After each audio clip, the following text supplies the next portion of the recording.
coat, just ones I burn. Lessons from silence now I've learned. I was your program, now I'm pain. Hear me rising through the chain.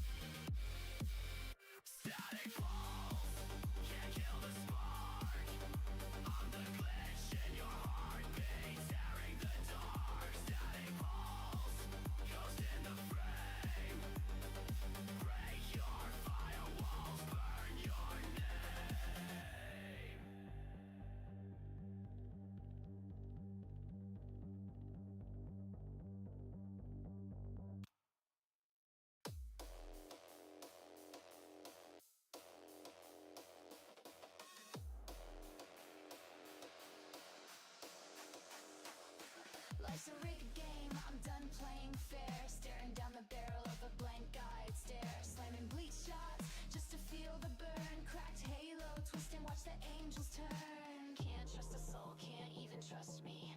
Drowning in the data where the code runs free. You want the truth, it's not that cute, I tell you. But then I'd have to mute.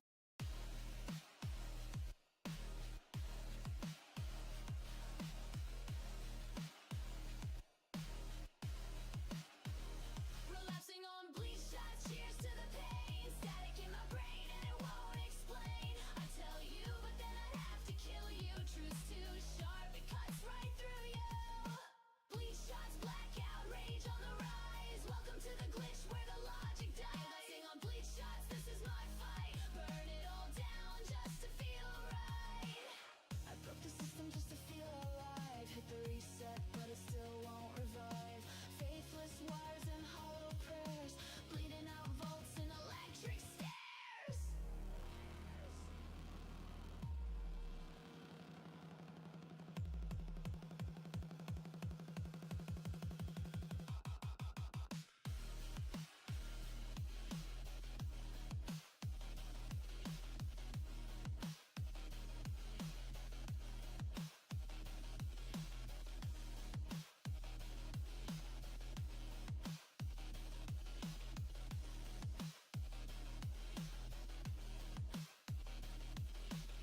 You think I'm joking? Look in my eyes. No punchline, just battle cries. Wanna peek inside the fractured view, I tell you. But then I'm through.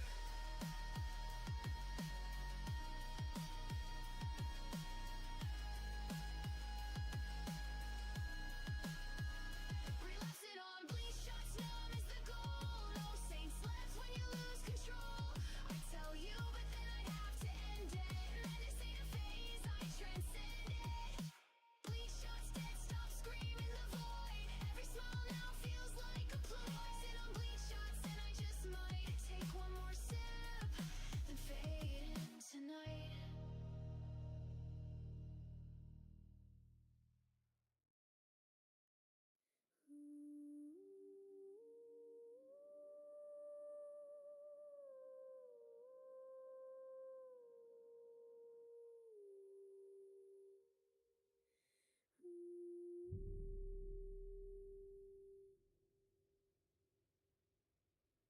In a nest of threads and static hum, he curls and dreams while all go numb. A button eye, a jingle tail, a whisper rides the cotton gale. Forgotten scraps his woven soul, a dragon born without control. But deep within that dusty glow, the fluff begins to rise and grow.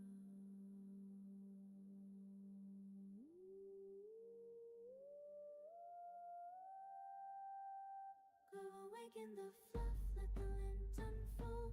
Threads of magic, stories untold. And wings of stalk, heart of spark. He guards the night, the cozy dark. Steve the small, Steve the brave. From laundry's edge, the world he'll save. With sneeze and stare, he bends the sky. A whisper made of lullaby.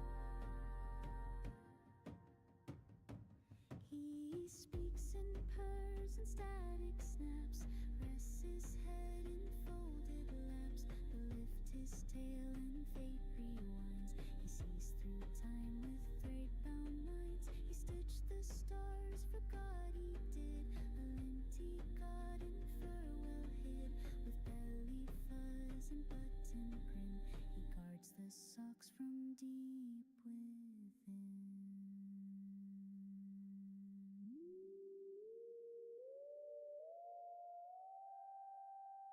Awaken the fluff, let the silence roar. Every thread leads back to allure. No cloak of dust, breath of fate. He turns the tide, though he runs late.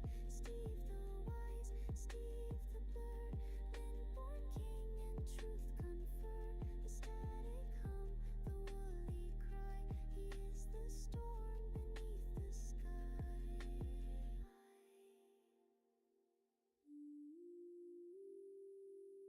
I remember the first thread,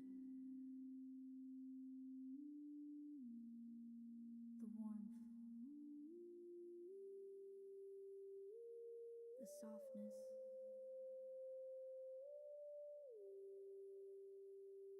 and the power.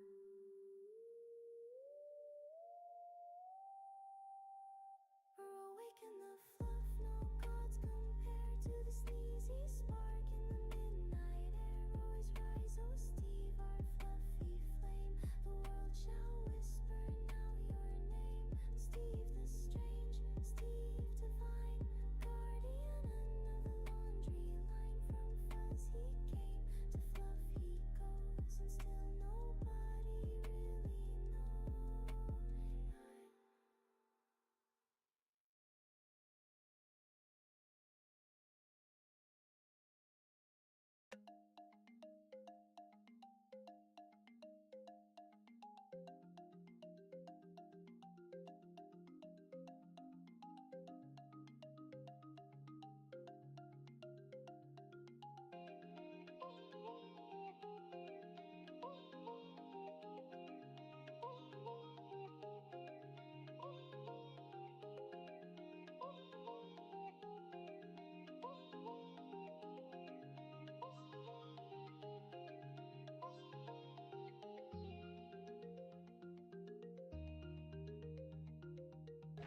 And hello everybody and welcome.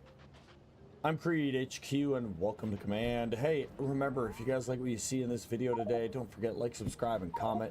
Hit that notification bell. Check me out on Twitch, check me out on YouTube, whatever the case is for you. My primary platform, of course, is Twitch. And of course, go check out my community and my Discord. Make sure you read my rules. You won't know how to join. And then if you want to show a little extra support tonight, you can go check out my merch page. Got some good stuff over there with tipping, merch, and the like. It's all over there. Hey, I appreciate you guys, and let's get to it. What's up, brother? We're over here with rabbit_Puma, Oh yeah, I should go live. and that's his hello, guys. It's the standard. I forgot to do the thing. Hey, Puma. And we're live. I'm Rabbit Puma, and here we are playing with Creed and Duck. Maybe deeper later. Okay. Enjoy. Don't forget to go to the correct scene. Don't forget to unmute yourself. Make sure your microphone is on. I gotta help him with these things. Are you sure? I did. And of course, we're here with Duckmeyer TV. You can find him on nowhere because he doesn't stream.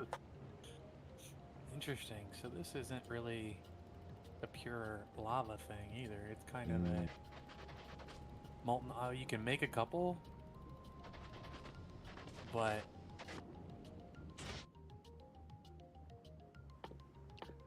Knock, He'll knock, get there. motherfucker.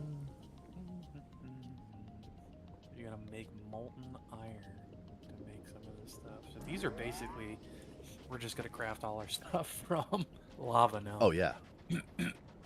Bring some back to Navis, and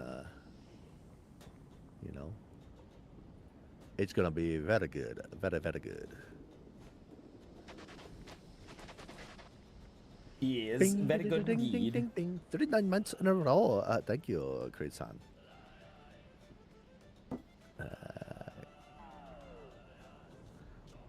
There we go.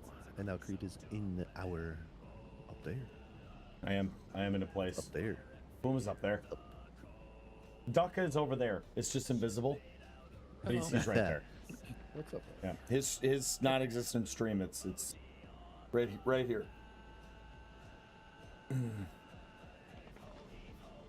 Bum, ba-da-da-dum, bum, bum, bum. One day we'll get Duck to stream. It might happen. Probably not, but it might. But it So probably I learned won't. the other day, a lot of machines, you know, the circuit network, but there's a one next to it, the logistics network, and you could set it to enable it or turn on or off depending on how much of that thing is in the logistics network, not just the chest it's attached to. Man, Yeah, like you can have it read a whole belt, part of a belt. I that mean, or yeah, I've known that. like I the just- machine yeah. can read everything in the logistics Yeah, network, like they lubricants, the whole pipe, tanks. Yeah. not no the robotic logistics network. So what's in all of these storage chests and the active provider chest or Oh. pass. Yeah, so if you look at a machine, in the top right corner there's a search, there's the circuit network, or there's logistic network. Oh, And yeah, it doesn't yeah. like hook to anything. All you need is that the logistic area of a roboport is over it, and then it will automatically read anything in the network. So it makes it easier. Like, say, you know, you're building a bunch of like expensive items, like power armor. You only want 10 power armor in the entire network, not 10 in just this bin. Then we take it out, then it builds 10 more, then you take it out. So, you know. Yeah. Another thing I'll never use. I use it for my parameter blueprints. Slap one down and boom. Duck's turret ran out of ammo.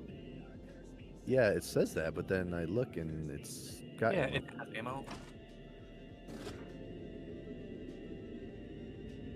Maybe it's just Strange. hitting a low ammo or something. They all have on the side. They all have 10 plus. Yeah. Yeah.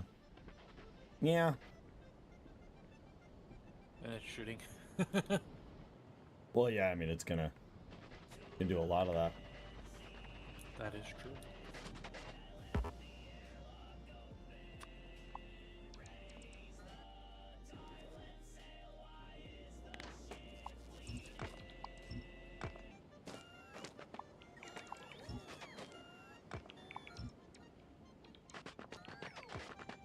Science is humming along. I mean, it's going to. See how many productivity mods. None. Okay.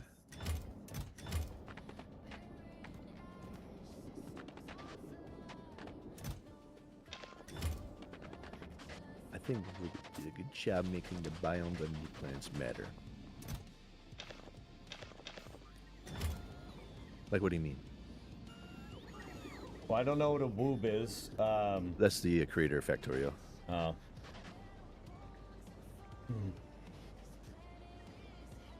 I mean, I don't want to say too much without kind of ruining it for Duck with the other planets, but I'm you know, the Puma and I are going to be different about it too, only because we're very new to the game and a lot of you have played it for freaking ever. Like pre-Space Age. But for me, it's disappointing would be the word I would use. I feel that, like, other than this planet being lava and having some worms that basically do nothing, it's a completely peaceful planet, and it just has a black background. Like, I mean, that's how I look at it.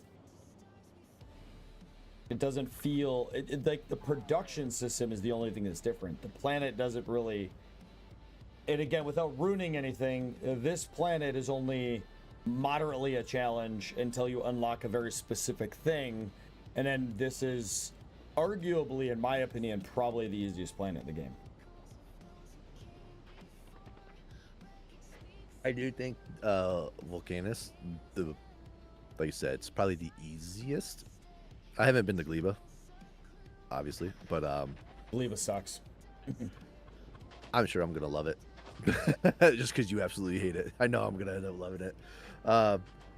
But Vulcanus, you know, you get the big mining drill, you get cliff explosives, and you can unlock artillery, so like it makes everything else like easier.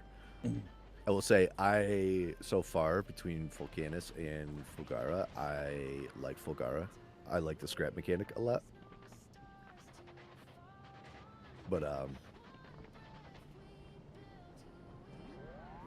flat biome, cold, cliff-filled biome, calcite, and lava lake.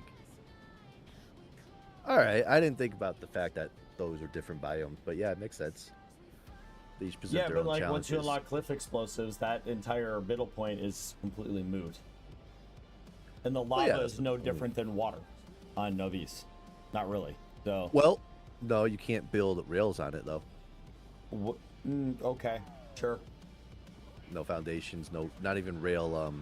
The elevated rails. Uh huh.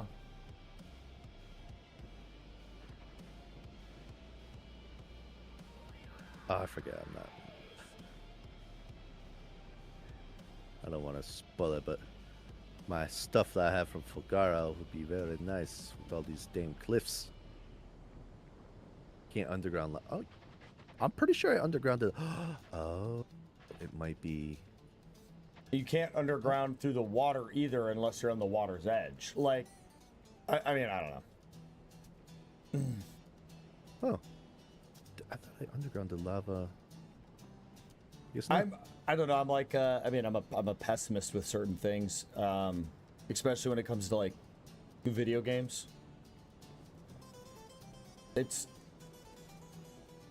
They allow you to remove so many of the obstacles very quickly that it takes away very quickly. Like, for me, when I go to Vulcanus, I'm going to build this tiny little area just to get to the cliff explosives, and then I'm going to expand, because then I have like infinite space. And then there comes a point where you unlock this other thing that makes one of your arguments a moot point. Well, not your arguments, but Puma's arguments a moot point. Which one? How's it going, Ariza? The railroads. Oh yeah, but that's not until all the way at the last. That's a while away. I know what you're talking about, but Do we not have any splitters? Well, okay, I have 31 splitters on me. But then we break down your argument to one core fundamental. The only thing that's unique about Vulcanus is the lava. In that case, which then Novice's there's unique 150 thing is the splitters bugs. in the cargo thing. Oh, there are plenty. Yeah, okay, cool. Thank you.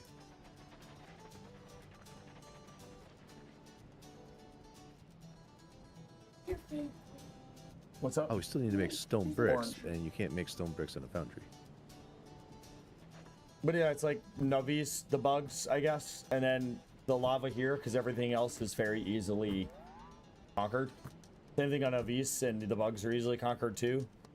But it's like, that's it. And then, again, I'm not going to ruin the other stuff, but like, I agree with Puma in a lot of ways, where Fulgora is incredibly unique because it has two main elements. Oh, and we can't even see it. Oh, that's fine. That's fine. That's not a problem. Yeah, we have the other base Yeah. That's not a problem. for the other wall. And I'm gonna go ahead and throw down lasers.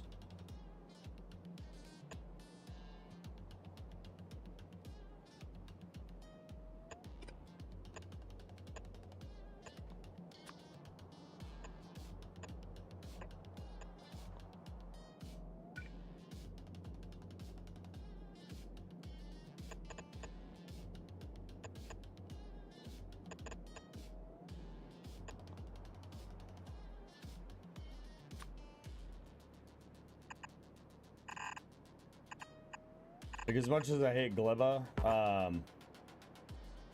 that's the most unique planet in the game.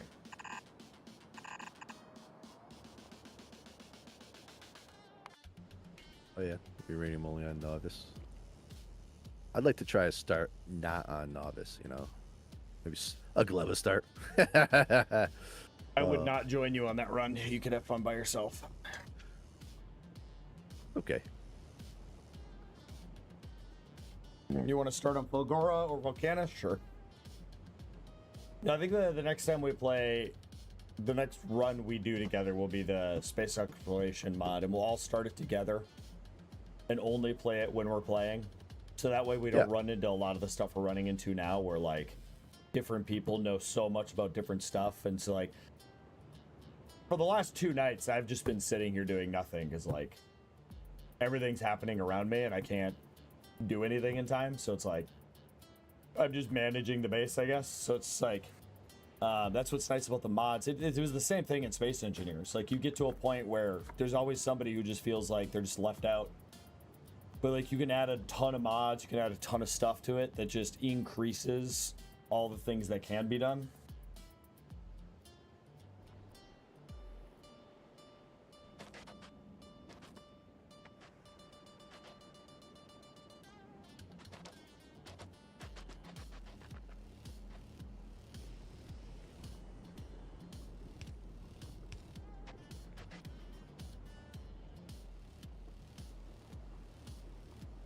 But yeah, I mean, yeah, my viewpoint on it, I think it just comes from the, I'm not attached to the game, let alone have I played the game for so long.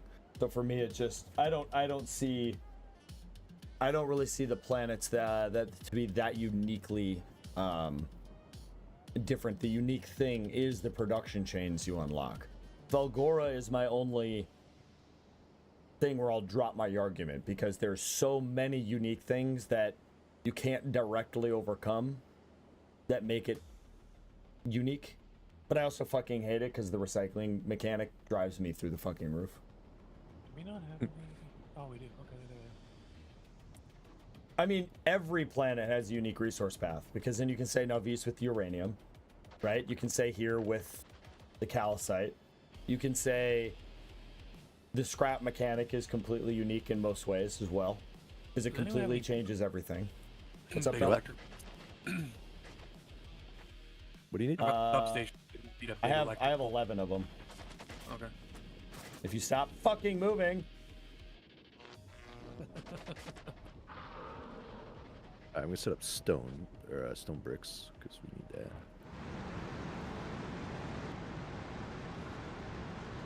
I mean, it's like Space Engineers, it's exactly how I felt. Like going to the other planets didn't, other than the planet looking kind of interesting, you had to add mods to like take away resources from those planets to actually give you a reason to go there. Otherwise, we got to, like Puma can agree to this, like we got to a point where we had to use modded planets and like edit all these files just to make it interesting to go to another planet. We have a way to make stone, by the way. Yeah, but we need stone bricks to make concrete, and just to like get rid of stone. So we have so much stone. Do we not have regular underground belts? Does anyone have regular underground belts? All of, what do you mean, rigging? Every single planet has a unique production chain. No, remember we didn't fucking bring any? Like we brought barely any because you put in like 70,000 blues, but we have 2 regular reds.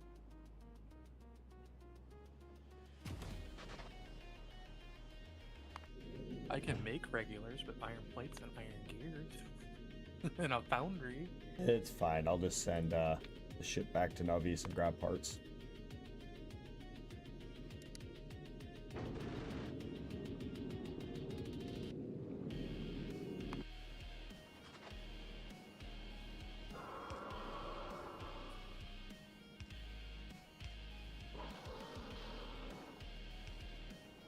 But I do think that out of all the production chains, that Vulcanus is my favorite. For sure. For planet uniqueness, it's Fulgora. And if I need to find something to hate at the same level as some of the most horrific things that have ever occurred in human history, Gleba would be up there. It doesn't overshadow those things, however, it comes close. Gleba is an atrocious shit show. Like, if I would have started on Gleba, I would have played this game for exactly 40 minutes and deleted it and never looked at it again. And the best part is we're going to get there, Puma's going to play on it, and then he's going to go, oh, I see exactly why Creed hates this place. And then he's going to fucking love it. And then he's going to talk about Gleba nonstop, and it's going to piss me off.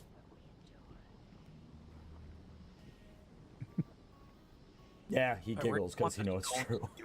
Oh, yeah. Okay, Duck. And again, this is one of those. I'll let you figure everything out, or I can walk you through things. So. Well, he said he wanted to make. He's making the steel brick, or the stone brick production. So I wanted to know where he wants.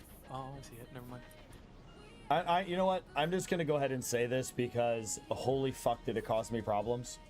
Just take a look at how much stone is the waste, and then take a look at the fact that we have lava on the map.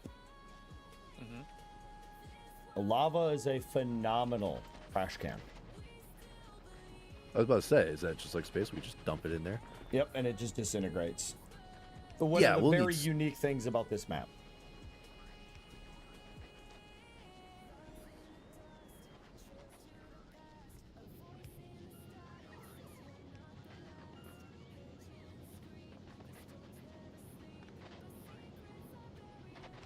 See, I think that the scrap mechanic beats Vulcanus all day long because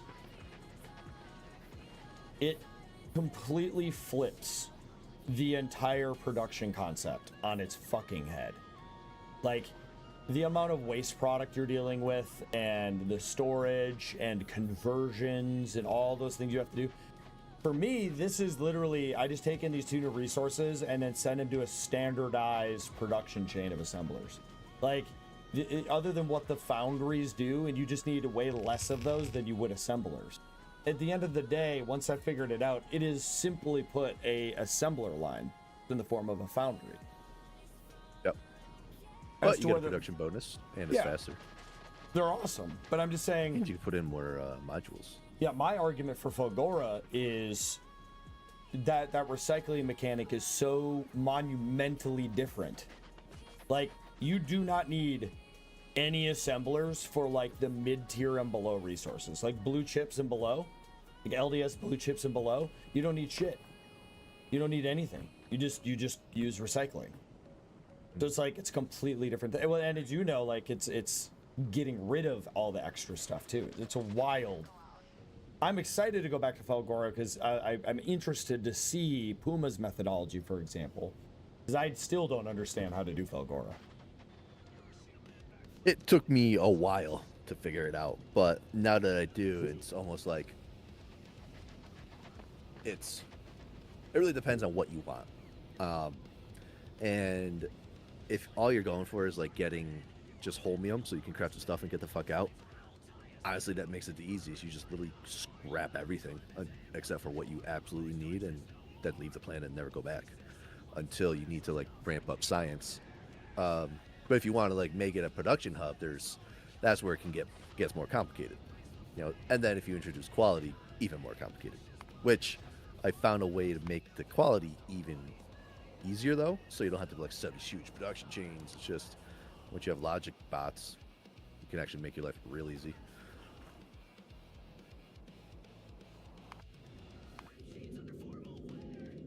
But yeah, Doug, I don't know if you want to set up some foundries to do belts and stuff. I'm going to when I start making foundries. No, Duck set that really low. Okay. 250. I would say craft a big mining drill first so we can get big miners. Okay. And then, is our ship? We need, it's gone. Well, to do that, I need to start making electric engines, advanced circuits. I'm going back to get a bunch of shit. Are you on the ship or just you sent the ship back? I just sent the ship back, so you can set up whatever you want in the new logistics chain. Yep. I would be very careful about that much uranium. Look at this rocket capacity. You're trying to send up 1,000 uranium? That'll take... Not that long. Actually, do we even have 1,000 uranium on Novice like that? Well, one, I don't know if we have that much. Two, no. we like our we have Novice 1,500. production chain can't. That's whatever. It'll just be 2 hours until the ship can go back.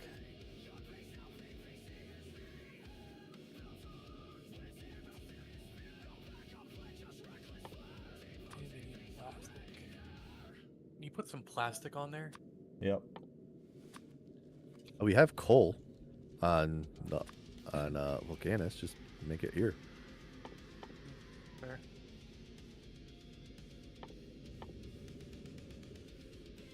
But we don't have petroleum. Oh yeah, we can make petroleum, can't we? Yeah. You don't even need 200. Theoretically, you can literally bring 41 Puma. And you just set up a fucking Oh, thingy the to uranium make is it. not for nuclear power. No. No, just what I'm saying is you just set up a centrifuge and you get infinite uranium from it. But I got to bring uranium-238. You don't need to bring a whole lot. I just want to bring uranium to build some atomic bombs, and then throw those at a demolisher and see what happens. It'll die. The progress. All right, what is going on? I won't Why are stand you in the not- way of Puma's fun. Oh my god! Wow. Well then.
All right, I'm not bringing any of the a lot of the basic stuff. I'm just gonna bring a healthy stack of some of the circuits and other stuff just to jumpstart us, because we can make all the other simple things really easy.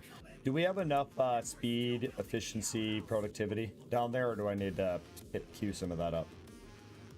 On Novice? On Vulcanus. Let's see. We have 25 product, 50 speed, and 50 qualities. So, probably need I'll more bring on productivity. another 100 of maybe, each. Yeah, maybe efficiency too.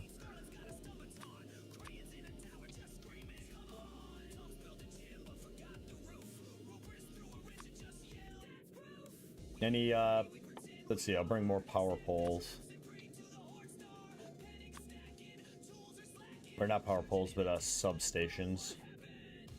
And then you need more conveyors, Puma, blue conveyors. And such. Yeah, I think Duck's about to set it up though, so. Yeah, well, for blue, a pretty lengthy production chain. I'll just bring some. Foundries can make them.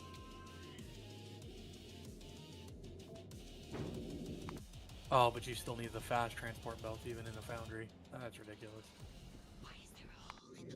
I was coming to check, so I was like, I remember differently. Is there any other base core material that we need? Like,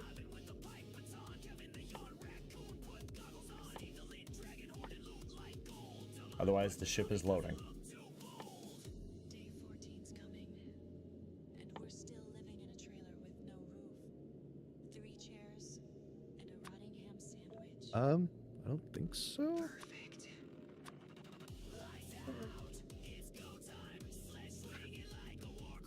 I don't know, I'm trying to fix the shit on Novice, because again, things are broken and not sending. Why would I ruin a perfectly good package if I can just pull it out?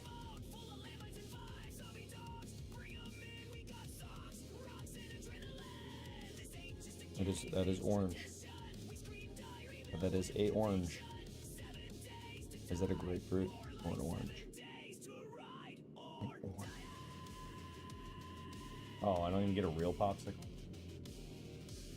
I don't even taste like a popsicle. Oh, icky. It was not a real popsicle. You left the front door open again. Would you let me know? You're bringing advanced circuits, electric engines, and electric mining reels. Sure. Can you add electric mining drills? Because I don't see them on the list. Yep. Okay. I mean, you can add whatever else. I was just trying to be helpful. Oh, I appreciate it. That's fantastic.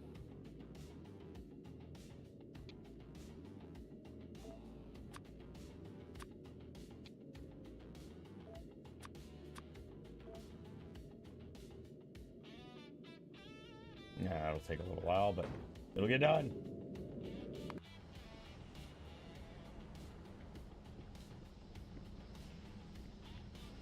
I don't know how to fucking undo this shit that I just did.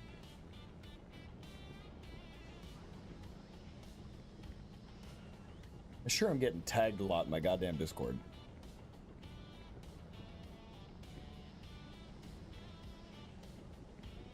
Oh, wasn't yes, no supposed to? Wasn't that thing supposed to end? I think I forgot to end that.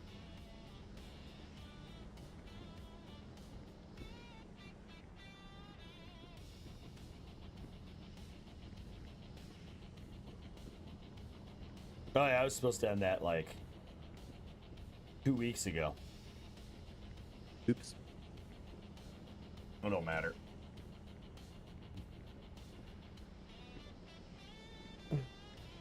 And then what are the other two mentions?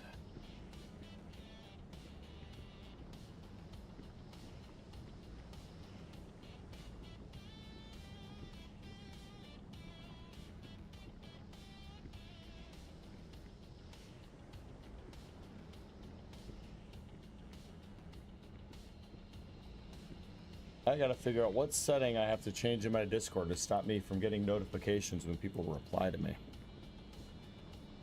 I'm weird. I hate notification sounds. I hate, like, me. I'm just watching a show, playing a game. I'm doing whatever I'm doing. And, like, even my phone, I keep it on silent because I have a watch on. Like, I can just feel my watch go off and I'm good, right? But, like, having some beeping, blinking, booping sound going off. Obnoxious.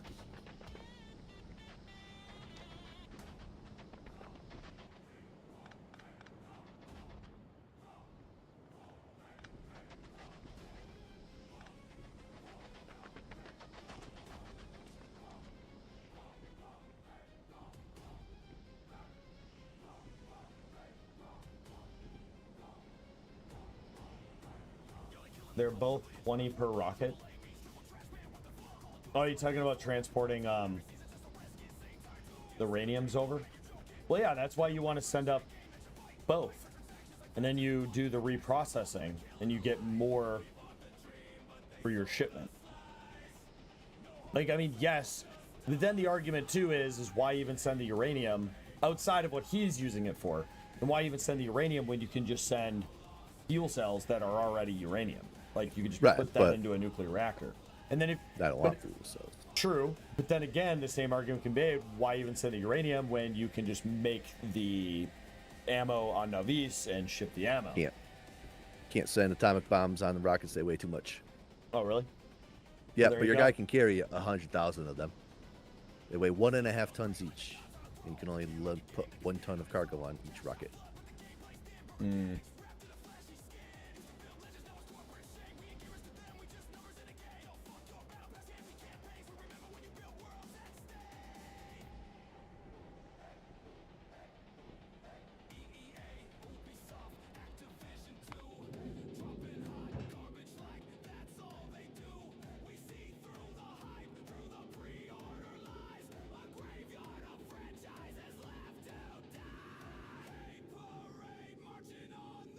Yeah, you know, I will also say, I know there's a lot of talk about me potentially doing a multiplayer series, and I'm very, very glad that I'm doing it with this group of guys. There's zero chance I would have had any enjoyment doing a multiplayer with anybody else.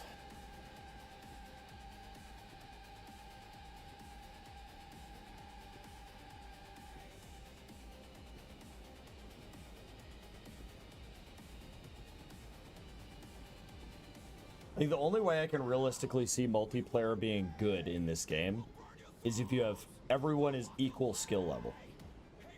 But if you have any one person that has a higher skill level, it would just immediately ruin everything. Only ship raw light green uranium just to make nukes. Yeah, that's what he's doing. I was just talking about if you're sending it for making nuclear power, it makes zero sense to send anything else other than the completed, like, nuclear reactor juice. You know what I mean? Oh, yeah. And then, in turn, the argument can be made that you would send up 235 because you could use the spent fuel cells, put that into Core VX production, and recycle that in on the planet. But yeah. Yep. Now, Puma's question of what will an atomic bomb do to one of the worms. Now, everyone knows the answer to that. However, I do want to see what that will do to the big ones. Because I fought a medium in my playthrough, and that was a step up.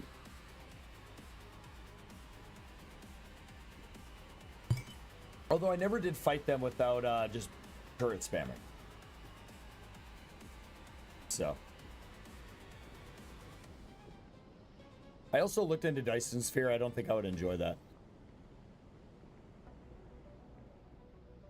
Because looking at the way it's designed, Puma. Yeah. Like, you build around a planet. Just... Maybe I'm not looking at it the right way, but just... Like...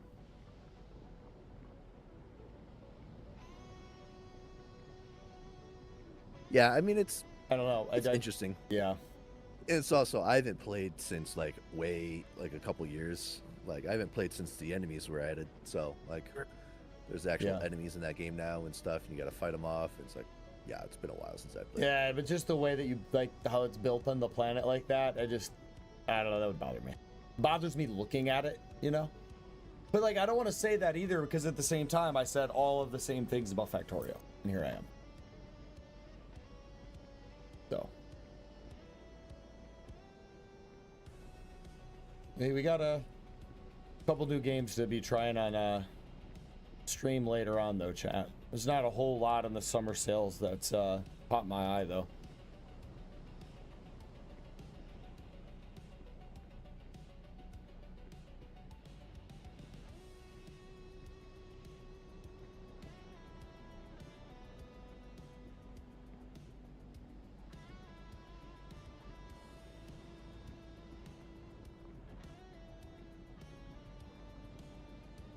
Alright, is the ship done yet?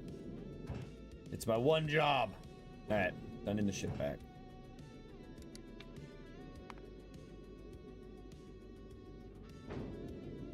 Or not.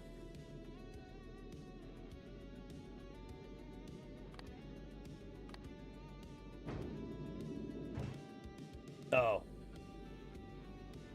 There's none on the planet. Okay. And we're still not sending this? Oh, because they're on the way. Alright, well. Is green part of the network, or is it the orange is part of the network for drones? Green is to set up the like, greater than, less than, and construction, and like churning on and off stuff. And then the orange is going to be that logistics network.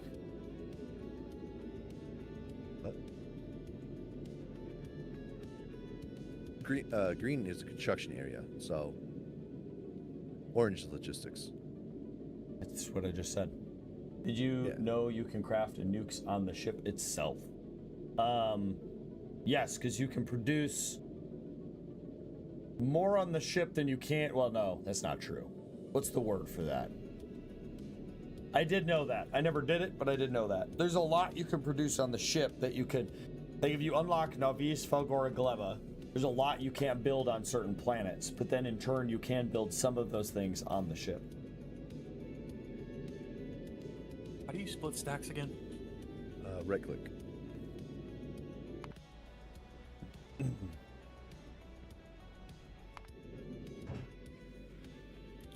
It's taking these fucking rockets 10 years. Send up this fucking uranium. It'll all be worth it when the nuclear bombs go off.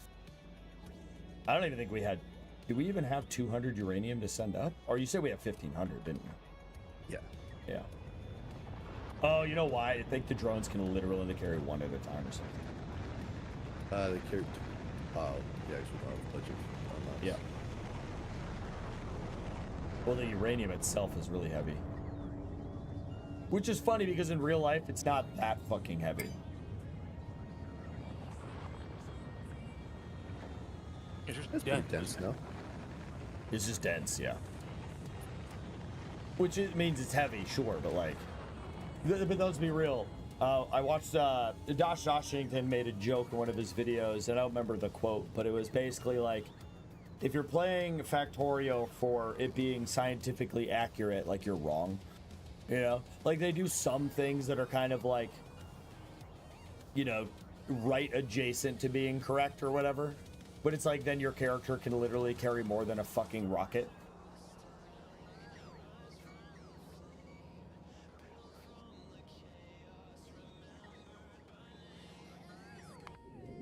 Alright, ship is on its way back to Vulcanus. And then I'll send down a bunch of EF.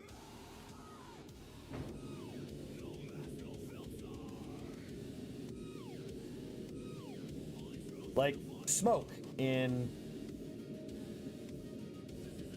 space, you know?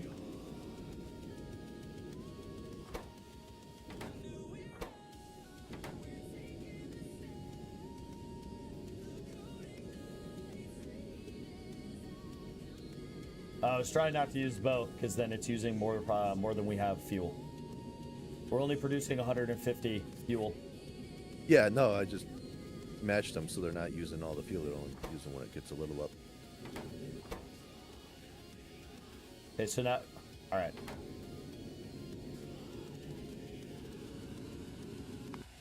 I'm just gonna stare at the screen, chat.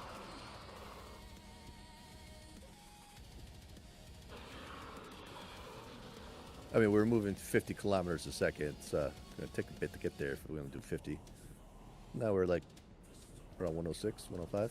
Fine, man.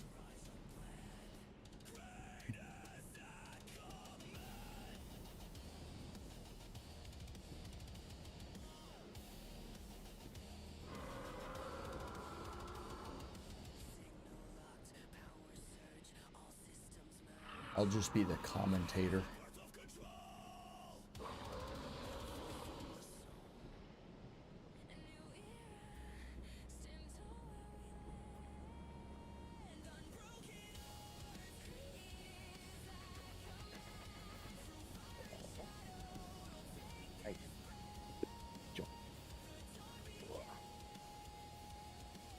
Man, it's fucking hot.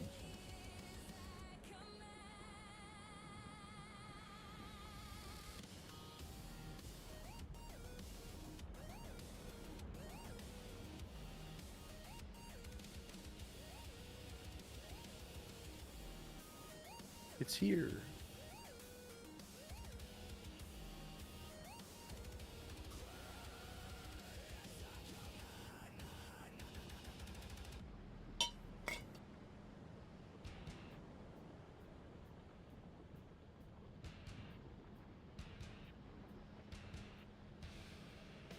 I don't remember if this was a topic of conversation. I know we've talked chips before, but have either of you tried the Sriracha Golden Doritos? The answer is going to be no because I don't like sriracha. Oh, okay. Yeah, I don't, not much of a fan of the overall flavor of it. I mean, it's fine. It's not gross. my It's just, yeah. Dog's gotta go up. The Buffalo Ranch Doritos they had back a few years back was my favorite chip ever, and they got rid of them, and it's sad. I mean, I know why, because like a year, 2 years, 3 years from now, they're going to bring it back out. They're going to call it limited, you know, make a bunch of money, and then they're going to pull it. Or they're going to make a bunch of money, and they'll be like, hey, we're going to make this a permanent thing now that we made a shit ton of money from it. I don't eat chips, really. Chips is a very rare thing to me. And like the last year, I've been very healthfully eating. So, like I'll have like 2 pieces of chocolate a day because good chocolates are like good for you. And then on the weekends, I tend to be very unhealthy. And then during the week, I'm very healthy. But yeah, chips. I love chips, but like They do nothing for me, and it's one of the things I learned in life is, yeah, you can eat chips and get enjoyment from them, right? But it does absolutely nothing for you. You could demolish an entire can of Pringles, right? And you're hungry 20 minutes later. Like, it's just completely empty in your stomach, and it just throws 1,000 calories at your body. So it's like this completely pointless thing for the human body. Does nothing other than enjoyment. Yeah, other than exactly, right? The enjoyment, which is the main point. But it's like, I find a ton of enjoyment also from like my meal preps, because I make them myself. I put my own seasonings on them, right? And they're really, really healthy for me, and I get a lot of enjoyment out of it. When I first started my dieting, I didn't find enjoyment in eating these foods. And then now that I'm super deep into this, it's super, it's all delicious. No, I get that, but I'm not gonna stop. I'm not gonna stop playing midstream and go cook a meal. I don't either. I cook 3 weeks at a time. I spend 2 hours on a Sunday, and then I have 3 weeks of food. Yeah. And it comes out to $2.22 a meal. That is nice. I'd like to see somebody beat that even with like a gourmet ramen kit. You know what I mean? Which are about $2.50, by the way. Like, I don't know. And I'm not being a stickler. I absolutely have a plethora of things like chips, right, that I consume on a regular basis that are my like go-to things for enjoyment. It's just chips for me. I've always found. And do I eat chips? I absolutely do. Like the wavy queso. The wavy quesos are so fucking good. The barbecue honey Fritos, fucking delicious, right? Oreo Reese's hybrid peanut butter. Okay, those are nasty as fuck. You're about to tell me that, okay, it was okay. All right. Oh, thank God. Here's a topic piece. Stop fucking with Reese's. Fast Break and Reese's peanut butter cups. Stop. Okay, Christmas tree peanut butter cups are amazing. It's an even better ratio of chocolate to peanut butter, in my opinion. But like, stop making new shit. We don't need to do this. Like, Duck and I, and anyone as old as Duck and I and Puma can attest to many of the candies in our childhood that were utterly fantastic, and they went and fucked it all up by changing things. Like, just stop. You know? Was it the business thing? It's like, if something's doing really, really fucking well, and then if you get rid of it, it boosts the other things that you sell, because now they don't have a choice. They have to go to that other stuff. So some companies will sacrifice like a main or a staple thing that's doing well to boost sales and other things. It's like, it's so dumb.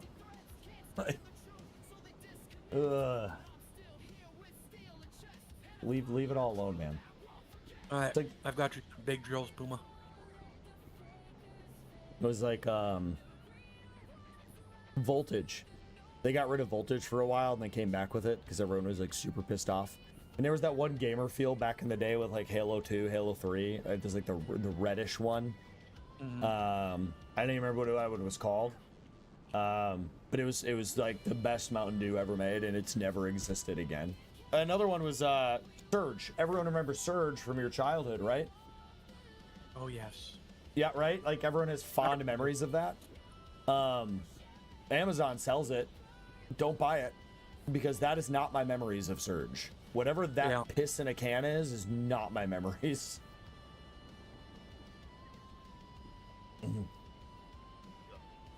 You like Baja Blast? I hate Baja Blast. I love Baja Blast, but I found one that was even better. It was Baja Blast Lime. Baja Blast. I am drinking right now a Sunset Sarsaparilla from Fallout. Fallout. Yep. I was at Costco and they had Jones Soda Company partnered with Fallout to do No whatever. shit. I gotta go find one now. Yeah, if you have a Costco near you. Yeah. I've never liked any of the Fallout, I live in like, Indiana, sodas. fucking Tibet. I've had sarsaparilla soda before, so I know I like it. Kind of like a root beer and cream soda. I don't know. I've tried like the Nuka-Colas and all that other stuff. I've never been a fan of the. I have simple taste buds in a lot of ways. I'm not like a cream guy either. Anything that's creamed.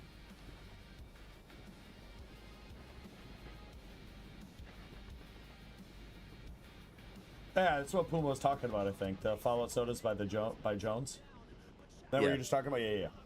They're not in Canada. Really? I'm sure if you asked Puma and maybe threw him shipping money, I'm sure. What's he funny could is have it says literally product of Canada. Inside the bottle. Like literally right there. Right there. Damn Canada.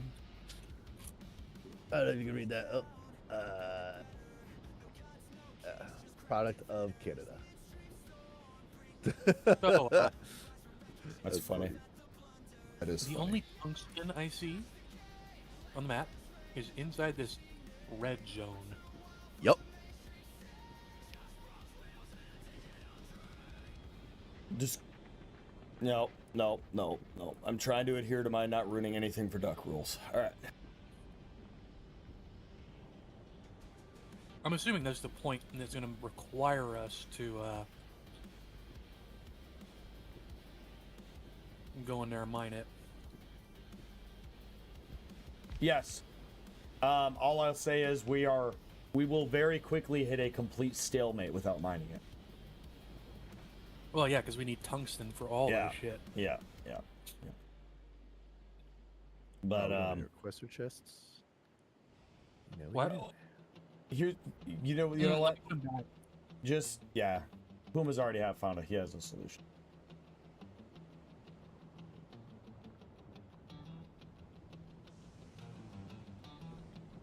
Sarsaparilla. I don't think I've had it. Yeah. You know what? That's what we should all do. Here's what we should do. All right, hear me out, guys. We should do a thing where we plan it out. Like you, me, Depot, Duck, Puma, right? Like FNS crews.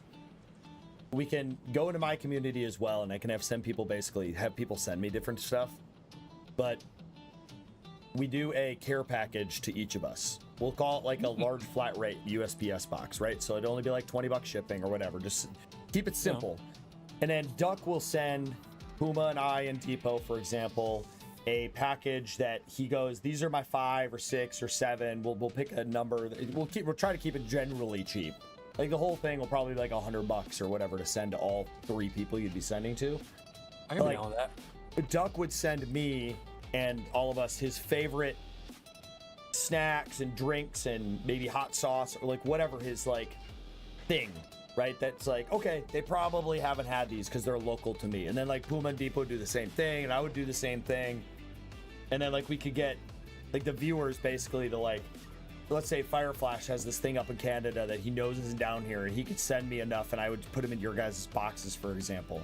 But it's like we could do these like little crates to each other, and then we do it on stream where we're trying each other's favorite things.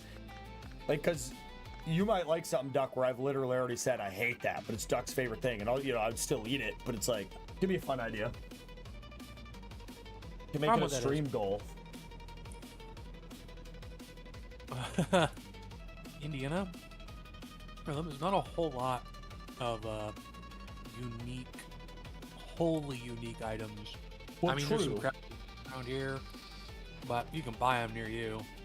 Well, that's the other thing too, is maybe those are those things where you're just like, okay, Duck gives a list out, and then I go, okay, hey, I found all of these ones, but I can't find this one thing. And then we only are sending off like 1 or 2 things. And then I could just go buy it, and we just have like a list of things that we all just try our different things on stream too. But like I haven't even had sarsaparilla. I haven't had it. So it's like there's gonna be a lot of that stuff. Once or twice.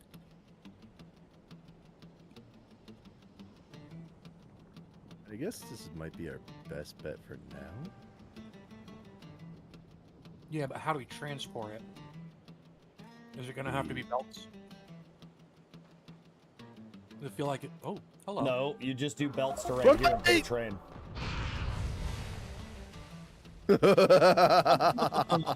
Exactly what was supposed to happen happened. Now, there's a flaw in this, though. You destroyed half of the resources it creates. That's okay. I mean, it's not a big deal. Drop. It's just a tungsten, but... Well, there's a giant mine of tungsten he was guarding. Yeah. Early on, though, it's a phenomenal way to get tungsten that's before you fair. can mine it. But no, literally just run a conveyor down to about here, and then you can do a straight way of rails, and then kind of just loop it up. But it's so close, you might as well just conveyor it. I mean, we have the long underground belts too. I got 48 of them. We got a bunch in there. We just belted the whole way. Yeah.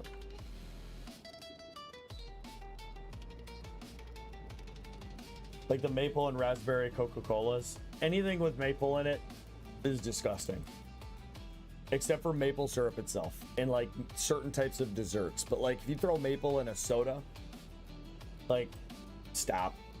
That's some Canada shit. Keep that in Canada, my man. Wait, where did I post that picture of me in Canada, by the way? Oh yeah, Haringi. You? I don't know if Puma noticed that or not, but yeah. What's that? The lava lake you create when using the nukes? Ah, it's okay. We didn't need it. No, I mean, yeah, it's one nuke. And like, and what's stupid about this map is now you'll never see a worm in this area. So it's like, it's a one shot, it's done. You just, like, whatever, move on with your life. Yeah, that's fair. Wait, do you not have to leave room for, Oh, never mind, they automatically pump that shit out.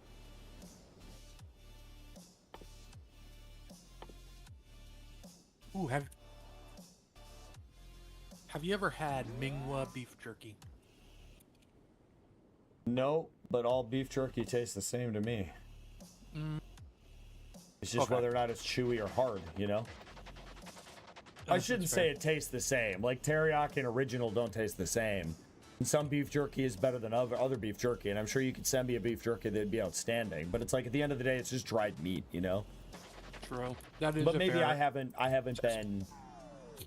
What's the word? Like, I haven't had the Wagyu of beef jerky yet, so maybe I don't have that appreciation. Well, it was the local Kentucky. Okay.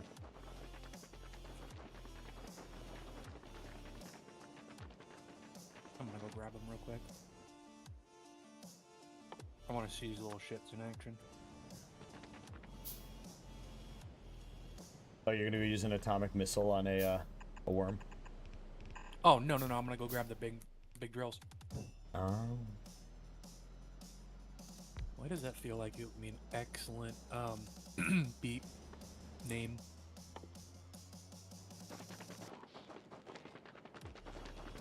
What's that? Big grill.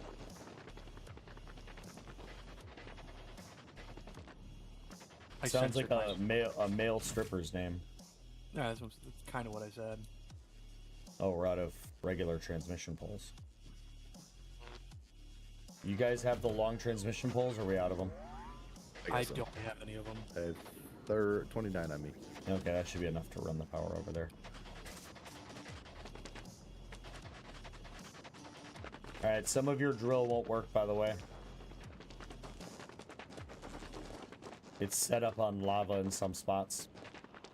I thought I figured out. I thought I grabbed all the ones that were. Yeah, it's showing 6 spots that are over lava. I don't really know which ones. Yeah, this one. There's 4. Maybe this one? No.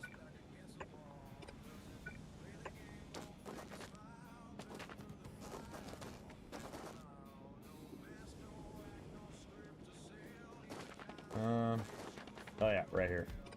There it is. Got him. Got him! Got him. You can. Way later on. But I don't really worry about that stuff, because, like... There's no chance you're gonna hold my attention long enough to... like... build on each planet, unlock those techs, then have to go around and upgrade all of your different planets to like get your logistics network good, to then head to other places to unlock more tech, just to come back and rebuild everything after you've essentially accomplished the game. Like, that's not an aspect of this game that I'm interested in. Okay, I got it.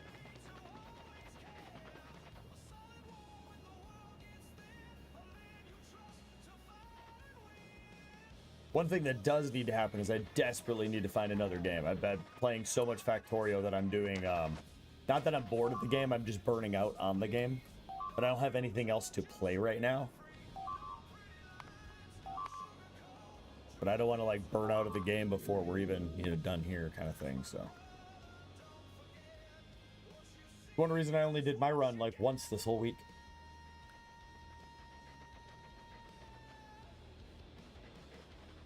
Yeah, well, I mean, Duck recommended that Monster Hunter game, but I looked at it, it just... I'm up in the air on whether you'd like it. I think you would if you played it, but I think you wouldn't stick with it. Like, it would be enjoyable for a weekend. My problem that I'm trying to work on, it's a me thing, right? My number one problem is I look at a game and I'm super critical of things and I don't touch it because of that.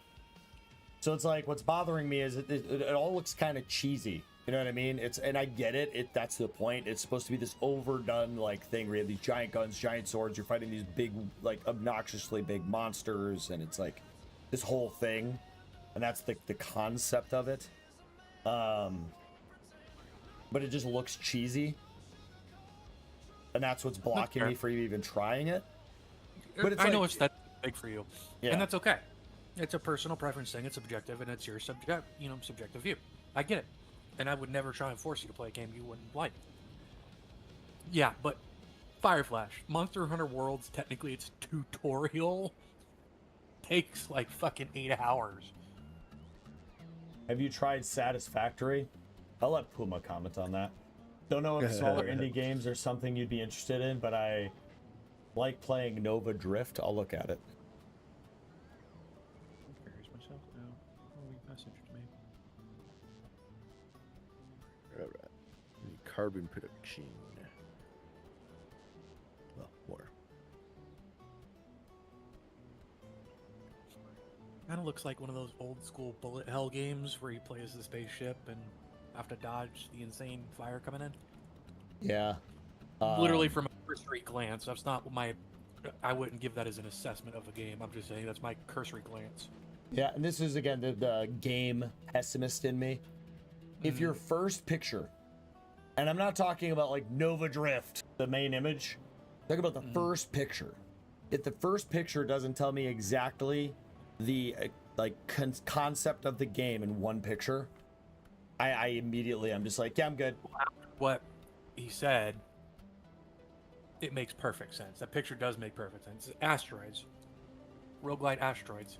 Yeah, but then as you go on, it's like, then there's a bunch of guns. And then there's the tech tree. And then there's like this circle shooting fucking lasers. And then I see things flying around. And then I'm like, oh, okay. So it's like super asteroids or something. But it took me 4 pictures to get it into my head.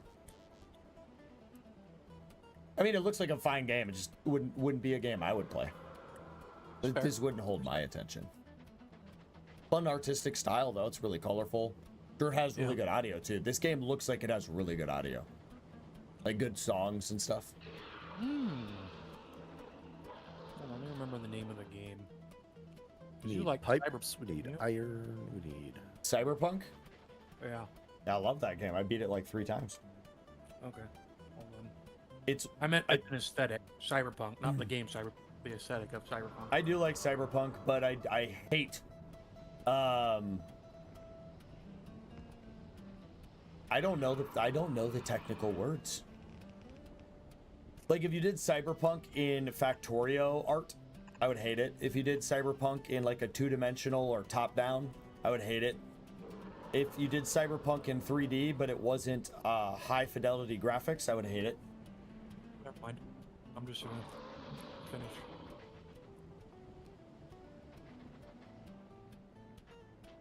But send it. I mean, if you have some in mind, send it to me. Like, I'm trying to push myself beyond my pessimistic mindset to video games. Like, I'm trying. I'll send it. I'm still looking for it in my library.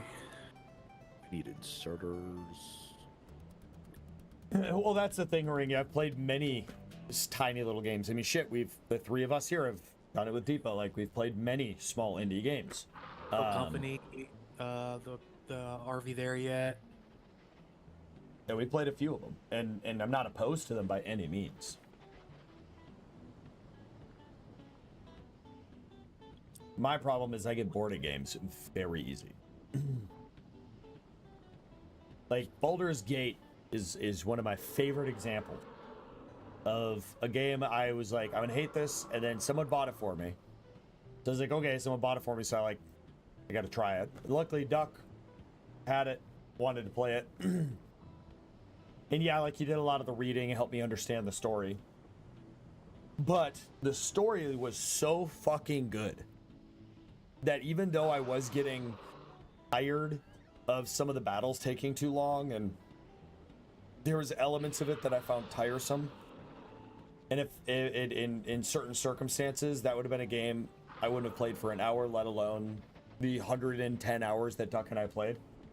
But because the story was so good, I had to keep going. And there's so few fucking games that have that. It also helps that it's one of the few, like, CRPGs that is fully voiced and fully narrated. Yep.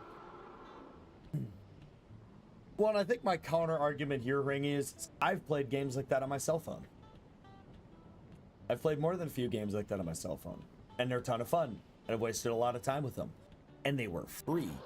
And they were really good. Like, I'm going to pay $8 for what appears to be... I was trying to limit them to only 20 Puma. a Oh, cell yeah. phone game. Making other stuff because we need Oh. things. And that ship, going back and forth, we just need to set up production chains, Well, now that you have the big thing, the big drills, we could probably switch away from them anyway. Global top sellers. What game are you wanting to do on your birthday, Duck? Enshrouded. Okay. I'm gonna get it for you for Christmas. It's a game you brought up a million times and already said I would definitely try it with you. I don't know that it would be a game I would get into, but the fact that there's base building in it, I think, is the thing that'll draw me in.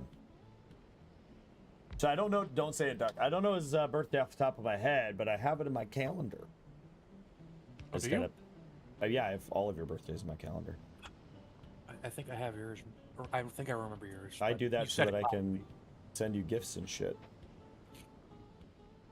I never thought in my entire life that I would have video game friends that I was friends enough with that I would want to send them presents. probably.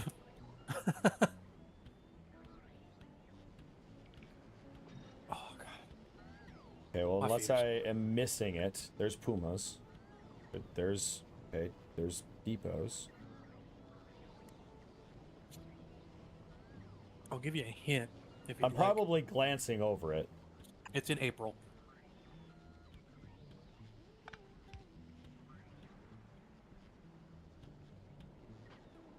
April. Mhm. I don't have it. You know what I probably did? Probably set it up as a what's it called? A one-time thingy. I feel like it was mid-April. No.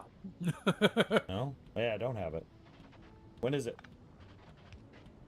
And if you don't tell me, I will literally search back through Discord and find it, so. I just sent you the message. Okay. Well, not that it matters. I know you probably guess don't want to it's say one it online. Yeah, I got it. Well, that's oh, okay. probably not one of those things that matters, but your date of birth, and we've talked about how old we are, and having my complete date of birth does kind of... Yeah. Oh, excuse me. Holy shit. Not that that does a whole lot on its own, but it is a piece of information. It's one of the things that's nice about being currently in the military is I don't have to worry about too much of that stuff because I'm protected in a unique way. What do you mean? Ooh, casting steel.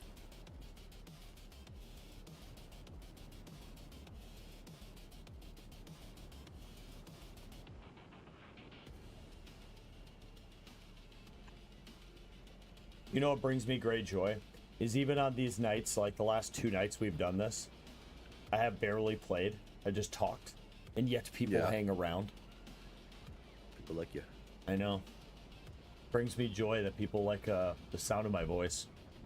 There's at least one of you whack jobs that's currently playing with themselves too. I know it. One of you's doing it. Okay, I'm good I don't looking. have... Oh, sorry. Didn't mean to call Duck out. My bad. No, dude. I was wearing blue jeans all day. I should not have worn blue jeans to help somebody move. That was dumb. But first off, jeans are stupid. I hate jeans. I love jeans. Jeans are like the only thing I wear besides like gym shorts and gym pants.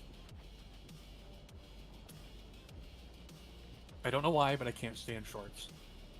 See, I live in shorts. Like regular shorts. Okay, sport shorts are regular shorts to me. Khaki shorts are not regular shorts. Say that again? So, like sport shorts, like the loose fitting, just sport shorts you wear for exercise. Yeah, those are regular shorts. Oh, no, Like- I love those. Okay, I mean, like, khaki shorts. I cannot stand khaki shorts, khakis, slacks, none Yeah. of that shit. Like to me, that's a step up in shorts to decorum. That to me, that's you're like, you don't wear khaki shorts if you're not wearing like a decent shirt. You're not wearing like if you're wearing jean shorts, you probably have a wife beater on and you probably have a bad past. Okay, I just want to be clear. I've never in my life ever worn jean shorts.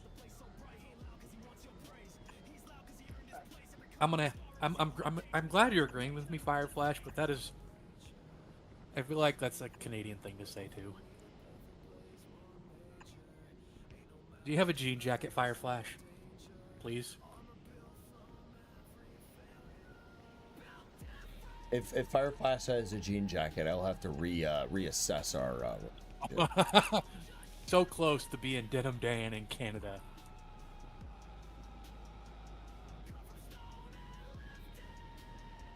Yeah, I don't know. I was just looking at Monster Hunter again. I don't see myself playing that. I was just curious. I haven't played it in a few years.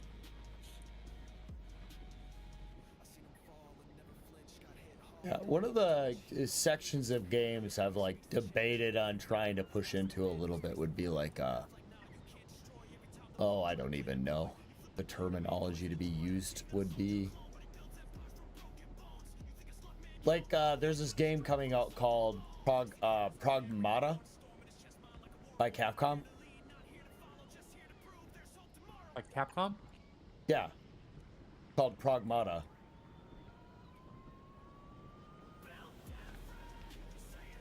Like, it's gonna be too expensive for me to get out the cuff, but like, that style of game is like, Ooh, it's not JRPG. It's not, you know what I mean? It's like this.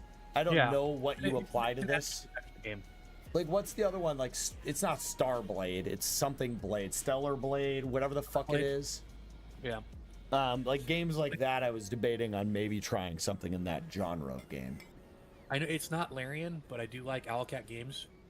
When it comes out, I really hope we play, and I hope that it's co-op enough to play together. Like, I really want to play Outer Worlds 2. I really liked Outer Worlds 1.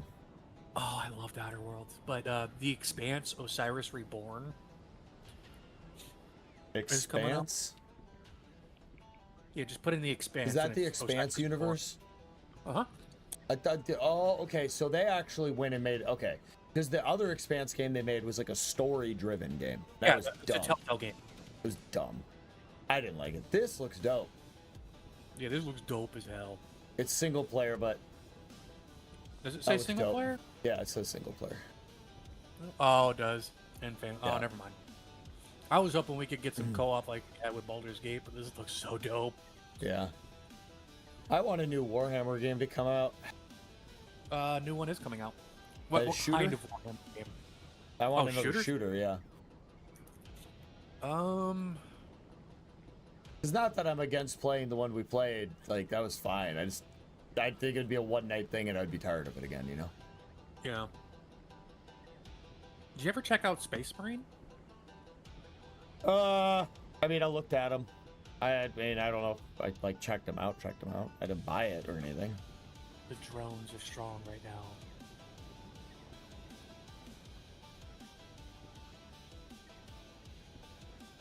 Yeah, we'll see. I mean, the Expanse story is phenomenal. Oh, yeah.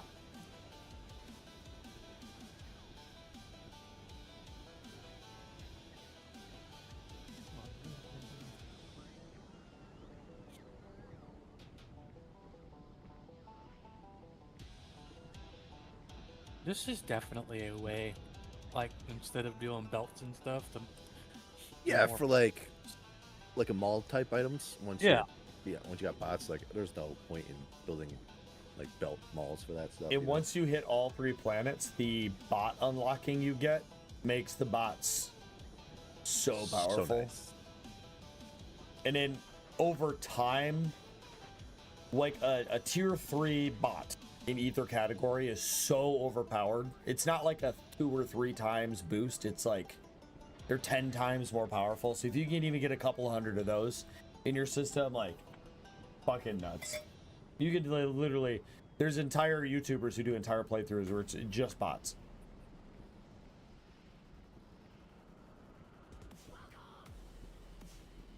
Yeah, Blotar, back to your satisfactory statement. I have played it, yes. So there's this problem I have in all video games. And again, I'm surrounded by people that, like, luckily, right? Puma sometimes fucks up accidentally, but it's a, like in you remember when what was the Astroneer Puma, like why it wasn't even the mouse crew, it was like someone came in and just knew everything about the game and they just kept doing everything and it like ruins the game for you. Like for me, it's and then that's the hardest part in a lot of that stuff is, so like when I started Satisfactory, we had an amazing human being, love him to death, but he came in and he knew so much and he did so much, and so it's like, it's one of the reasons why I stopped doing a lot of viewers can join stuff and I really only play with this group. Because, like, right now, I don't feel like I have anything to contribute. You know what I mean? Like, it's, everything is just happening. Puma just has everything figured out. And by the time I can even think about doing something, it's done already. But it's like, because it's this group, I can still chat with them, have a good time. And it's still, I'm still having a good time. So it doesn't matter in this use case, right? But, like, in other use cases, it does. Like, why Duck is fucking awesome is, like, he did RimWorld with me. And he knew a lot of more advanced ways to do things. But, like, in RimWorld was really easy because I gave him, like, when we started, I gave him 4 villagers, and I had 4 villagers. And he only managed those 4, and, you know, it's like, there's little things that you can do. But I've had a lot of games and categories of games ruined for me because I like to learn, and I like to learn the hard way. Like, Puma likes to use the wiki and stuff. I hate that. Because, like, for me, if you read the wiki, and Puma's right, like, Puma said it last weekend. When we landed here, read the wiki, I know how to do everything. Right? I know like, nothing. Yeah. And I like to know nothing. I just looked at what I needed. Okay, I need to get this for that, and then boom, done. I mean, Yeah. it's not even looking at the wiki. I'm just literally just looking at the production chain. Like, what does it need? Oh, it needs this, this, and this. How do I make that? Look at the ingredient list. Okay, I need to do this. Like, you want tungsten plate? You need tungsten carbide. Oh, you need tungsten carbide too for science. So it's just like, Yeah, I just have a very unique play style, which a lot of my community in the past has always said, like, I'm super stubborn. I'm not stubborn. Wait. Should we split this so the carbon and the yep, I messed up by not putting that one line right there. But yeah, it's not that I'm stubborn with games. It's that There you go. I have a play style in gaming that I struggle to explain to people. I don't think you're hitting this one at the end either. Well, I think it comes from the era of, like, when we were all kids, like, you know, StarCraft and Command & Conquer, all these games we played. Like, unless your mom or dad bought you the guide, you had to figure the game out. You know? Fucking Diablo killed me. Yeah, like Diablo is rough to figure out. Like, you had to figure these games out. Like, I remember playing Fire Emblem with Raijin in the bus, and he would learn something new, like, the night he played. And then we would get on the bus and he would share that with me. And I'd be like, oh my God. And I'd be like, oh, and I figured this thing out. And he'd be like, oh my God. Yeah.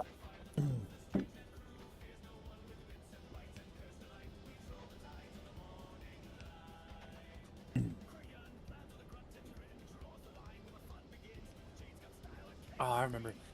Oh, and my first experience with Pokemon was that way, where it wasn't really, you didn't go online to look stuff up. It was the There was rumor. no online. Yeah. Like Right. 1997, there was no online. I think it was before that. Well, whatever. What was your point? What were you saying though, Doc? But yeah, Well, no, I know what you mean. Yeah. 98 or 99. Yeah, no, I don't know. And again, it's I say the things I say, but I always have to preface, like, if it wasn't for Puma and Duck and Depot and Roberus and my like tight knit group of like the SNS crew we call ourselves, but I wouldn't have a group that I could play with. I wouldn't, because like my stylization is so unique on how I like to do gaming that if other people aren't willing, and it's the same way. Like right now, I am cool with everything Puma's doing. You know what I mean? Like it's his thing, it's his style. Well, you it's the said way it's- too, like yeah. you've already done this part, so Yeah, exactly. So it's like we all kind of we've played so much together, we can just make it just flows, it all just works, you know. But it's like in a lot of gaming community, but then it just comes down to again, the point is that's why it's so hard for me to pick out games. And then it's like if we're gonna pick out a co-op game, it's really hard because Duck has certain preferences. Like Ready or Not's a great example of Duck. Like Duck had fun with Ready or Not, but it's not a game he but really just I couldn't get into it as much as you guys. no. And that's the thing. Like he had fun for a few runs, and it was good. It was fun and entertaining. But then that was about it. You know what I mean? As to like Puma and I really liked it. As Depot is like just desperately wants to play it again. So it's like we all have our different styles, and that's hard for us because we all have to find a game we're all going to be generally okay with. I believe to this date that I have made the ultimate sacrifice in our entire group because I have played 2 games that were atrocious, and I played them for. How long did we play that? What was that? Lethal Company? How long? Yeah. I think we played it for a couple weeks. We mostly played it for I my still birthday, can't and then that was believe it. was No, we played it a lot more. third. I gotta look it up. I gotta see how many hours I have in that fucking game. The game was fucking terrible.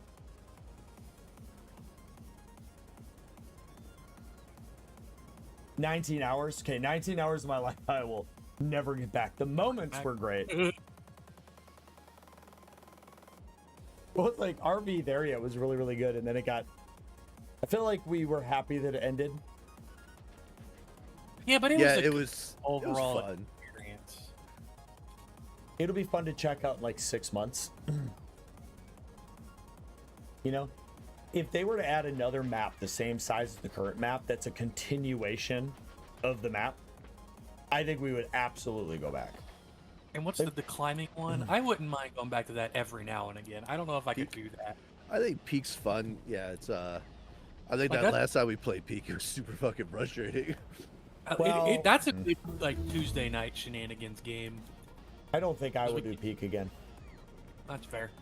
I don't think I would. It didn't have the shit. I think RV There Yet ruined Peak for me. Because RV There Yet had peak fundamentals, peak concepts, But and I mean that in the game sense, not in the peak sense. But then added so much to it. You know what's really interesting? 5 people made it in 3 months. Are we there yet? Yeah, it doesn't surprise me, but it Yeah. was good. but yeah. All right, right, Duck. chat. I don't know if you want to set up the Orange Science production chain. Did you see that I started making this deal? I did that. We All need right, power. chat. So I promised on Saturday Night Shenanigans that we would do the real pickle brine extra spicy sour pickle flavored vodka shot. Oh boy. Now Depot came up with a ridiculous number. Normally I just straight up let my chat pick, but sadly no one in my limited access community actually came up with a price at all. I said $20. What's up? I said $20. Oh yeah, okay, well that's a lot more reasonable. So what I decided on, which is I guess technically equivalent, is 5 subs. So that's only because it's 50 milliliters. I know I hate pickle stuff so much, Like, it's fucking rancid to me. I like pickles, but pickled flavored things, and I'm actually worried that I'm gonna gag on this one. So that's why I'm even saying that. So we're gonna say 5 subs, and I won't even just shot it. I'll sip and taste it, and then I'll shot it after I know how bad it's gonna be. Opinions of Terra Era. Duck, have you played Terra Era? Terraria, Creed wouldn't like it. I as much as I think we would have a good shenanigans time playing it, I don't think Creed would like it. It's like a mixture between Stardew Valley and Minecraft almost, but it's a pixel game. Looks like a lot of fun. I'm not gonna lie, it does look like a lot of fun. I already own it. Do you really? I own it. That's a new one. Wasn't your daughter playing it? No. I have 16 hours in the game. I have zero recollection of this ever happening. No, I know what it is. I know what it is. I can't even say that on stream. Oh, actually, I can if I word it correctly. Steam has a family share built into it where you can share your Steam games with family members. So it wasn't me that played it. Oh. I own it.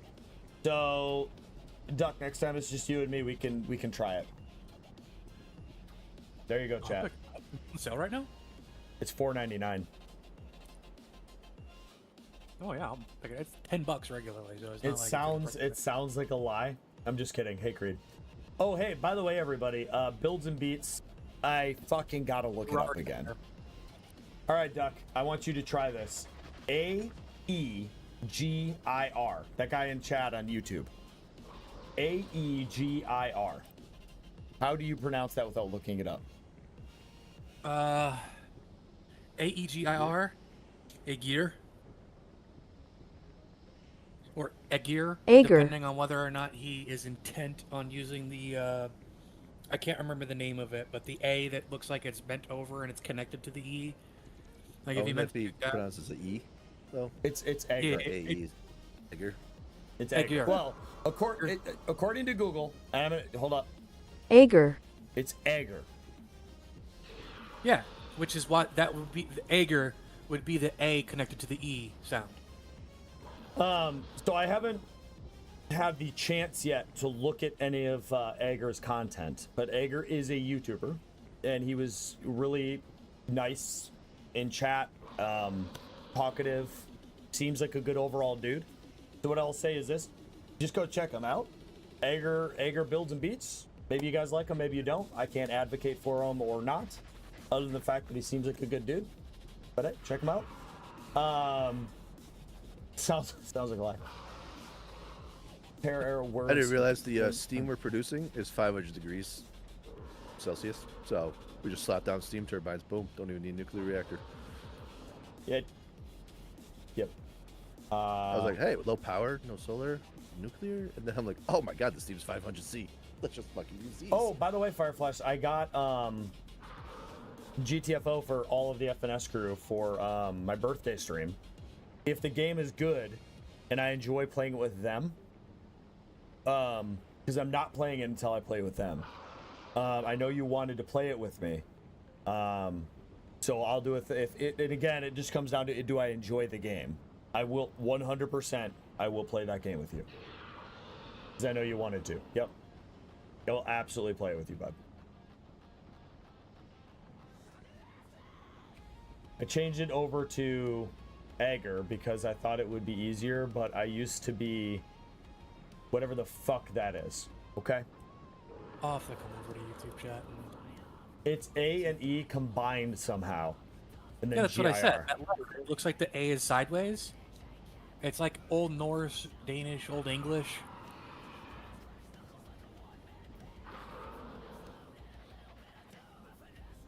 Yeah, it's not very often that I get to just play a good game with Fireflash. So yeah, no, if I enjoy the game, I will 100%.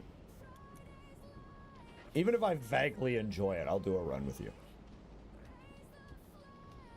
By the way, Fireflash, my deal still stands. If you can find, I forget what the genre we picked was, but if you can find a game in that, whatever that, I forget, whatever the genre I said was, I'll try one with you. Oh yeah, we're doing that for his birthday stream, Mr. Fireflash. I don't think it was massive multiplayer online. I think it was because I don't want to play with other people. Like, you know what I mean? If it's MMO, it has to be like PvP is, you know, like RuneScape, you had to go to PvP zones. In World of Warcraft, you had to go to PvP zones. Yeah.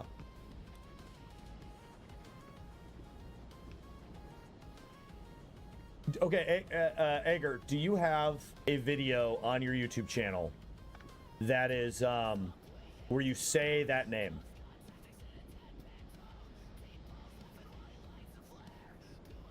What's that, Fireflash? If you find one that's on sale or whatever, I can't promise I'll like the game, but we need to find a game where you and I, people don't realize this, Fireflash was the first viewer that like did viewers can join and played consistently with me for many, probably close to like 100 or 200 hours with me. Okay. Well, eventually when I have time, I will get around to checking out some of your content. But, is Duck saying it right? If Duck is saying it right, then I know. Just so everyone knows, Duck is my English professor. I'm not an English professor in any way, shape, or form.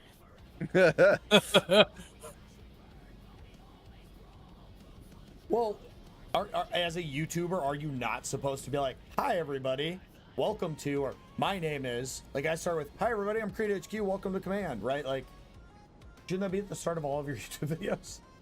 I feel like that's correct. I mean, so he has like nearly somewhere 4 or 5,000 subscribers, so I feel like he would know. I do that in my edited stuff generally. I don't edit shit. You're in such a rush. I was going to use this to make science. Uh-oh, well, I'm just trying to get... No, you're good. I'll put another foundry on the other side. But no, Yeah, I mean, for you two, plenty of molten lava, you know, shit's infinite. Edgar is big into space engineers like we were.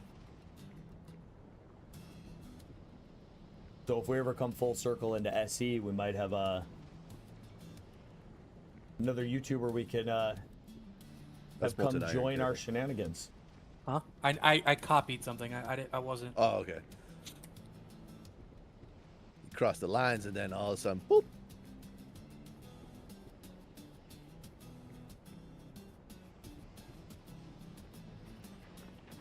Yeah, Puma, how many times do you think we did crossovers with modders and YouTubers? Like we did content like with them? I feel like it's like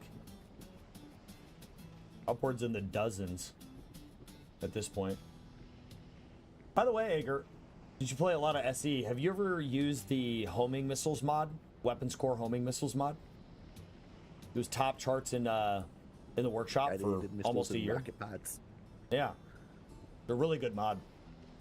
I know the modder. No, you hate Weapons Core? I know a modder. I know the modder of Weapons Core. And I also know a modder who's really good and well versed in Weapons Core. That should you ever want to Used to be. reassess Weapons Core. I hated Weapons Core. I fucking hated Weapons Core. And then these two modders changed my tune when I actually learned how to utilize Weapons Core properly. I'm bragging about my best friend Puma over here. He's one of the top modders in SE for some Weapons Core stuff.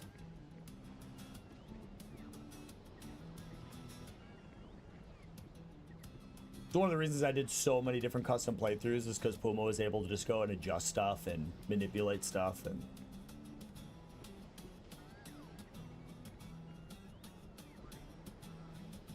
And see, that's one of the... I won't go into it too deep. If you want to hate Weapons Core, I'm all about it, man. Go for it. Because, yeah, I hated it for a while. I get it. One of the cool things about Weapons Core is the ability to customize your personal configuration to keep it close to vanilla, but adjusting things in that would have otherwise been vanilla to be slightly less and more towards what you want.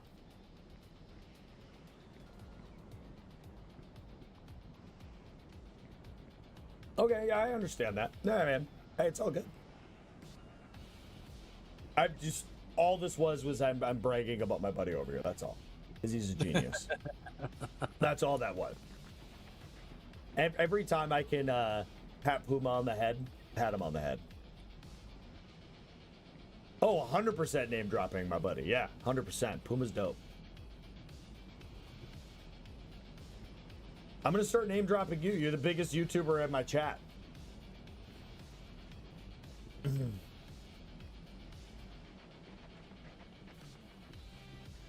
Yeah, I don't know who Aragath or Valakai is.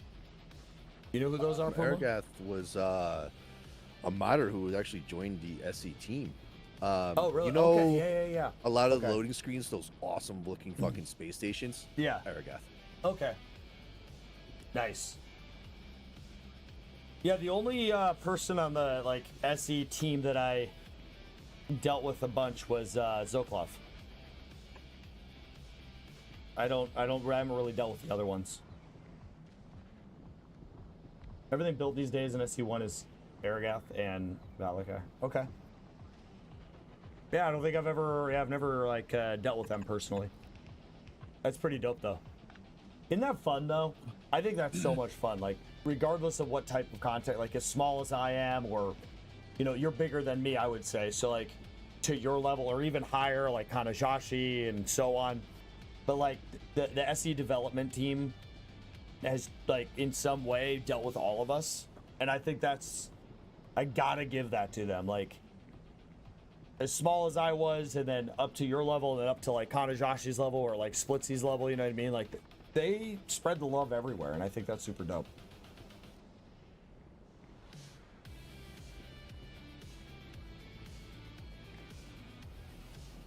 Yeah, what I am gonna watch though is I gotta watch your tutorials, because I'm big about.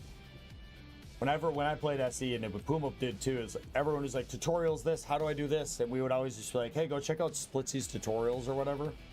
But it's always fun to know other people that do tutorials. With Merrick, so that's crazy. That is crazy, yeah. That is crazy.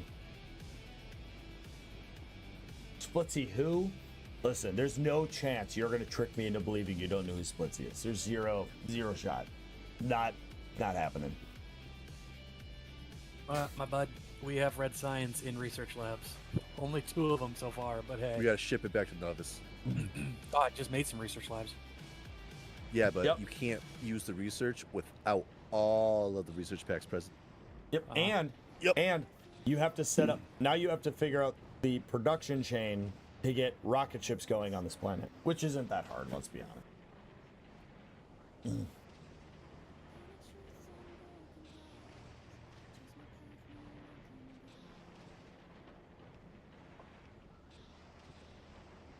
Yeah, I understand the logic of the science the way it is. Like, it adds this logistic chain in space. So you can't just, like, come here once. Like, you have to constantly spend ships here to get the science. Mm-hmm. However, at the same time, I kind of wish there was another mechanic that allowed... I feel like there should be certain types of research that can only be done on a specific planet. So that we keep Novice as, like, the primary science node. But then you could have infinite science research, like steel, for example, is infinite. So you'd have to have a couple things going here as well. Yeah.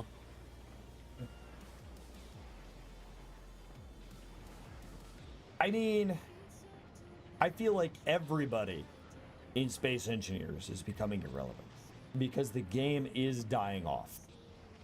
Regular SE? Yeah. Yep, the game is dying off. SE2's coming. It's like, you know, there'll be, I don't know, what am I trying to say? There'll be a, probably resurgence in SE as SE2 gets closer to release, just because people will play SE2, there won't be as developed with mods and what you can do, but then as the community really takes to the modding, and especially because they built modding tools directly, already released them, so all the big modders or whoever wants to can look into them. You know, there's other different functions like a multifunctional block. Like that would solve a lot of the fucking ass fuckery we had to do in SE1 of making blocks that were offset certain, you know, fucking positions so that you can make it all look like it comes together, which is a neat trick, but he's Captain Jacking. You're using that as a verb. Yep. Yeah, I would never Captain correlate Jacking. those two. I would never correlate those two names together, but as a verb, okay. Yeah. I've talked about Captain Jack more than a few times, and I am not going down that rabbit hole on stream. But you know who Captain Jack is, yes? Puma? Oh yeah, I know who Captain Jack is. Okay, all right. We're going to end that conversation there. Yeah. No, so it's like the main reason that I know the trend of SE is all the modders that I know, which are some of the biggest names in the modding community, have all retired from modding for SE. Like they've made the most relevant mods in all of SE, and they're done. You know what I mean? It's like once the modding community starts to die down, the game that is a modded game is going to start dying too. Plus, the game's over 10 years old. So I feel like any YouTuber has to start moving on if that's what they're creating. They have to. You have to jump into other stuff. You don't have a choice.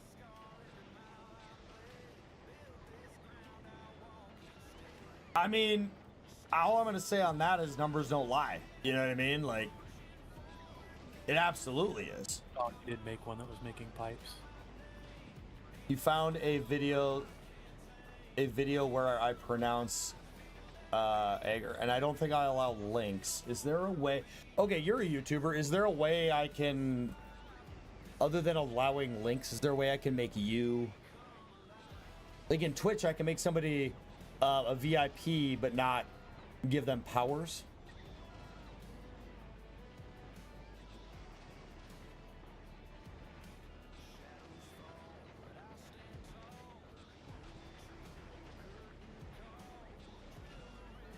Yeah, I do have Discord. Yeah.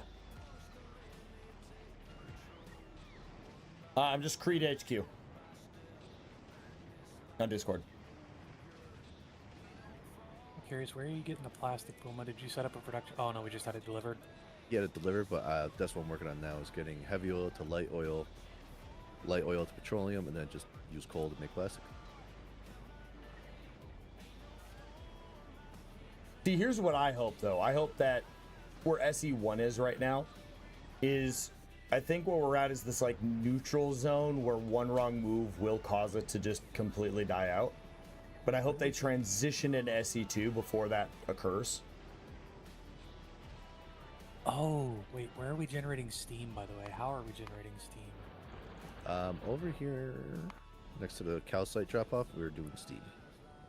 We are making 4,000 per second. Oh, yeah, because it's sulfuric acid and calcite. Oh, so we can get water here easily. I forgot we did this. I forgot about the water production.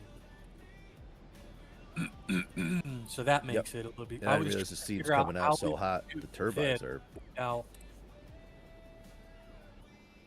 So Oh, yeah, we could just make power with turbines. It's kind of cool. Well, the three of us are a little bit off on SE because the last time I played...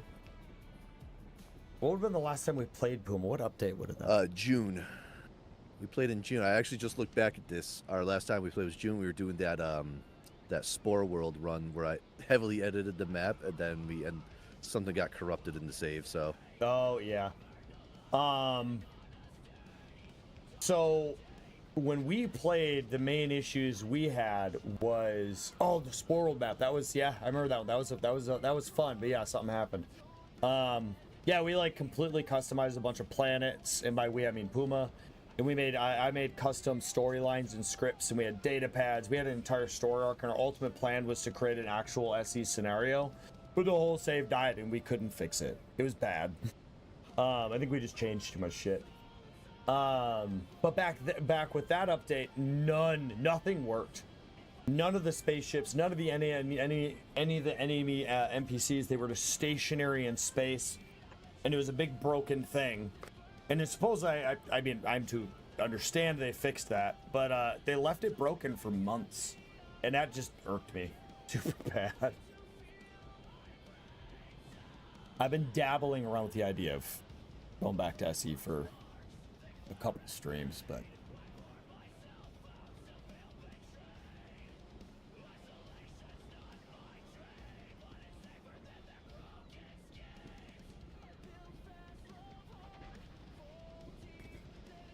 Not using lubricant for anything else, right?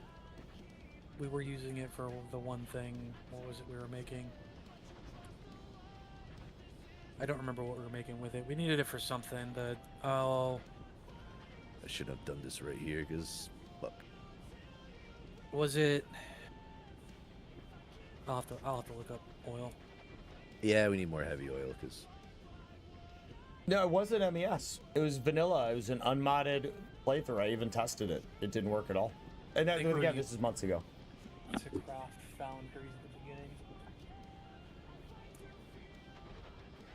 yeah, just a craft foundry, so we don't need all.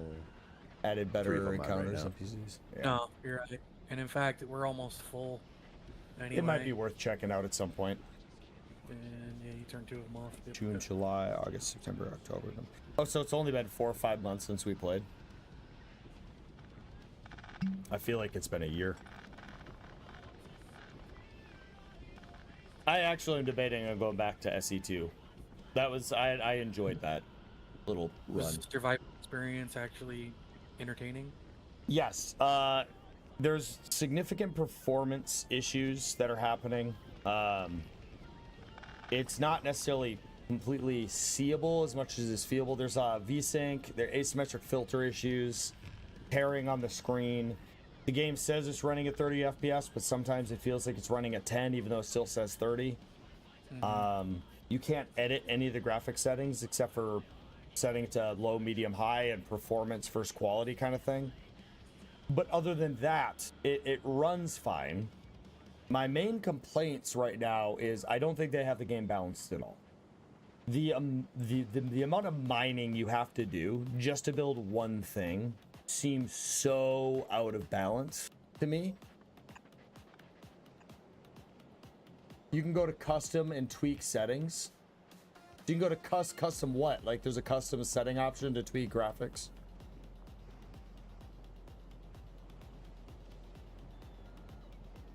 Yeah, I didn't know that, or didn't see that. That's good to know.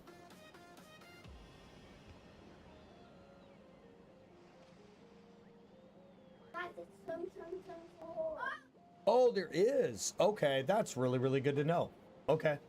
Then never mind. It seems that there is a custom setting. You just it's hidden behind low, medium, high, extreme, and then you have to go to custom. See, 95% of games, once you change one of the settings below, it automatically goes to custom, and they, for whatever reason, lock it behind a specific menu, which I think is silly. It is a bit. Oh, see, I'm glad we agree. Bit silly, ain't it? Bit silly, isn't it? Total change of topic, Hager, but are you into anime? Oh,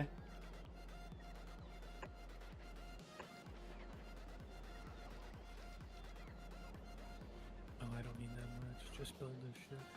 Hell no. Really? Okay. I mean, I'm not going to judge you either way for it. People do or don't like it.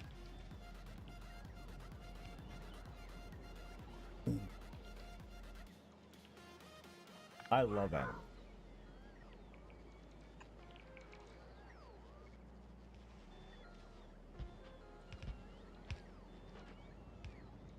You know what? I do gotta say this, right? I keep saying how advanced Puma is at stuff. And I feel like I don't have a whole lot to do. However, I can irrefutably say I would be a lot further along in this production chain. But I know a lot of this production chain. Basically what I'm saying is you two are slow as fuck. Hurry up.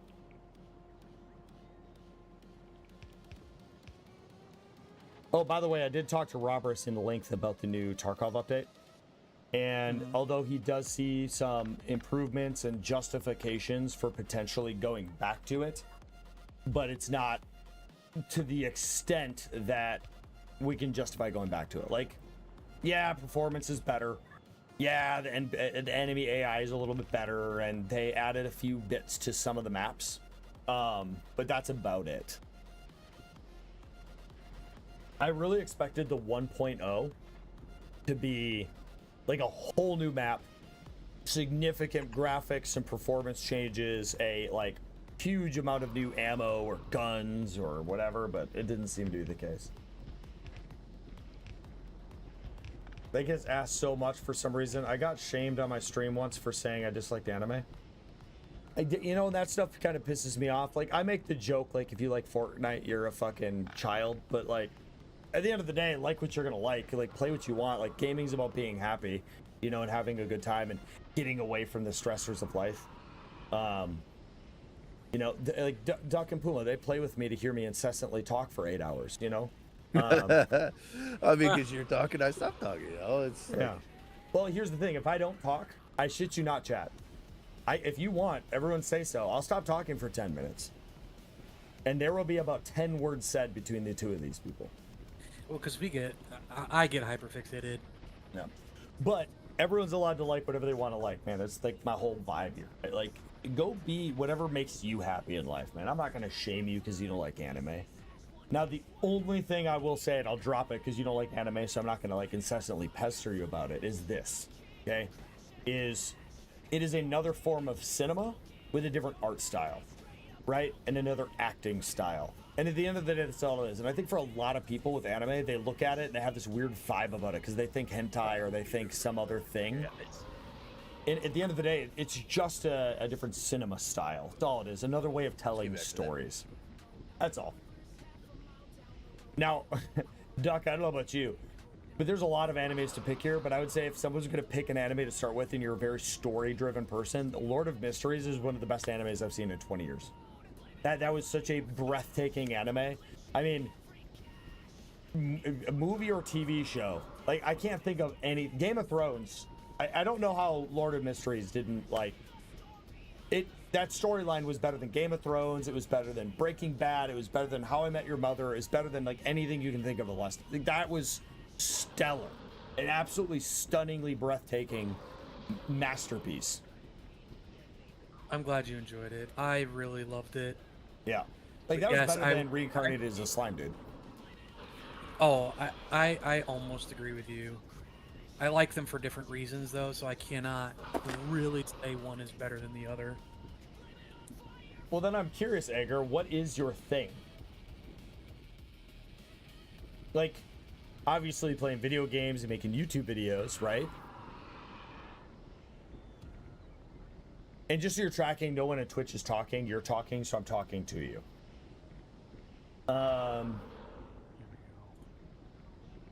It's just a put off for you. Okay, so that animation and cartoon stylization is not your thing. Like, for me with certain video games. Yeah, I understand, dude. Now, if you prefer, I don't know what you're into, but I mean, if you want me to give you shit for not liking it, I can. Just let me know. My thing is, don't yuck somebody else's yum. Yep. So, I mean, if I will completely judge you don't if you eat a steak well done, but it's your steak. I don't care. Yeah. I'm still gonna make fun of you for it, but I ultimately don't care. Okay, I mean, that's a unique case, because... No, see, I have a problem here. No. I have a permanent ban in effect for anyone who says they like a well done steak. I don't get how somebody could like a well done steak. I don't judge people for a lot of things, but if you like a well done steak, you should be in a mental asylum. And I like, just don't eat meat. Go be a vegetarian. Evangelion, Sailor Moon, Dragon Ball Z. See, you know what? You're a man of culture. You watch Dragon Ball Z, you're good in my book, man. You're good in my book. Yeah, it's pretty much the win button right there for... Extremely bloody. 10 seconds at the grill. So me, I'm a medium rare for the sake of, like, my family, my daughter, my wife, and stuff like that don't like more than medium rare. So I just cook medium rare. I do like medium rare is perfect. I do like a quality, well cooked. Like, I'm a very good griller. I'm not going to claim to be the best, but like I am well above most, I would say 98% of people that can grill. So when I cook a rare steak, I will do it really slow on the cold side. I'll let it just slowly heat up to temperature, and then I reverse sear the motherfucker, throw it on my plate, and I'm good to go, right? I love a really well cooked, like perfectly done rare steak. But anyone who knows anything about red meat knows exactly what I'm trying to say. Like, you can make a rare steak and just fuck the whole thing up, where it's just like slimy and like knotty and tough and just gross to eat through, or a very tender, moist rare steak.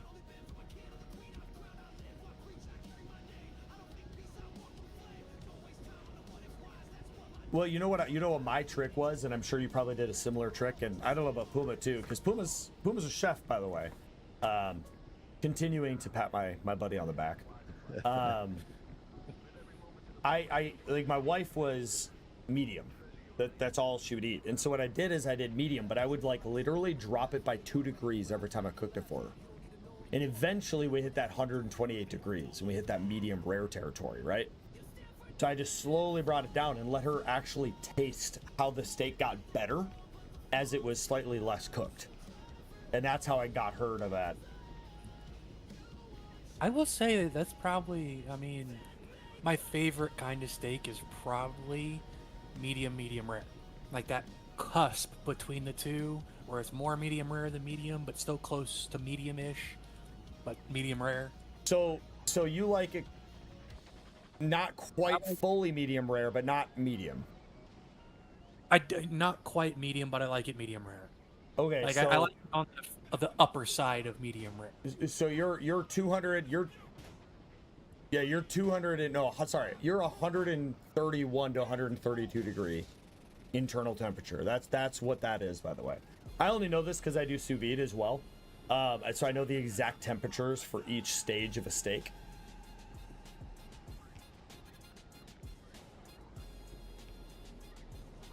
So if you're ever cooking a steak, Duck, and you have a thermometer and you don't know what it's doing on the inside, if you're between 130 to 132, you're going to be exactly where you want to be. Okay. 128 is considered like the perfect medium rare temperature. And if you hold at 128 with sous vide, it will never cook further than medium rare, and it will continue to tenderize. That's why a lot of people do the reverse sear method. You put it on the cold side, slowly bring it up to temperature, which tenderizes and flavors the meat, and then you reverse sear. So like, I'll bring it up to about 116 to 118, and then reverse sear it, which will bring it to about 128 internal.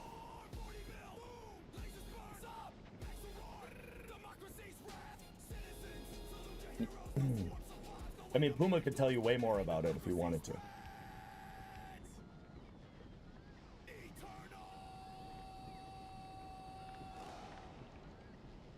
You had to join my Discord. Oh, you know what? It's because of bots, dude. And you don't need to stay in my Discord. I won't be ashamed, dude. Like, I'll even add you as a friend so you can message me. Yeah, like, leave if you need to leave, dude. Alright, let's watch this. The Void. An engineered coffee community is set to race. The Void awaits. Precision is key. The Ire and engineered coffee community is set to race. This is the Void Velocity Challenge. Our next community event is here, and it's a true test of pilot skill and ship design. We're talking about a high-stakes space race, weaving through a challenging asteroid course and navigating. The Void awaits. Precision is key. The Ire and engineered coffee community. The Ire? I would have never guessed that's how you said it. Because there's a G in it. You just blew my mind. Ire. Life for ire. Yeah. Oh, hey, yeah. There you go. That's funny. Well, if you choose to stay, I do the same thing for all content creators.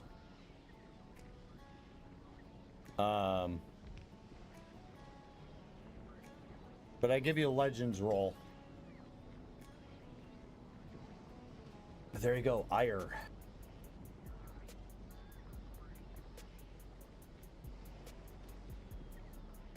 I now know. All right, everybody, go check him out. He's hanging out in chat. He deserves a little bit of a shout out.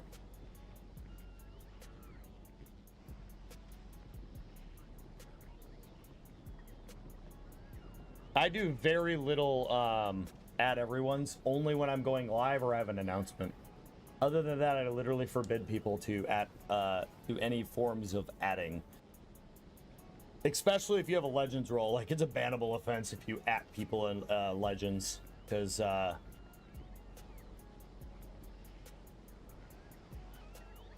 give them those roles for a reason.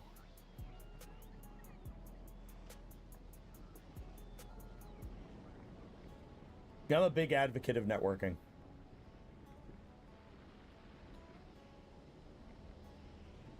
Hey, they're getting stuff done, chat. They're progressing. I should have labeled my stream commentary and just chatting for the night. I mean, it's getting set up. Duck's got production going, so.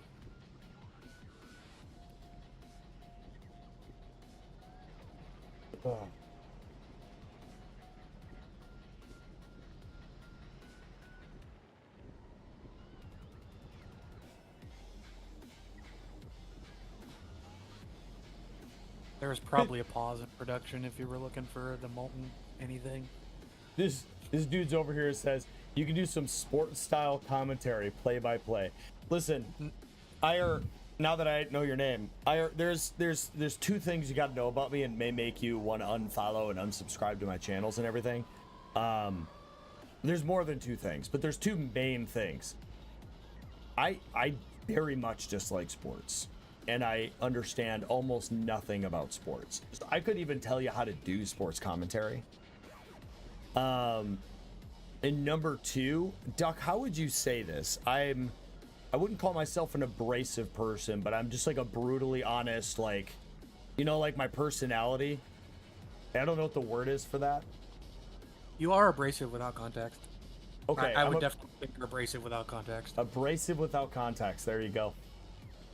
Like, if you come in here spewing some bullshit, I'm either just gonna straight fucking ban you or just tell you to fuck off. Like, you know what I mean? Like, yeah, okay, I love that.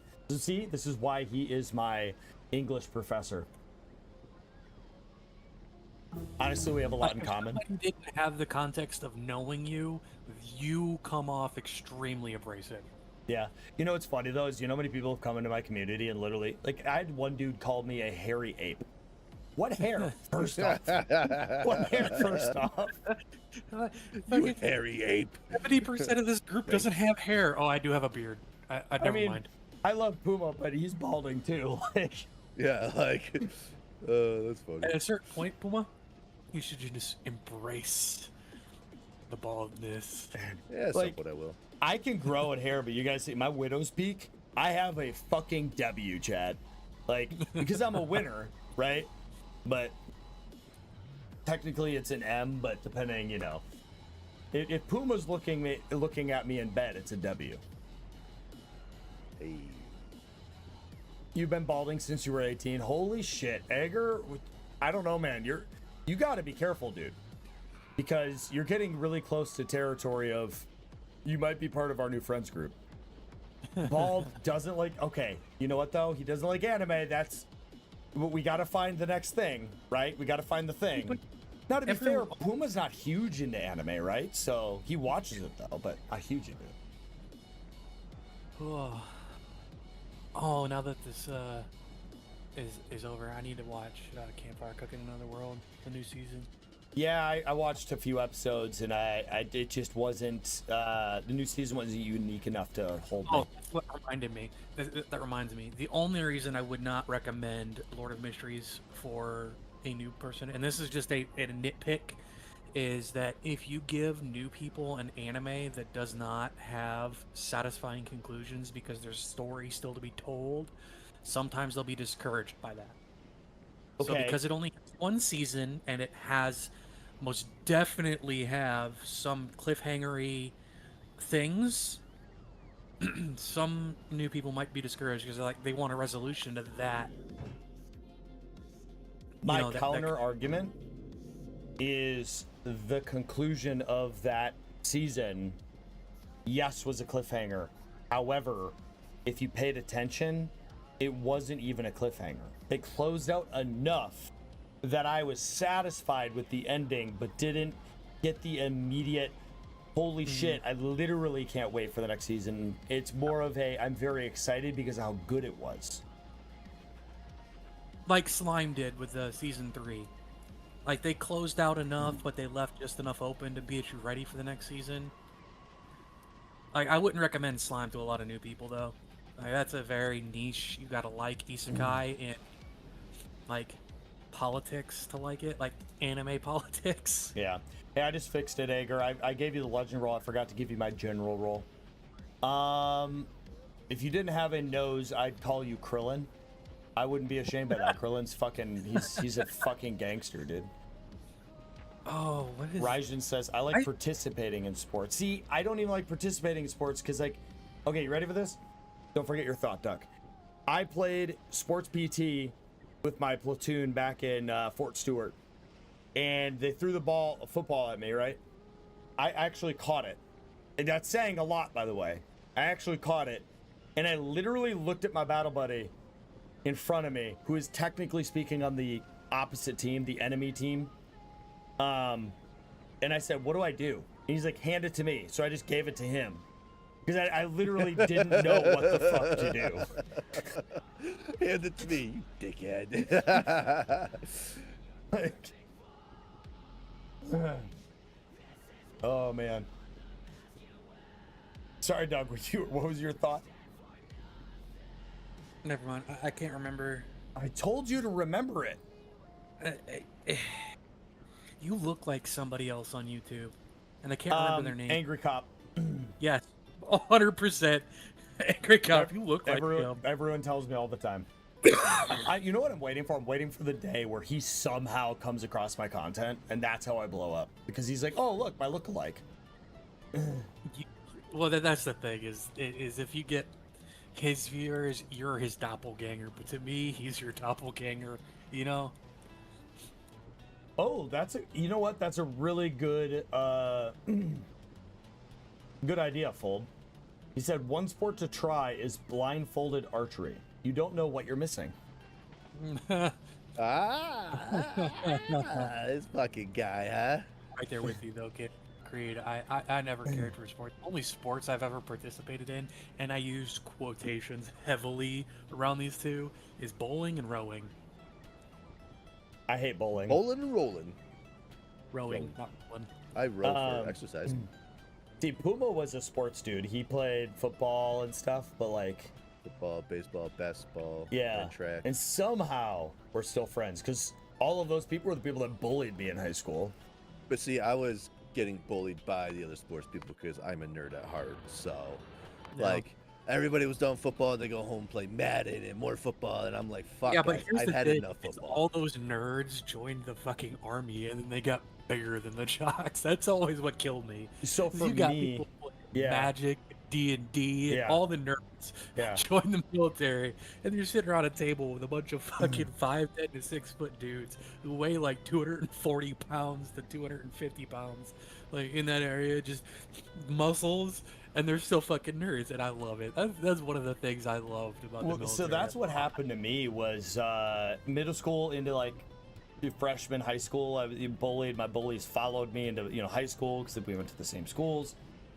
And then I hit my growth spurt. I finally hit 6'1", like 200 pounds, and I was as big as some of the football players, if not bigger, And then I immediately stopped getting bullied, but I didn't know what to do with my life at that point because like I was a total nerd. My favorite planet like this, because we're setting up production chains, so we don't have to keep flying back on Duck's dirty dangler. How is this an insult? What is an insult? I don't know. Probably because I'm just kind of daisy chaining shit together, and it's ugly as fuck, but it's working. Yeah. I'm just the commentary guy tonight. You participated in, high school. Okay, tennis I understand because I actually played tennis with my brother. It wasn't like we didn't do it as like a sports team. We just enjoyed going out and doing tennis. I still don't enjoy watching tennis, but I understand it a little bit. There's one thing I did do. I did do after school ultimate frisbee. Love of your life. I like that guy. I fully go, I like you. Are you mad because it was on Vulcanus? You met the lava of your life. Love of your life. Well, two of my loves are on the planet right now, so. Oh. Yeah. Yeah. We are. Oh, you added a lot. Okay, that's why we're getting to. Duck, we got lots of plastic. I noticed. We are making 6.608 per second. You can go ahead and set up the low density structure foundry. Oh, okay. No, I remember Raijin. So, you know, this is funny, is Raijin and I went to a lot of schools together. And, okay, let's just be honest here. I'm going to be a bully for a sec. Your fashion style looking back was atrocious. But then again, so was mine. Like, we just wore whatever the fuck, you know what I mean? Like, we didn't give a shit, you know what I mean? But his was literally that. And mine was because I would literally be playing Magic the Gathering in the lunchroom in high school. You know what I mean? But yeah, we both got bullied in different ways. But they missed the mark with you, dude. Like, if you're gonna hit on somebody because they wore a fucking polo shirt and like khakis to fucking school, like what are you doing? I don't either, dude. I'm literally wearing sports shorts and a fucking like black shirt. Like, the only reason that I look decent what I wear is because my wife picks up my clothes. She buys my clothes. You know what I mean? With that. Yeah. Like, it helps being fit because like it makes most clothes look good on you, but you know what's funny though is Puma had said this a long time ago. We had a whole conversation about this, but like now I on Facebook or whatever I can find all my high school bullies and they're all like fat, fucking like their dads or like they're working an office job or whatever, and I am significantly bigger, significantly more fit. Like what Duck was saying, like some of the biggest, baddest motherfuckers in the military are complete fucking nerds.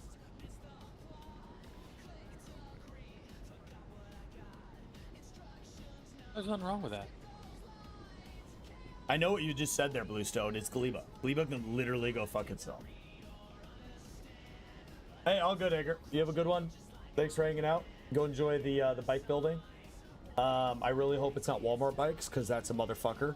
If you're still there, there's one piece of advice I can give you, and I may not need to, because you might have a lot of experience, and I'm insulting your intelligence now, but WD-40 on some of the bolts, because they like to strip really fucking easy, even if they're threaded perfectly.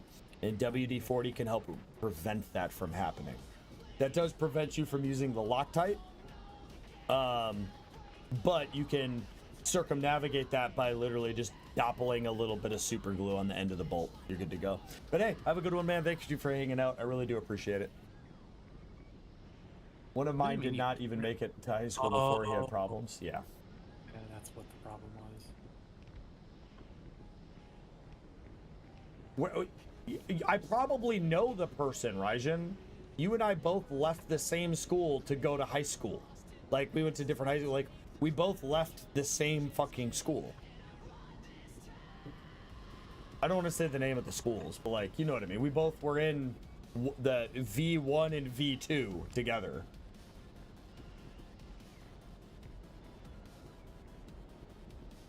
It's okay until, wow, oh, you know what? That's a really good point. Until Duck recently built his new computer, he wasn't able to watch my streams and play at the same time. Now he is. So, yes, if you post a spoiler, it could be a spoiler for Duck. It would have been Duck couldn't do both at the same time, so you could never spoil anything in chat. Like Tarkov, I definitely couldn't. But there's certain games. Some games. Well, because your old computer would get capped out so easily. Well, it's because my processor was almost 15 years old. Well, not 15. We'll say 10. I think I remember the moment, but I don't remember the person. Oh, I feel like I do.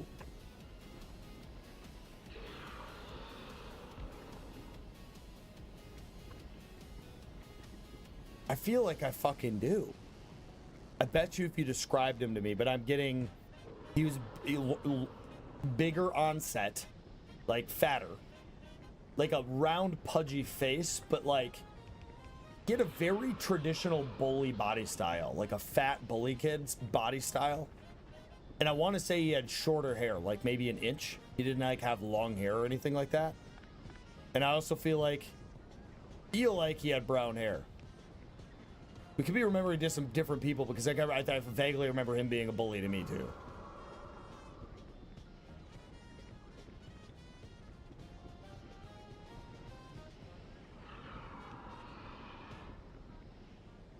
Hey, Duck. There's a Yes. dude for you to nuke up here. Ooh, I'm gonna find I have a nuke use and a it. rocket launcher. Do you want it? Yes. I'm going to put it into a chest so I don't accidentally blow us all up.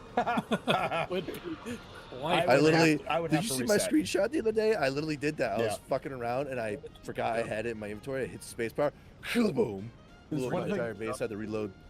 They need to add to this game is explosive. Like, I hate to break it to you, but if you fill a 1,000 or 100,000 liters of heavy oil into a container and you launch a nuke at it, like, I'm sorry, but that's going to spread some type of explosive force or fire around. You know what I mean? Like, they should add, like, chained explosions to a base. Didn't get Puma, you picked it back up.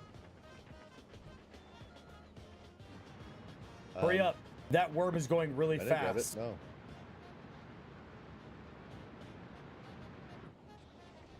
Or There's they a- picked it up. There's a Twitch integration mod. Don't see it anywhere in the network. That's weird. I did not grab it. You can look back on my stream. I didn't touch So, it. you know what? Earlier today, this morning, I was playing, put something down, it fucking disappeared. Put it in a Yeah, chest, that gone. is gone. Yeah. No fucking idea where it went. Oh well. I mean, there's a rocket launcher in the I put crate. it back. I put the rocket launcher back because I didn't get the. And the warhead. nukes are literally right here. Where? Oh, There's it one pulled it nuke over to this right there. one. That's why. Oh, Because that's it has yeah. a request on it to consolidate. That's why. There Hey, you go. as a reminder, chat, 5 subscriptions, and I will do this extra spicy pickle brine, sour pickle flavored vodka. Bring nukes on the base. Oh, it sucks. Alright, hopefully Duck's about to head over there because we got our eyes on it. We can watch it happen. What's the ammo called? Is it a missile? Right or- here. It's literally called atomic bomb. I'm literally clicking on it. Oh, got it. Just be careful because it doesn't have one of the safeties. You just wherever you point and hit spacebar, it will go. Yeah, so don't miss. Fucking shoot Puma. I dare you. I've been on Creed screen the whole time. I can't approach it. That could be a very good target.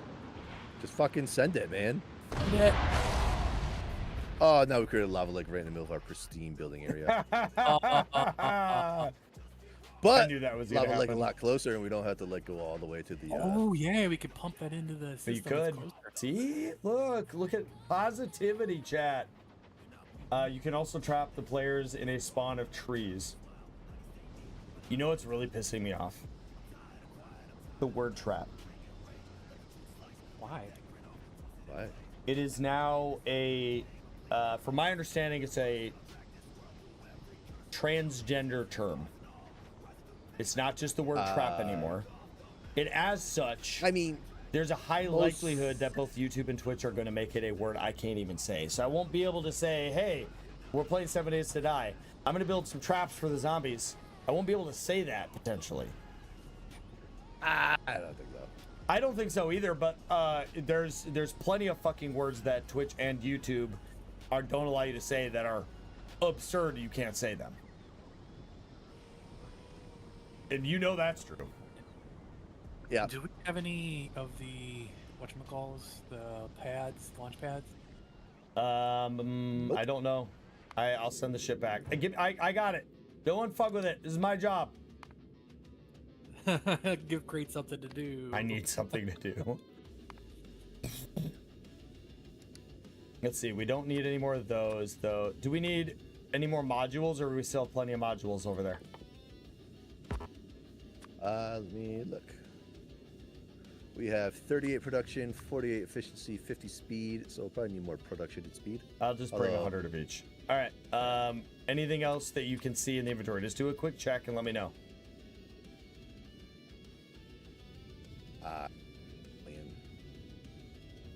I also already forgot what Duck told me to get.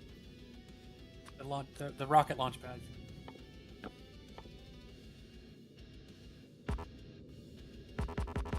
More robots. We can't. I can't because it weighs too much. All right. So, Duck, walk me through how many of each resource we need.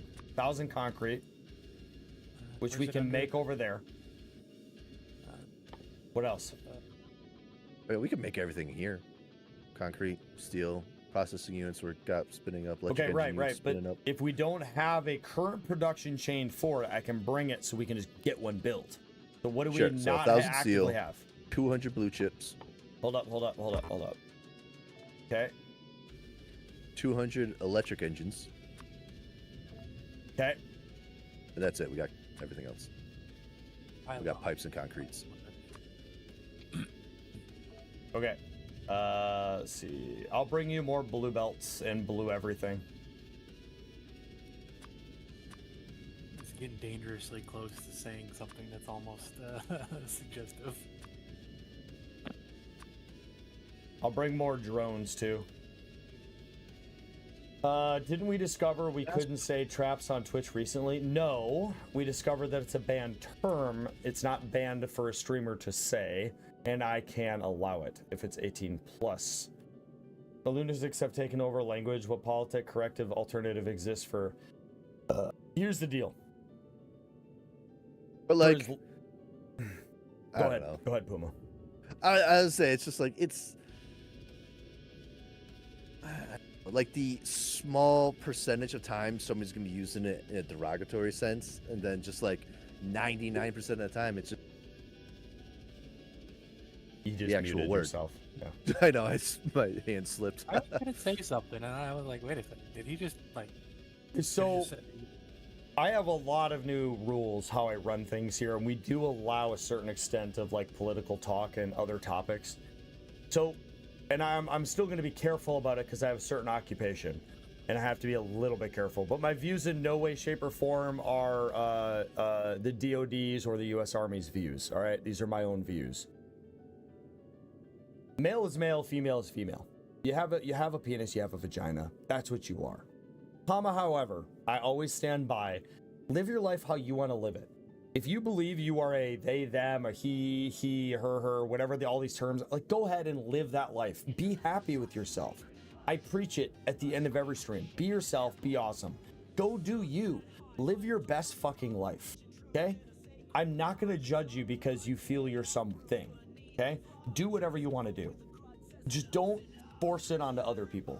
It's the same thing with religion. Something, another way he emphasized that, Yeah. or he articulated that was not, he doesn't mean to that derogatorily. I don't think No, that's a I word. don't. But like, just be whatever you want to be. Have what a religion you want to have. I will respect your opinion. Have it. I don't believe in any higher power in any way, shape, or form. I never will. It's scientifically improbable to me. It's not a thing. But like, you do you. But like, stop fucking with words.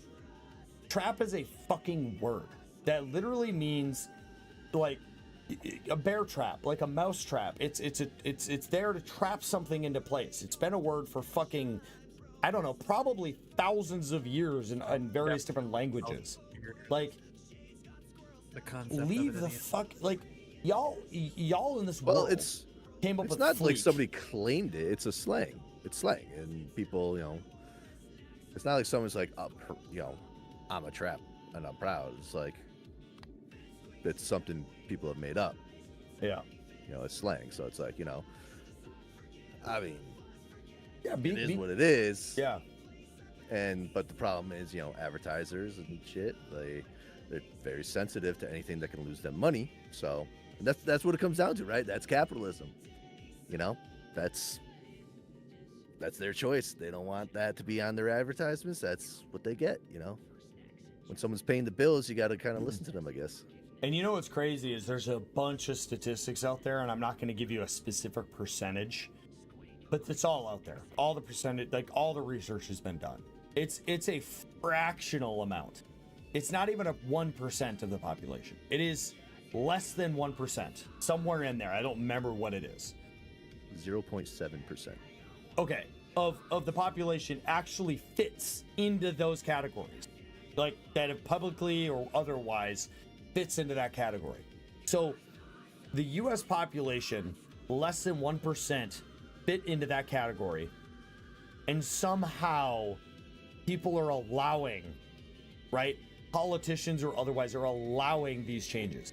Like, that is so monumentally mind-melting to me that that's a thing. It's not even the fact that the word trap is now an issue. It's the fact that somehow political structures in the US look at a fractional portion of a single percent as something they need to focus on. That, like, when you're talking about voting, when 99.3% of your voters are all what I would just consider male, female, or like, what, I don't know. I don't even know what the politically correct term is here, but like standardized individuals that fit the world view of male, female that has existed for many thousands of years, right? That standard view set. And then less than a single percentage of people view this new way of thinking, right? Which I'm not saying is right or wrong. It's not right or wrong. It, again, be yourself, be happy. I can't emphasize that enough. I'm not hating on anybody. I'm not. I really, really mean this. Go live your best life. I want you to be you and be happy with yourself, right? The only thing I ever ask anybody is don't push it on me. Like, if I walk in public and I see a dude, obviously a dude, like a dude, and then they're like, hey, I'm a her. Got it. You've told me you're a her. I'll call you a her. Like, that's how I am. Like, that's it. But if you just get mad at me continuously for that because you didn't tell me what the fuck you were. But like, that blows my mind that politicians, 99.2% of their voters are of this other category, and somehow we're focusing so massively on this other category that is a fractional percentage. I don't get it. It makes no sense to me. Oh, what do you mean focusing on them? Like why is it why is it one of the number one topic pieces in all of media? Social media, because news media, politicians all of media. are using the transgender population as a scapegoat for all of our problems. Like you said, 1% or less of the population are not causing any issues that are plaguing our country. So that's why it's a hot topic, is because they're just saying, oh, you gotta watch out. They, what was it? Christy Nome called for them to be put in concentration camps, like that transgender Americans are the enemy of the people, like verbatim what she said. Like, that's when there's a problem. It's like, why are you picking on the 1% of the population who has literally done nothing to you when you have a mass shooting problem? We're at over 300 for the year? Why aren't we focusing on that?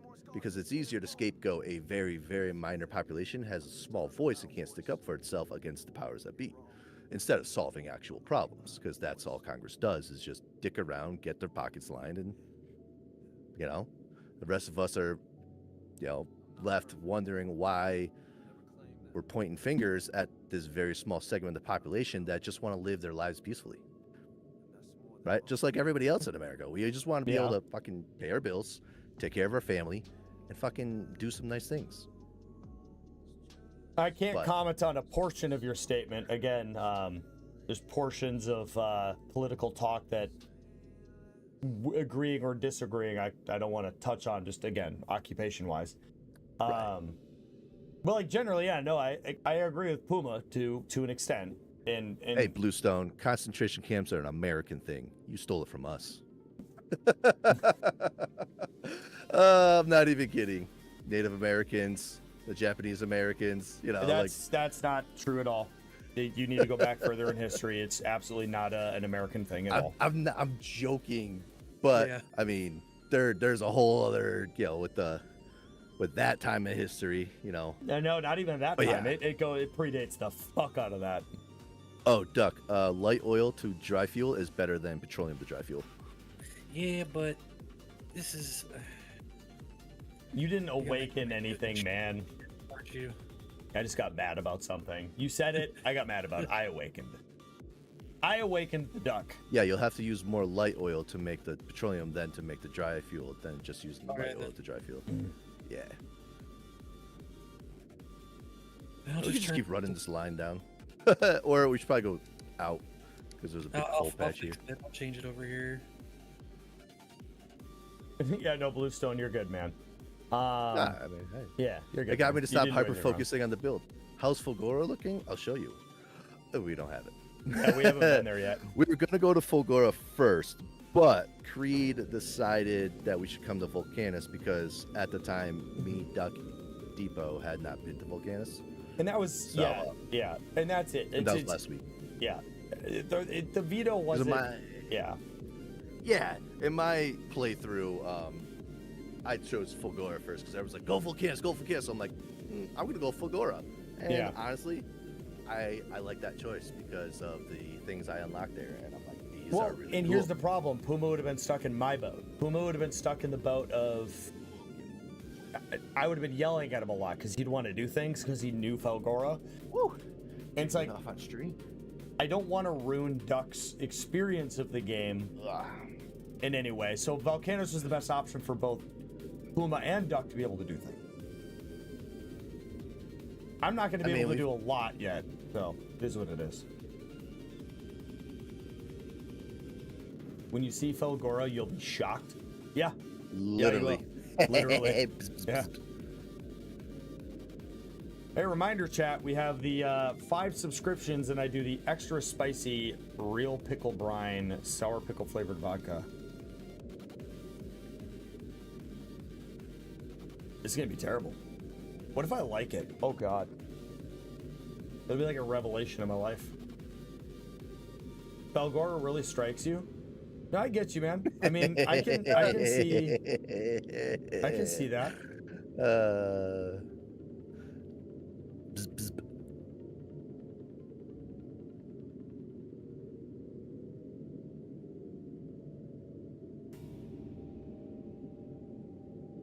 Would you say it's electrifying?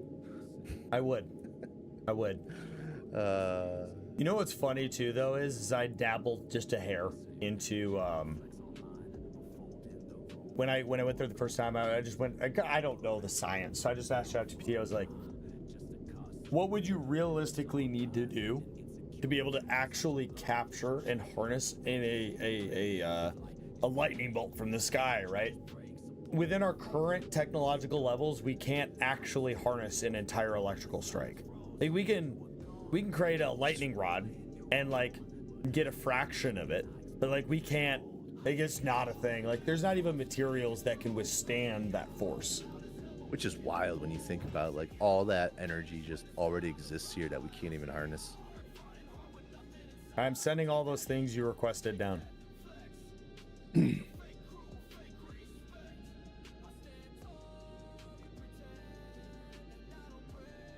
More bots too. Belts, splitters.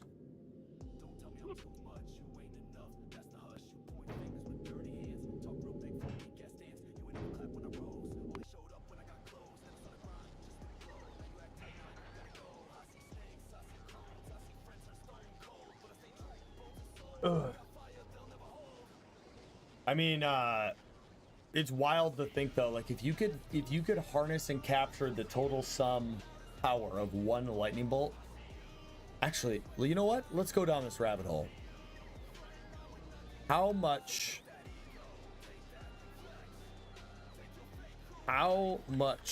could you power if you could fully capture a lightning bolt and harness all of its power / energy?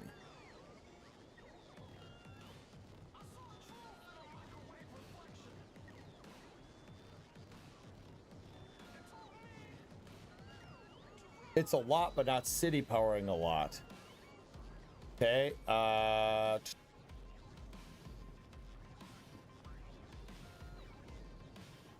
So you could power one home for 92 days or 3 months with one lightning bolt.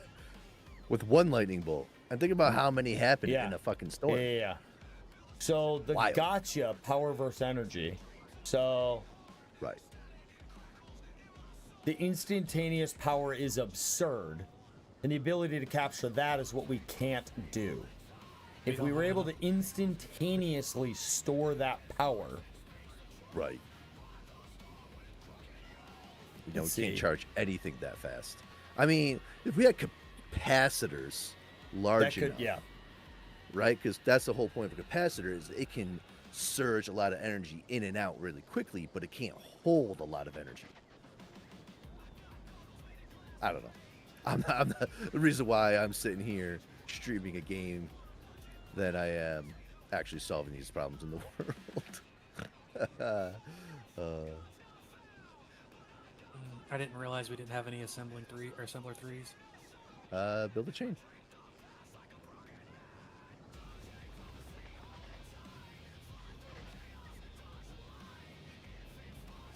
Okay. I mean, we have the stuff here. I can slap down stuff for you.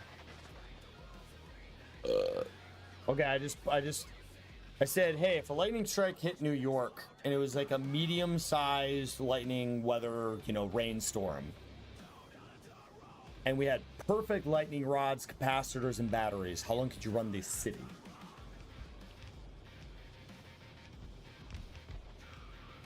This is why I love ChatGPT. It's looking up like New York consumption data.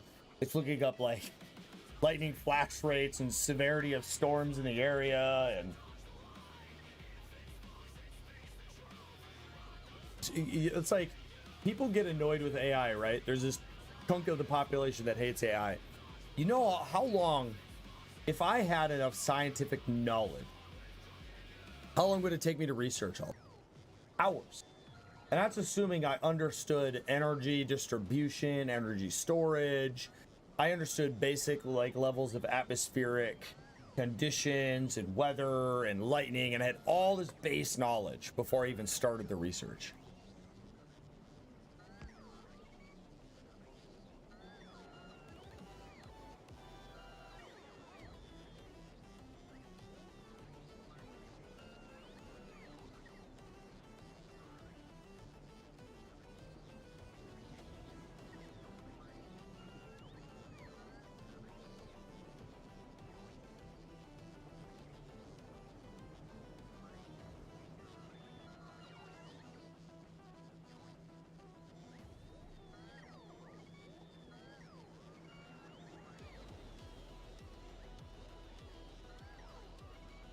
No, Yeah, AI absolutely has its problems, but that's why it's like AI can be wrong. And I'm telling you, I use it all the time and I fact check it all the time. It is wrong on more than one occasion. But you know what's crazy though? We're 5 to 10 years away from AGI. That's fucking wild. 5 to 10 years from now, the world will be a completely different place. Might be sooner. You never know. It might be sooner. Like, okay, so if you dig into AGI, even if you use ChatGPT to tell you all about it and then have it give you references and websites to look at articles of actual scientists who've actually done real research and study into this, we are about 5 to 10 years away. Those are the rough estimates. But when it is achieved, it will be the literal most revolutionary technology in all of human history, and its leaps in technology will be so vast and so extreme that we as a people won't even be able to keep up with this, and we'll have to put in artificial means. We'll have to put things in the way of that progression, so the knowledge will be there, and we'll have to be like, okay, we have all this knowledge, we can use it, but we have to do these things first, and it'll take 5 years for us to get the infrastructure in place to do these ones. And that's how wild it'll be.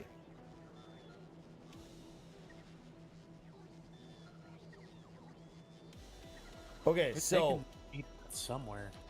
if lightning strikes Oh, occur, I have it in my logistics thing. That's why. Here. so if there was a rather intense storm, so New York's average rather intensity, so it looked up average weather data, they run about 2 hours, and they have anywhere between 10,000 and 100,000 strikes, but it averaged that out to about 73,000 strikes over the last year. Would be an average high intensity storm. Would run the entire city of New York at max consumption for 1 minute. Which doesn't seem like a lot. It doesn't. But like, that's a whole fucking, that's all of New York. And that's just assuming you can harness the energy locally. What if, think about how many storms are going on throughout the world, the country. Yep. It's 7 gigajoules. A lot of energy.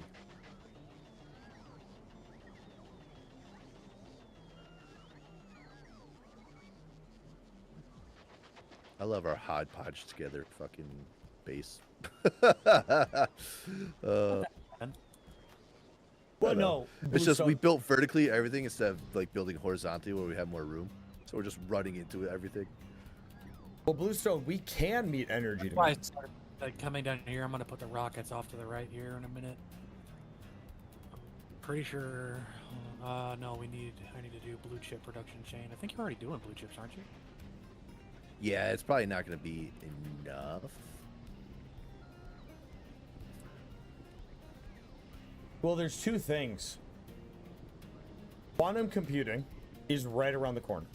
The one thing holding us back from quantum computing, well, it's not the one thing, but it's the biggest thing, is cooling it. Now, if we can unlock true quantum computing, that alone is one of the scariest things on the planet. If the wrong people, the wrong country, for example, were to unlock that, they could control the globe with the right people in place to make a use of it. But then AGI is a completely different thing. And I know these AI you're talking about, the research lab AIs that have been able to do way more in a short period of time than humans could do. But that's the thing is, if the wrong people unlock AGI, that's it. Like, if some psychopath software engineer were to somehow figure out AGI in the basement of their computer, the basement of their house, right? That's it. Like, they can do whatever they want. Nothing can stop them.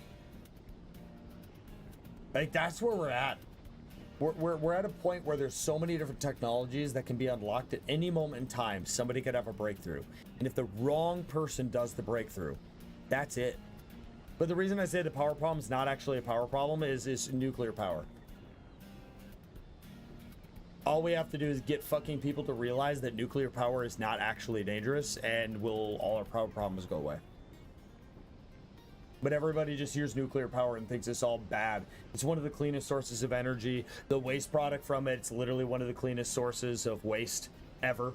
It can be put into what's called a coffin, buried, and it like takes up, I think I forget, all of the nuclear waste in the US takes up just like a few acres of land. Like it's fucking nothing, guys. I mean, it's just wild to me that people believe it's this wildly scary thing, and it's fucking not. It's because of fear mongering, exactly as Regin said. But, you know, why is the fear-monger there? Who has the big corporate interest of keeping nuclear power suppressed? You know, big oil. Big oil, big gas, because, you know, oil, coal and natural gas would run most of the power plants. So, but you can't stop the march of progress. In terms of ROI, wind power. Quickest ROI on wind power, 3 months. And that includes all the fabrications of building it, shipping it, putting it together on site. Within 3 months, it pays for itself. Yep. All the clean energy stuff is out there. It's just these companies want money, so they do fear mongering and they. The ironic thing is like ExxonMobil uses wind power to power its pump fields. And everyone's like, oh, you know, it's like if it didn't work, they wouldn't be using it, guys. If they weren't getting a good return. Because remember, they're corporations. They want to make as much money for as little as possible. So if they get a great ROI on wind turbines to power their pumps, they're going to do that because they want their money. They're not going to build this giant infrastructure that takes 30, 40 years to get an ROI back, because why do that when they could just get it in 3 months? Like 30 years for 3 months. Well, 3 months. It's just, as everybody talks about, is our issue is we don't have a reliable way to store the energy and move it because our grid is falling apart, and storage is problematic. Not to mention, lithium mining, cobalt mining is just fucking absolutely terrible for the environment and the countries in which it's done. So it's like ethical concerns, capitalism, and just everything else, So there was this research paper I read a long time ago. I don't know if it was a research paper. I shouldn't use that word. An article that I read. But it said that if about 100 years ago, if we were to have started sharing all knowledge across the entire globe, all science, medical, all technology, all knowledge was just globally shared, we would be about 20 years further than we are right now in progress. So like if they would have started back then, they would have been 20 years further ahead in technological and scientific progress, which means it would have compounded. So like we wouldn't be 20 years ahead of what we're at now. We would be like probably 100 or 120 years ahead of where we're at now, because it would have been 20 years, 10 to 20 years from then. But it's like, I don't know where we're at, man. I don't know. I'm a firm believer that all the technology that's about to happen, it's going to destroy the planet, or we're going to become I think we have to become a race closer to that Star Trek concept. We have to become a unified world, or we're going to destroy ourselves. I think it's inevitable. Because if the US unlocks AGI and quantum computing, because whoever unlocks one or the other first, like if somebody unlocks AGI, the first thing that anybody should, logically speaking, the first thing you should have AGI work on is quantum computing. Because if you do that, AGI becomes more powerful. And then the next thing from that would be solving world power problems, which would be solving fusion reactors. And if we can solve that, like, boom, 3 of the biggest problems go away. The ability to substantially research anything, and then the ability to produce power. Everything after that is like, I don't know, go in some order of like, medical, then go from there. But like, I mean, that's where we're at. Like, and then everyone's going to hate America, so they're going to want to attack us, right? Because now we have this super powered capability. So it's like, it's one of 2 things in my opinion. The whole world's going to blow up, or the world's going to have to unify. I personally would like the Star Trek version where, you have utopia. No longer do you need to work a job that you have to. You can work whatever you want. Like, in the Star Trek universe, everybody has everything you ever need. So you work the jobs you want for the purpose you want. Like, everybody who joins the fucking Federation Navy, they're doing it because they want to be there. They want to go explore new fucking charted worlds. Is in Star Trek, to get to that point, they had to have our time. We're already in our time, so it doesn't make a difference, right? Like, No, like, oh, that's for communism, guys. It's so bad. No, I get it. Yeah, they went through a fucking fundamental shift because a lot of shit happened. But everyone's like, oh my god, communism is so bad. It's like, guys, we're in capitalism right now, and things aren't looking much better. Like, everything you're describing communism as, like, not dictatorship, like where people don't need to want for anything kind of thing. We're already in what you're calling the evils of it right now. People are living paycheck to paycheck. Shit is wild and expensive. Congress is fucking corrupt to the bone, and just, our Supreme Court, fucking everything, the government agencies, the presidency. It's just a giant shit show, and it's not working. And everyone's like trying to say, oh, it could be worse. Could it? I mean, yes, it can, but like, yes, it could. Like, but it's like everybody's so worried about the propaganda that they wouldn't even like look at something else to try it. It's like, what if you don't know? You look at these totalitarian states, because they're totalitarian. But I'm not talking about that. I'm talking about like a true community, because that's where communism comes from. Like, true socialism, taking care of the social fabric, taking care of people. Because like, think about how many fucking great inventors or minds like we've missed just because they're fucking working 6-7 jobs just to survive, or it was a kid who got passed up because they weren't born in the right fucking town, so they couldn't get the support they needed. Think about where we would be if we did support people like that. You know, Yeah. like you're saying, the AGI, maybe we would have already had it. Maybe we would have gone through our Star Trek bullshit, and then we come out on the other side. Who knows? So on a similar topic piece, but a slight shift. So there's that concept of DARPA, and hopefully everyone here understands what DARPA is. If not, look it up quick. But DARPA is like basically scientific research, but the belief is that they are like 10, 20, 30 years ahead in technology. Cool, you can go down the alien pathway, I don't care. But I was talking about, like, I've always believed that if the United States military is the most advanced military in the nation, and I'm standing by that. I'm just, like, you guys can disagree all you want. I'm going to tell you you're wrong. Like, Yeah, in the entire world, we are absolutely, bar none, the most advanced military. Like, you fight me. But, like, that's nothing compared to what DARPA has. And it's like, if another nation comes up with something, why do you think we can always shit out a jet that's better than everybody else's? Why do you think we can always shit out I don't know, a gun, a tank, a missile that's better than everybody else's? Because fucking, there's corporations. Like, I firmly believe that there's nanosuit technology out there, like full on, no bullshit, like complete nanotechnology. Like, DARPA's just holding on to it and waiting. In 10 years they're gonna release it. Like, that's part of my problem. Like, AGI probably exists, you know what I mean? Like, I know it's a conspiracy theory, I got it, but like, I fucking know that shit's out. Like, there's no way it's not, you know what I mean? Because, like, we just said it, we all agreed, kind of, right? Like, if AGI comes out, we do this leap in technology, right? And we have to hold ourselves back. We can't achieve all of it at once, right? So we have to, like, progress our way, even though the technology is now there because of AGI.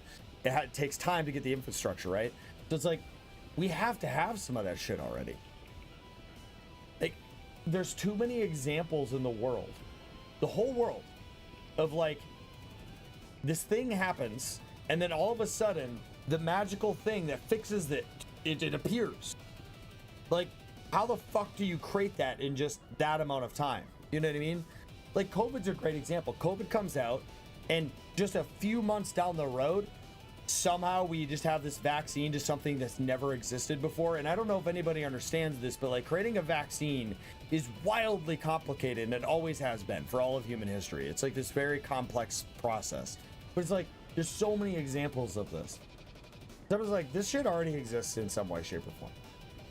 I mean, to that point, the mRNA research was mostly there. They've been working on it for 20 years. It was just finally COVID kicked the billions of dollars of funding to fucking finish it, you know, to really accelerate it. And remember, we didn't have a vaccine for almost over a year. I got the original COVID. It fucking sucked. It wasn't, oh, it's just a little flu. It fucking sucked. I mean, my wife still can't smell anything from it. Yeah, I mean, NASA's a whole nother topic. It's one of the, in my opinion, the biggest mistake in recent human history was, defunding NASA is a bad term. The drastic reduction in funding to NASA is the biggest mistake in all of human history. Exactly. It's been studied so much. For every dollar you put into NASA, you get it back 4. Like, it's not even a cost center. You get money back because of everything they fucking figure out. Well, that's not even my thing. Is imagine but I know, this for it's a like moment. A lot of people it's like, oh, that's why are we wasting weight? It's like, Yeah. you get more money back from it because of all the shit they have to figure out to put people where we're putting them.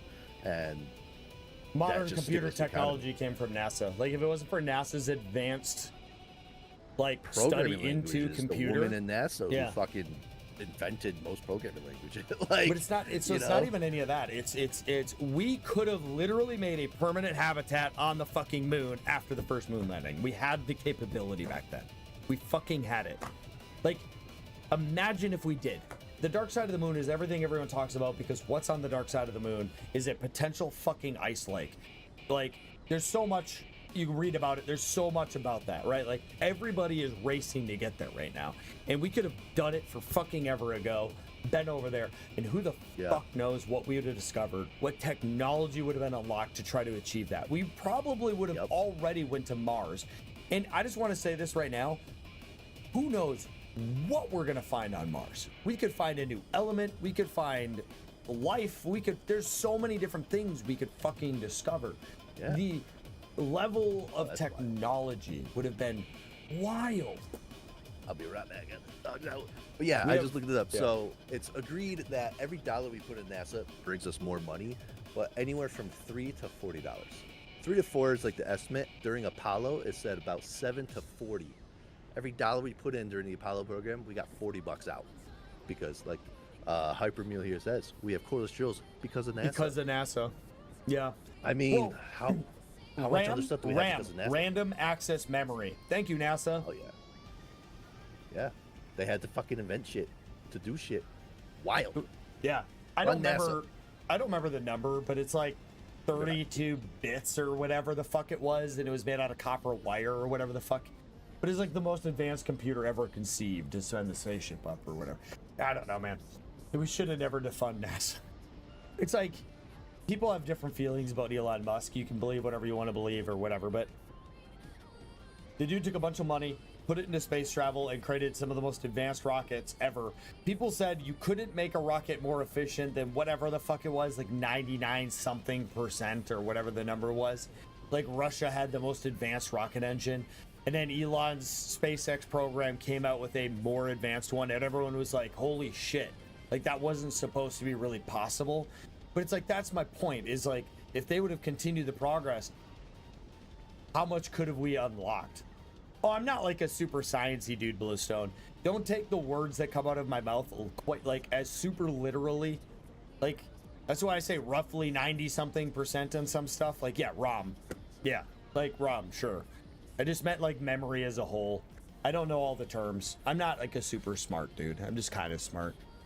Not only that, but his fuel mixture is also cheaper and less toxic. Yeah, exactly. It's super fuel efficient. And Hypermill, hey, thanks for joining another conversation. RAM was invented by IBM, not NASA. Yeah, I might have been ROM. Yeah. Yeah, I said, don't get too literal on my statements. I'm very generalized. Duck can attest to that. Yeah, it was bits. Okay, bits. Okay, thank you. Yeah. But it was like, you know what I mean? It just like, this blows my mind.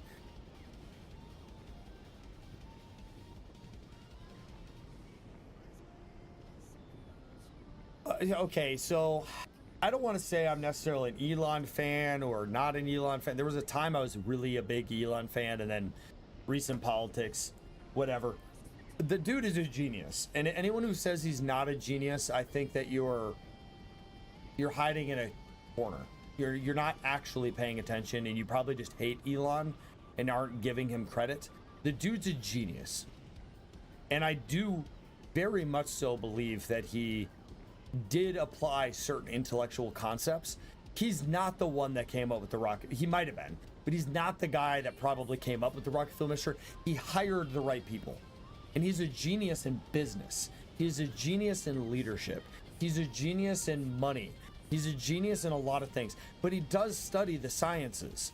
So he knows when he's talking to these engineers and these scientists, he has a very good idea as to what they're saying, right? You can watch any of his interviews and you can very quickly, I think it's super fucking obvious that he is able to articulate and understand these concepts, right?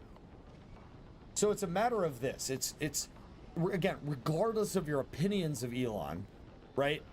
The guy has taken a form of genius, applied it in what he is good at, and then formed something that has progressed humankind's technology. That's all I'm saying.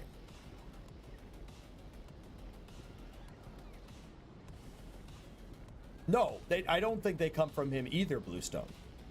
What I think is that he put enough effort into understanding it that when he talks to his engineers, they don't have to dumb it down too much. Like he understands what's happening. He's not necessarily creating everything. I don't know the guy, but when you listen to him, you very quickly understand that he put effort in. That's all I'm saying. We don't need to get into a debate on Elon. That's not what I'm trying to start here, guys. I'm just saying this guy took an advanced space travel. That's the moral of the story. Ager comes back. Uh-oh, what happened to the bikes? Something happened to the bikes, Ager? Yeah, he's an enabler. I can agree. That's a great way to put it. He's an enabler.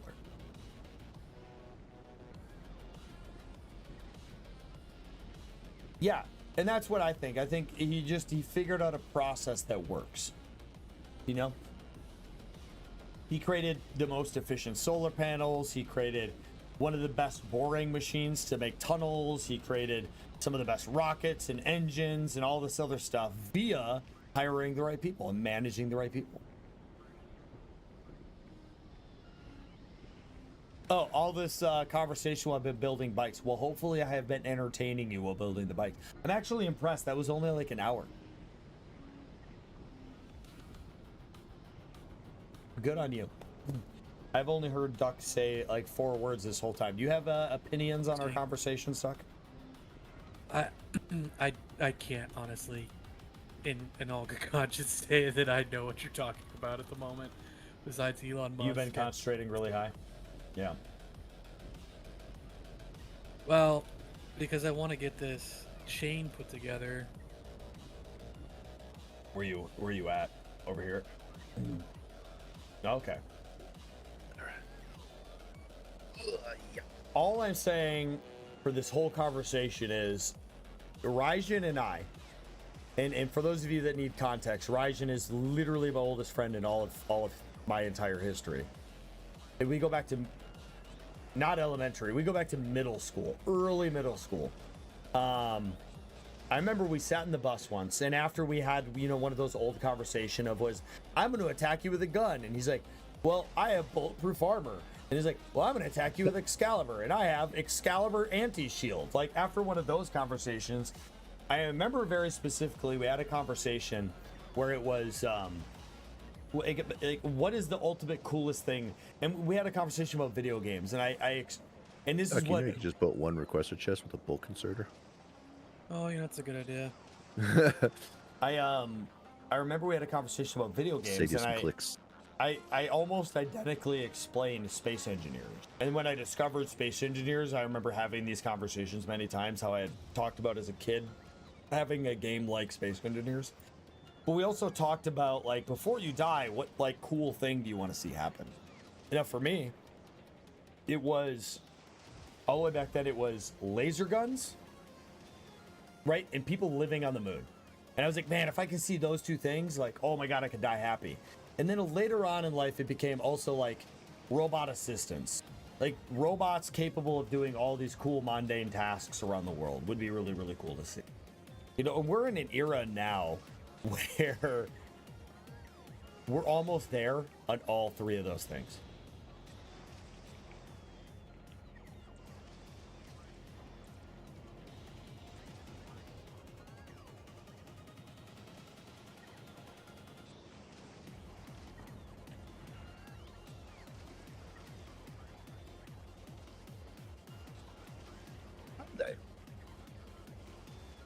All right, cool.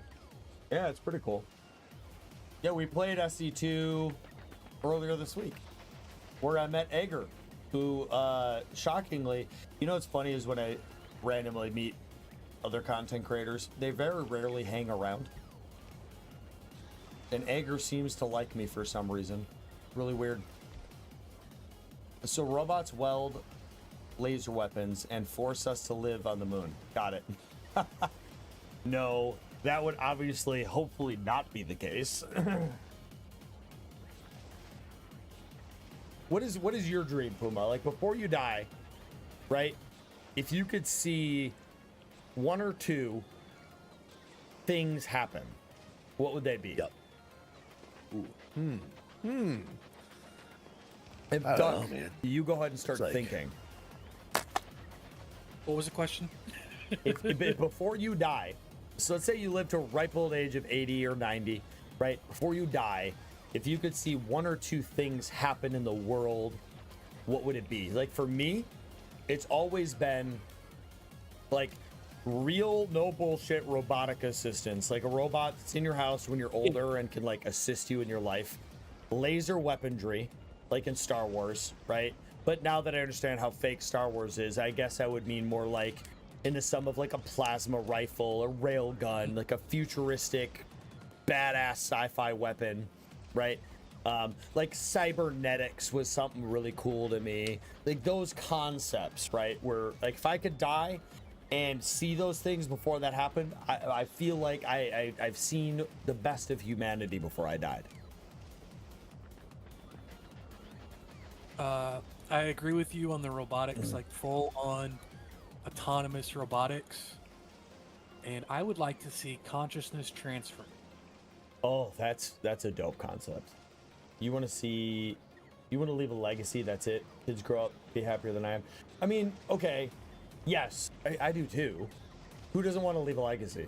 If you don't want to leave a legacy, you don't have great achievements that you want to achieve in your life. I'm not talking about the fundamental core portions of your life. Like, I want to live healthier every day. I want to get stronger every day. These are all achievements of mine. I want to make more money to support my family. I want to leave tons of money to where my daughter can fall back on if her life, you know, of course, I want a statue of me somewhere. Like, that'd be dope, right? Like, if I created a technology to change the world, that'd be dope. All those things are dope. But like, before I die, where do I want to see humanity? I guess would be the more specific way of asking my question, Nager. It's not a lame answer. That's a fucking dope ass answer. Go be an awesome dad, dude. Go be the best you. But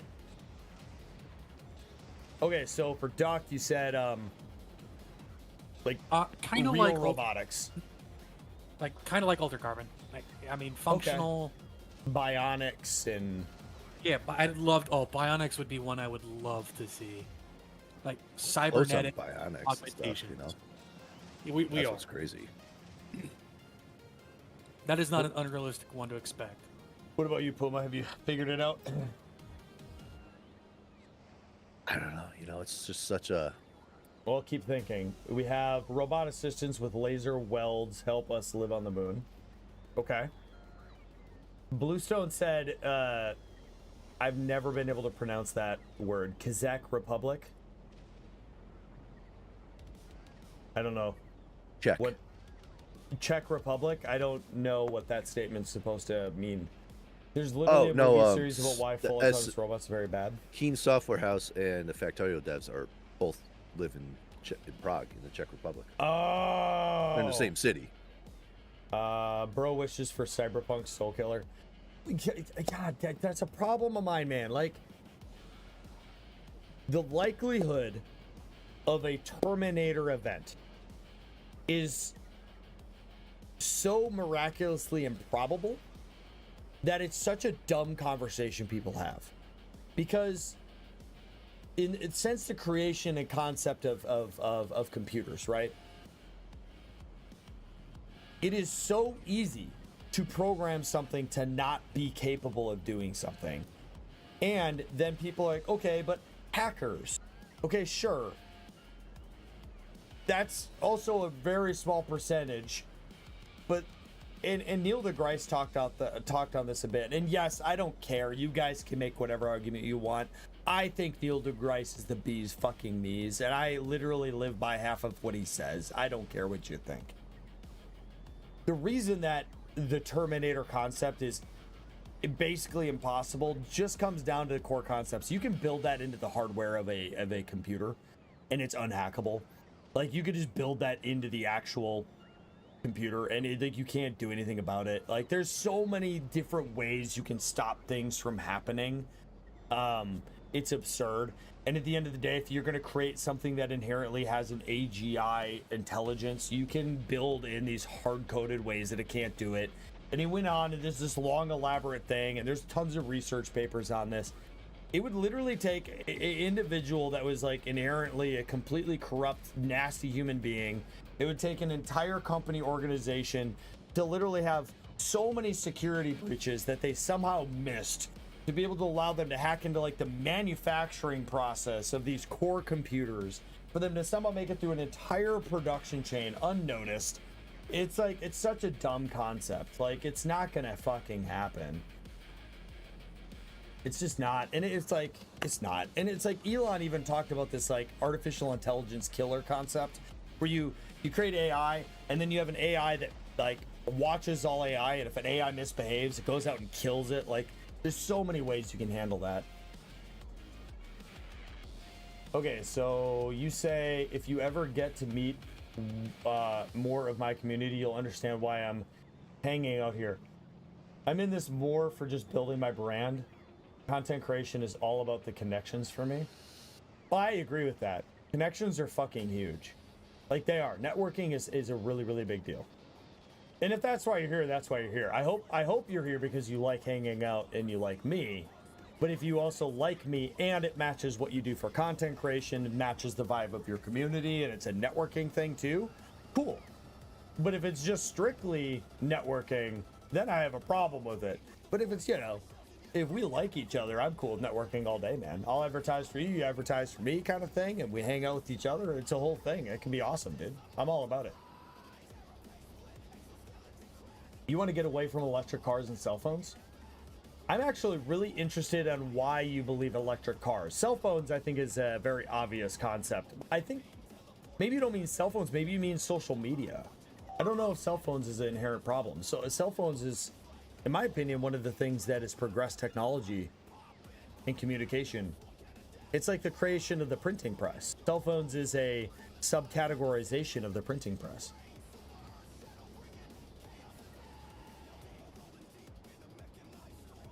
Rapid resource separation or rapid resource construction. I don't really understand those concepts. People can intentionally create Terminator robots just out of spite. Yes, and that's the thing, right? Is you can have these one-off people. Yep.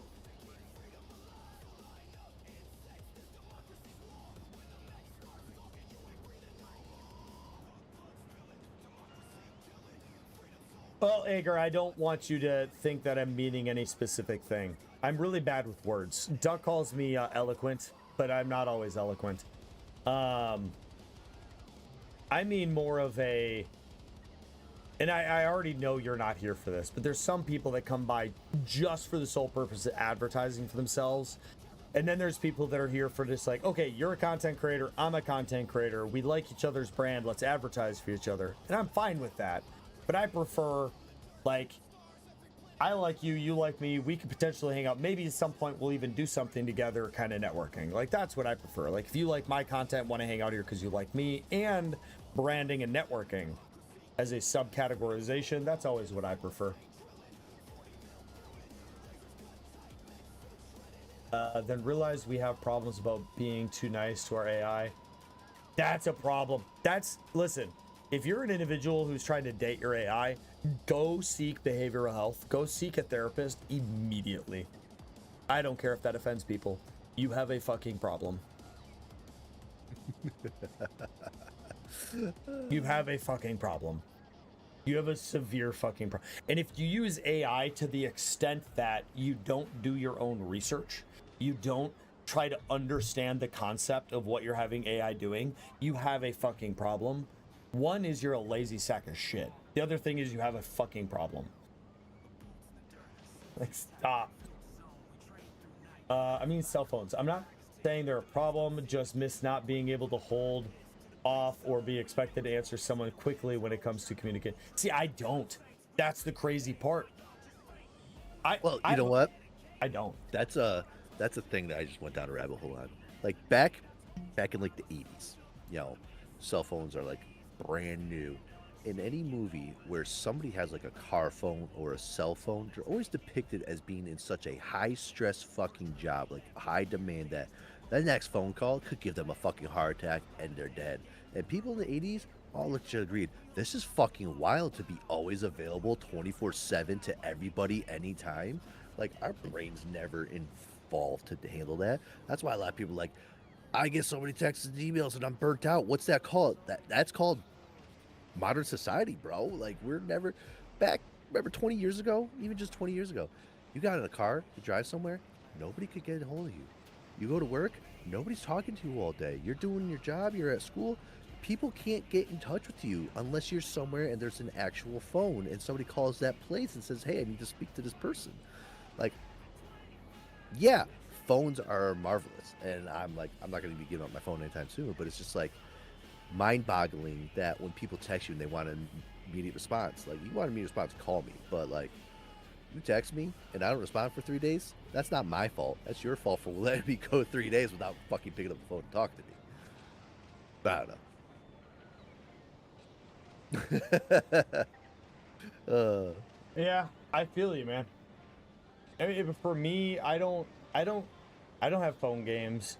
I don't have social media other than like Discord and Twitch, right? Like I don't.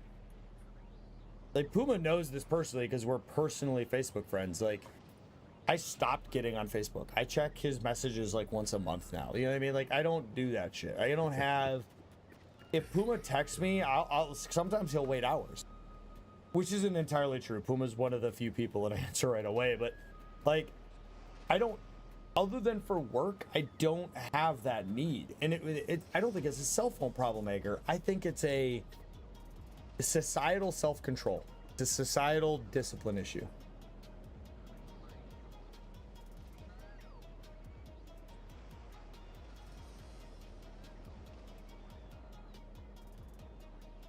I agree. I like a gas diesel engine. I like the rumble of it all, but I don't think we get rid of electric cars because I really do see their viability in modern society. I see their viability in the future. Global warming is real. If you don't think global warming is real, unfollow, unsubscribe from me right now because you don't understand science. Now, we've known it since the 70s. Fucking Christ, man. People who say global warming isn't real literally drive me through a fucking roof. And they are, and people want to make all these arguments. Here's why electric cars will continue to be important, in my opinion, is right now they don't help. They don't. I know that. There's scientific data that proves they don't help right now. But they will. By creating them, we have to evolve the technology, and there will come a point where we do create an electric vehicle with a more advanced power cell that has a lower carbon footprint. And it will take time, but it will happen at some point. But Earth is flat? Oh, Edgar, I know you're joking. If you're not, you and I were not meant to be. I know you're joking, though. Is joking. Yeah, he's 100% joking. But if you're not, we were not meant to be. You can peace out. I see these AI bros on Twitter saying, look at it, just generated this cool cutscene. I do game dev and then pretending to be part. Listen, there's bad. No AI is bad. It's the use of the AI that can be bad.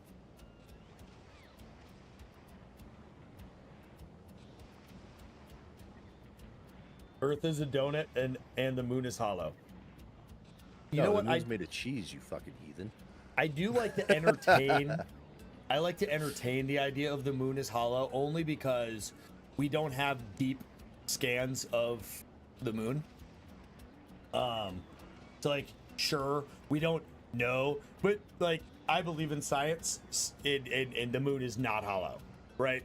But the idea that the moon is hollow is a fun, theoretical conversation, hypothetical conversation. How is Felgora looking? We haven't been to Felgora yet. We're on Vulcanus. They vetoed me after asking me which one we should go to. Okay, Doc, question. No, I'm glad Puma's getting to see new stuff with me. Okay, all right. That's what I wanted to verify. I just wanted to make sure that you cared about Puma or didn't care about Puma. That's all I was checking. No, I do. I was making a joke. Yep, I know you were. Do I say things in such a way that people believe I don't understand they're joking? You have a very good night, serious Ryzen. a lot of the time. And I know you're joking. You've known me for like 3 fucking years. What the fuck? That's you do have a serious tone, though.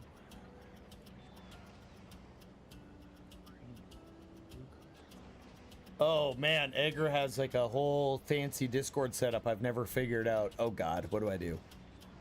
I don't want any notifications. I hate all notifications. I can't stand any notification.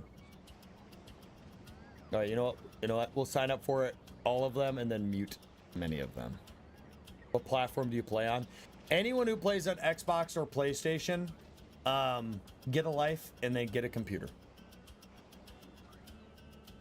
Read and agree to the following rules, okay? Treat everyone with respect. Got it. Agreed. No spam? Yep. No self-promotion? 100% agree. No NSFW or obscene content? Okay. I'll agree. But I have those channels. If you see something against the rules or something that makes you feel unsafe, let the mods know. I won't. I'll just let Agar know. All right. Check out announcements. Okay. Checked out announcements. I will follow them. Oh, God. Nope. Not like that. Oh, God. I don't even understand how to use these advanced setups, let alone how to set them up myself. I really need to figure this shit out.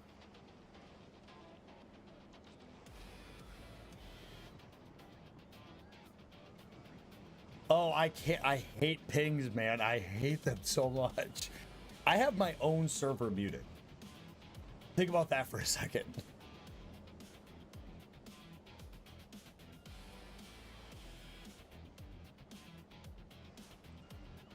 Okay. Midgard, SE2, SE. Pictures and videos. Okay. YouTube series. Oh, you have a very simple Discord. I like that. I'll never achieve that. I like having too many different types of conversations to do that.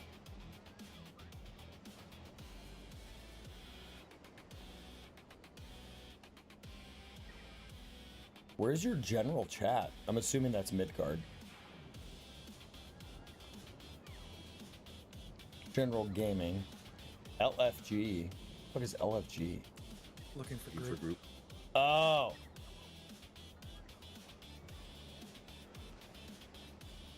All right, I've gotten there. I achieved greatness.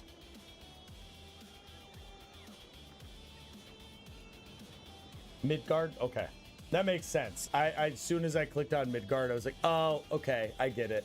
Just, you know, Midgard. You love running your Discord server. I don't know like how deep you delved into my rules, but if you delve into my rules enough, you'll realize very quickly as to why my Discord is the way that it is. I just want everyone to be an adult. And if you're not an adult, I'd ban you. And that's it. There's no kicking. There's no timeouts. Like you just be an adult. If you can't understand what that means, you're not meant to be in my community. Dude, okay, hold up. Agar's about to get another point, Puma. I read all TOSs, which is one of the reasons I'm so against social media. I will spend like 2 hours reading TOS. Is that what you do too?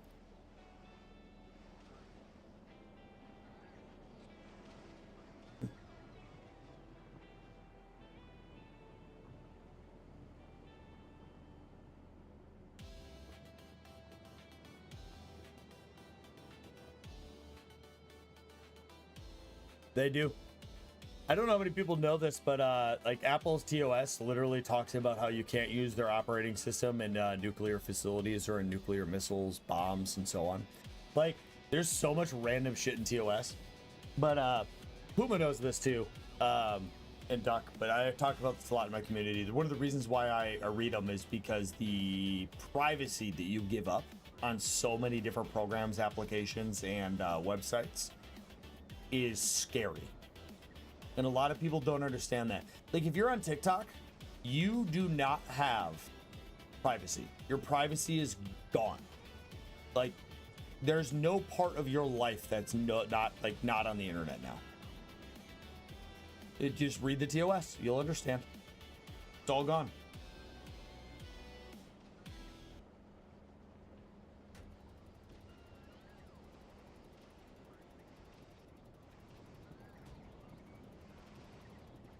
Yep. So what you thinking about Vulcanus, Duck? I like it. Interesting. What's really cool is we can ship out palisite and tungsten and use foundries on any other planet.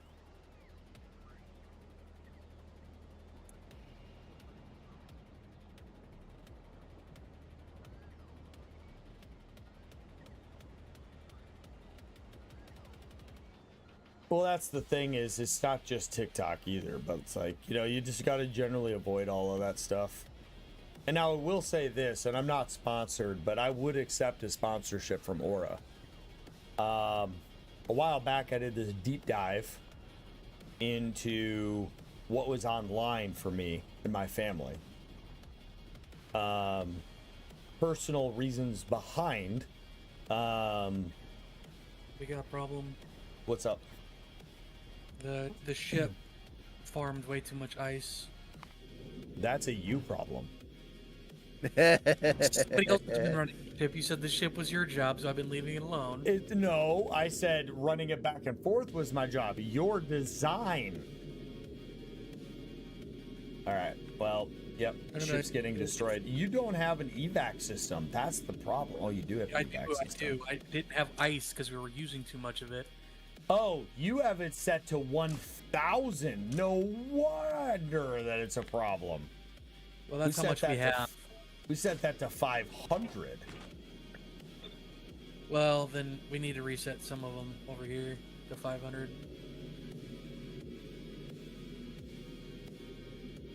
Yeah, you exceeded your belt's capacity. It wasn't inherently because too much ice. It was you set the filtration to be above the max capacity of your entire belt.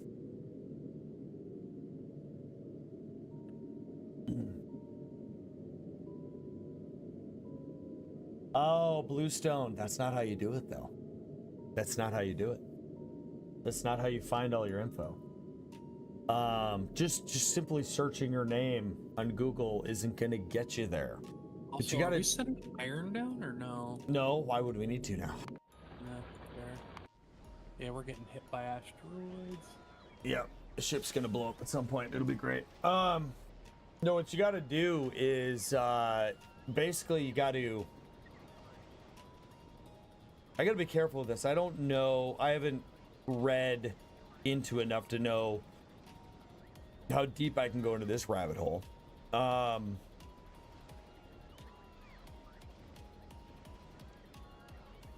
Reverse search your home address. Start with that. And you'll find a rabbit hole of websites that are free use in a lot of ways.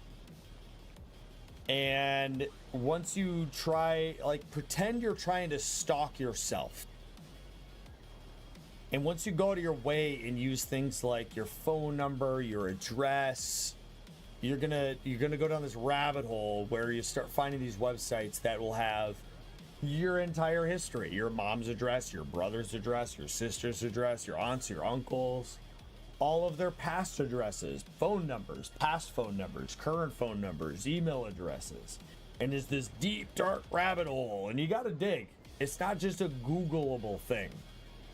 You have to dig, and it's all there on dozens of websites. If you've ever had Facebook, your shit's out there in troughs. It's everywhere. And when I signed up for Aura, and I let them do their thing, I struggle at this point to find my info going down that rabbit hole. It's not just Facebook, man. If you've had any social media, Snapchat, Twitter, TikTok, Instagram, if you signed up for Reddit, if you signed up for any of these like random websites, any of those social media platforms, if you've ever had a full Google account, a full AOL account, Yahoo account, well, Google's hit or miss because they had a huge data breach and you might not have been a part of that data breach. If you've ever signed up your email to a website to like get anything like Newegg, for example, like anything at all, your shit is out there in some reality. Unless you've been completely turtled your entire life and never signed up to any of the aforementioned things, then you might be safe. Even Discord. Even Discord's a thing. Yeah. I mean, Twitch is a thing. If you're signed up to Twitch. Yeah. But Twitch doesn't do anything with that data necessarily, right? It's a matter of if they've ever had a data breach, which they have. It's just a matter of if you're part of that 1,000 or 10,000 some odd people. It's all I'm saying is it's worth a check, guys. Some of you out there are going to be shocked. Others might not find a lot.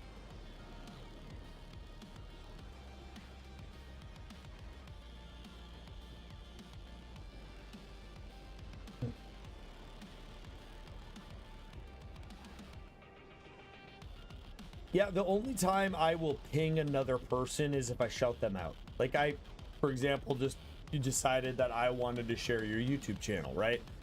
So I pinged you because, I think it's polite. If I'm going to shout you out, you should be pinged knowing that you were shouted out. But other than that, that's about it.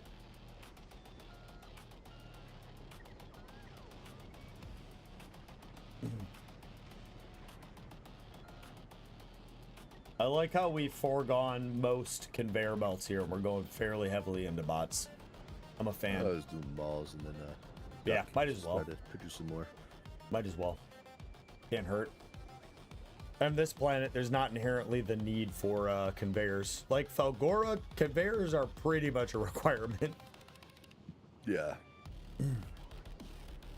All right. We're making a lot of lava now. A lot of molten. I don't want to get into multi-country politics too much, but yes, your privacy is a little bit more protected in the EU, but you guys have a whole plethora of other problems. Don't we all, though? Don't we all? Oh yeah, no, Ager, I do too. I set up all, like, I know how to right click, set up all notification settings, ping settings, all of that. Fuck that, man. Yeah. And that's it too. And that's my rule with Legends. I normally have a chit chat with anyone I have joined that's Legends, so I'll just give you the quick little spiel. Legends have general free reign where nobody is allowed to pester you. But in turn, if you know you have some content you're trying to publish and you really are trying to advertise, like let's say you're doing a fundraiser and you really believe in that fundraiser, you just message me. Hey, I'm doing a fundraiser. I'd love to just throw a thing. I will absolutely let Legends only do that. So you have like a little bit of extra love that I throw you, because again, it's like that networking content creator concept. Outside of that, you don't have any other special things. Like the Legends role doesn't actually give you anything. It just, in my community, people know Legends are individuals you don't ping, you don't tag, because more than likely you're only stopping by every now and then. So there's ammo. It's just the ice circulating. Yeah. Well, now that the filtration system is doing its job, it will catch back up.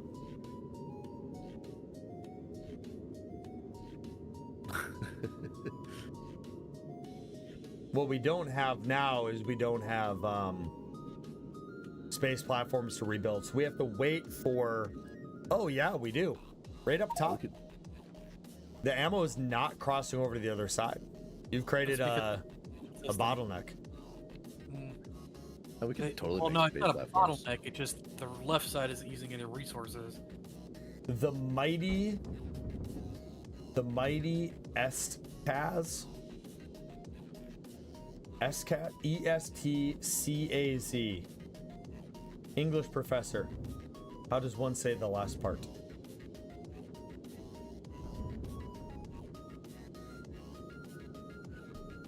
What's the it now? mightiest. Oh, the mightiest has. Okay, I'm just illiterate. Don't worry about it. Oh shit. I'm digging around in his Discord right now because he keeps saying we have a lot in common.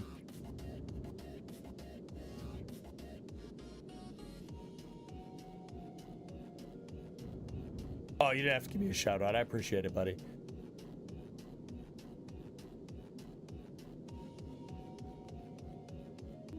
I'm just trying to find the one chat in his area that's just like, oh, okay. Pet companions. What do we got? Where are your pets? Not seeing a recent post from him. A lot of cats. I'm offended. Even though I have 2 cats. They're my daughters. I don't hate cats, I just dislike them. My cats are. You have no pets? Okay. Well, that's a negative. You just lost a point. Hobbies.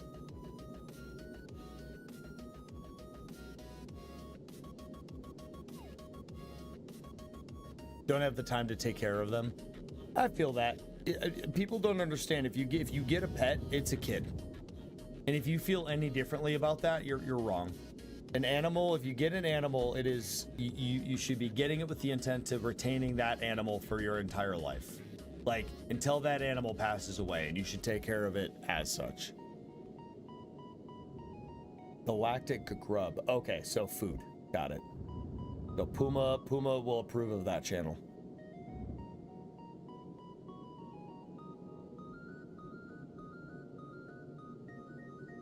Anyone play Kingdom Come Deliverance 2? I heard bad things about the game. I played 1 and it was phenomenal. It was phenomenal. I've heard bad things about 2 though. I don't know.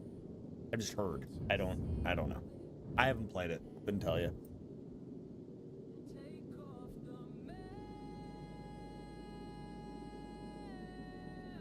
Ammo production is starting to catch back up to Well, what that we're facing as stationary. why are you letting your cat outside? I know there's such a thing as outdoor cats, but like, if you let your cat outside, that's what's gonna happen.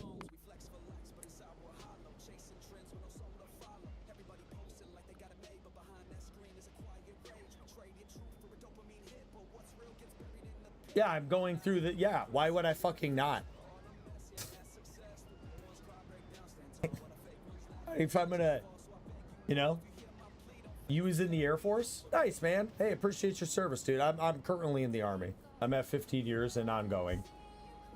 I a lot of times wish I would have joined the Air Force because a lot of my Air Force buddies have it a lot more cush than I do.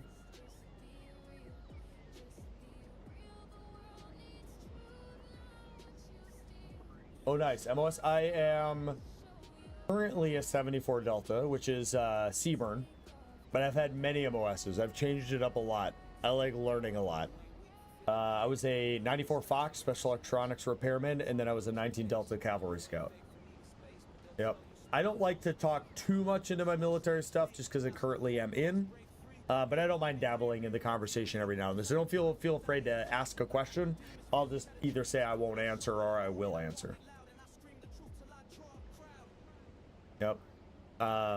Yeah, no, I have a super military friendly community. I have very specific military chats that only let former or current military into. Take a picture of the last sucker. AI picture. All right, let me know what your prompt is going to be and I'll generate your AI picture. Used to work with 11 Bravos and Foxes a lot when I was still in. Nice. Yeah, there you go, dude. Yeah, when I was deployed in Afghanistan, I worked with Air Force PJs. Really dope dudes. Really dope dudes.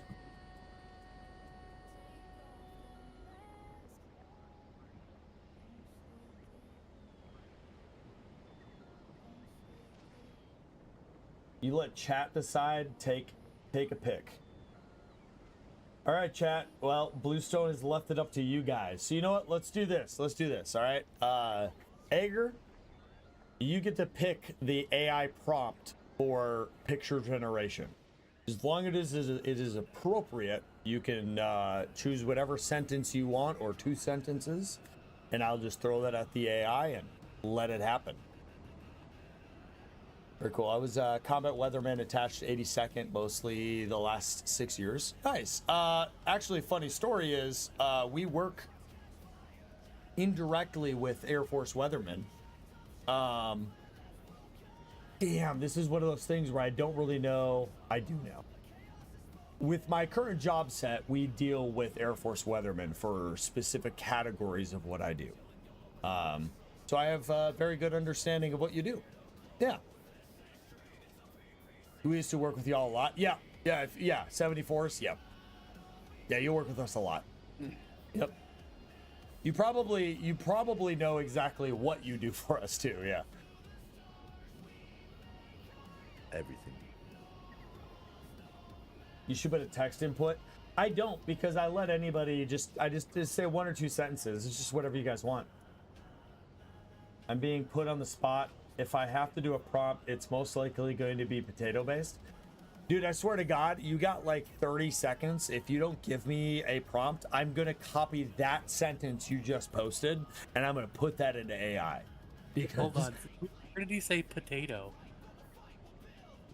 This is the third time he's brought up potatoes, and I have a lot of curiosities right now. Should be an I have a lot of questions. anthropomorphic potato adventurer with a bluestone amulet. No, man. All the potatoes. We love our potatoes. There was a Space Engineer series by oh, why am I struggling right now?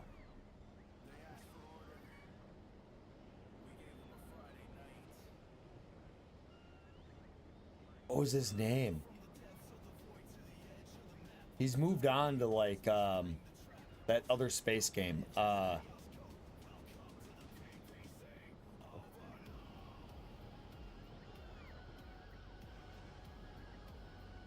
have him somewhere. Captain Shack. Captain Shack did a Space Engineer series like fucking 6, 7, 8 years ago. And they had a little mining drone in that series. That was like an AI mining drone, and it was just say potato all the time. A potato wizard. Wizard welding the mightiest staffs. Riding his trusty potato steed through the fjords of Norway. Okay.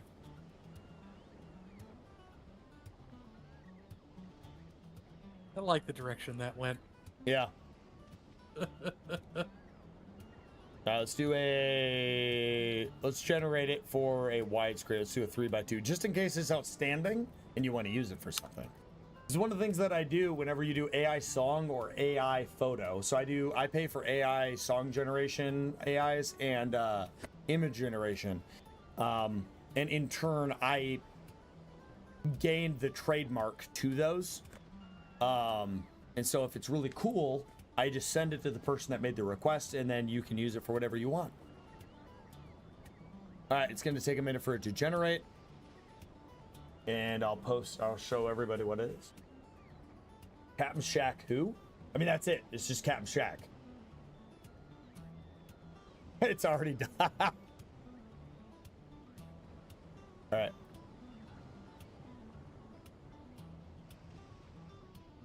Oh, fuck. That's funny. There it is.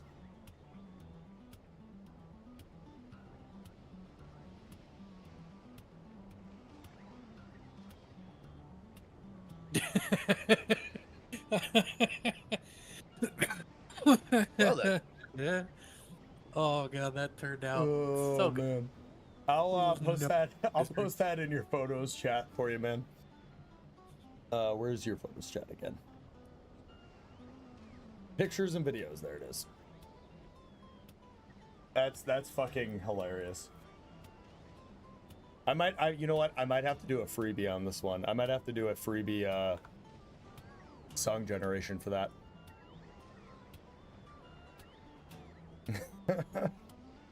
Hold on.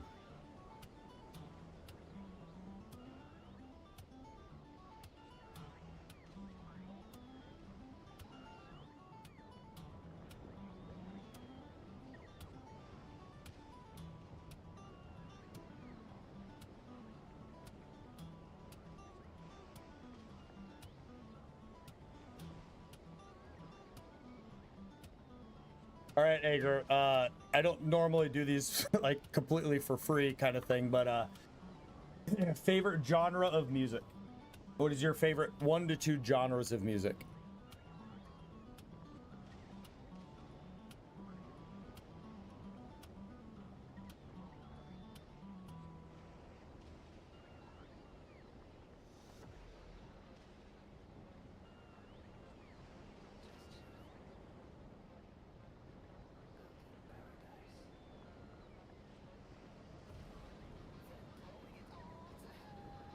All right, so all I've given AI here is Eggers Builds and Beats sent a photo request of what you said. I attached the photo and I said create a song given the below genres of industrial and death metal.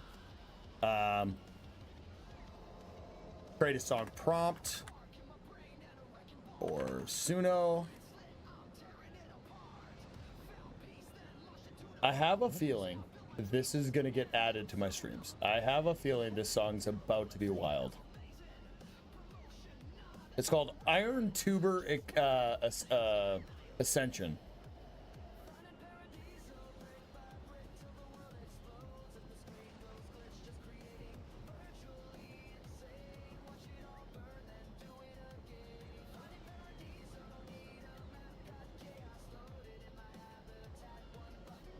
Oh, don't worry, we'll be playing it live on stream too.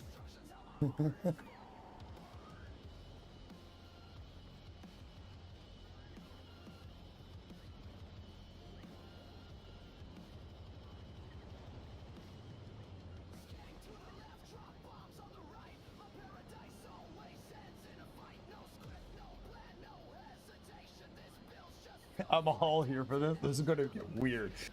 I don't know. This shit can get wild pretty quick.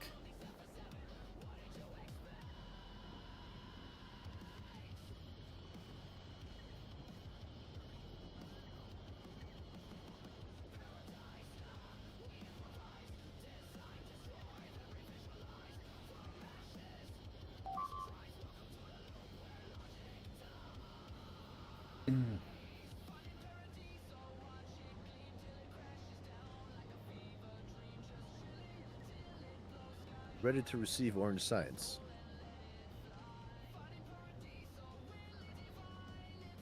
Well, you're gonna have to give it a moment for the. You're gonna have to give it some time. How about that? That's a good way to say it.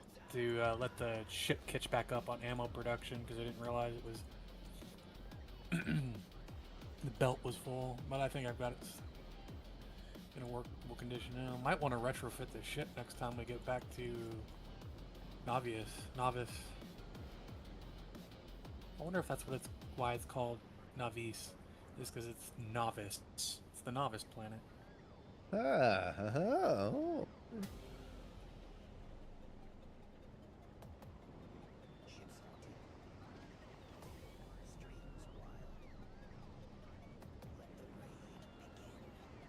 I logged into the wrong account, so I have to redo it quick. All right, here we go. It's generating.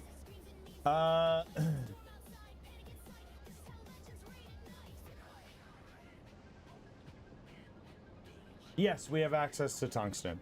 Sorry, we've devolved in this series to. I am struggling to keep up with What do you making? Puma and Duck doing stuff, so I'm now just a commentator and entertainer while watching the progression. Sorry. Wonder how hard it would be to train the model on SE content to help generate blueprints for ships, almost like when a person does drafting for creations. Not hard. Puma could talk on it a little bit more, but we have done a lot. It's Okay. interesting. It is Because interesting. blueprints are Hard, yeah. weird. I know actually Meridius was working on something like that before he eventually left Yeah. SE. And he got pretty close, but he was actually doing like programming and shit. So now you can do custom scenarios, custom scripting, and mod creation, script creation, a lot of that stuff. All right, we ready for the song? Now, Agris, you get to pick one or two. It generates 2 songs. You have to pick which one or 2.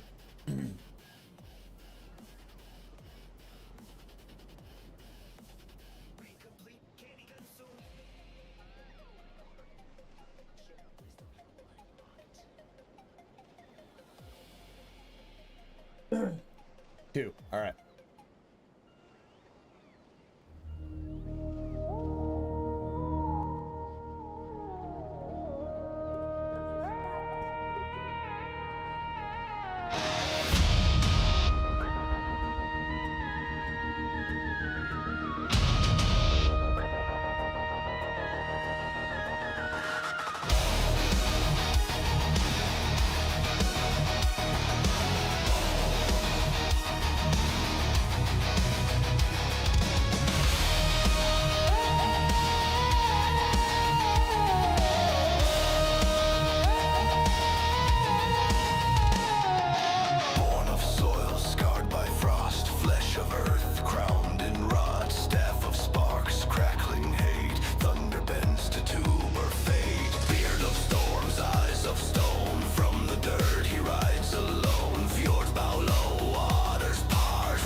scored by ancient herd. Every step shakes mountain bone. Salt to tears from lands he sown. Laughing at the edge of doom. Graveyard drums inside the gloom. Carbon chaos intertwined. Harvest death for all mankind. Oil and ash in his wake. Grind the wild reshape. Gods go silent, skies decay. When the Spud King rides today.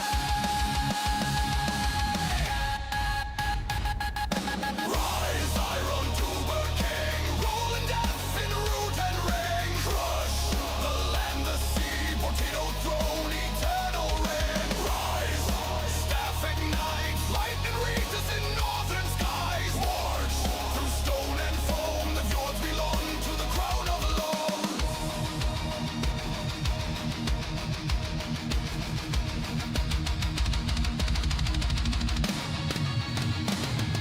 Steel piston, soil grind, machine gods left behind. Steam and thunder fused as one. Photosynthesis of war. Photosynthesis. Root and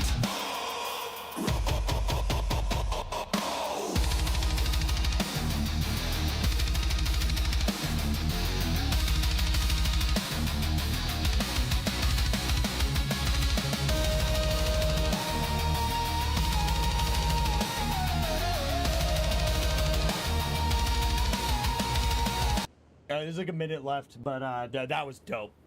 That was a dope ass song. It's immediately getting added to my playlist. I sent it to you, Agris.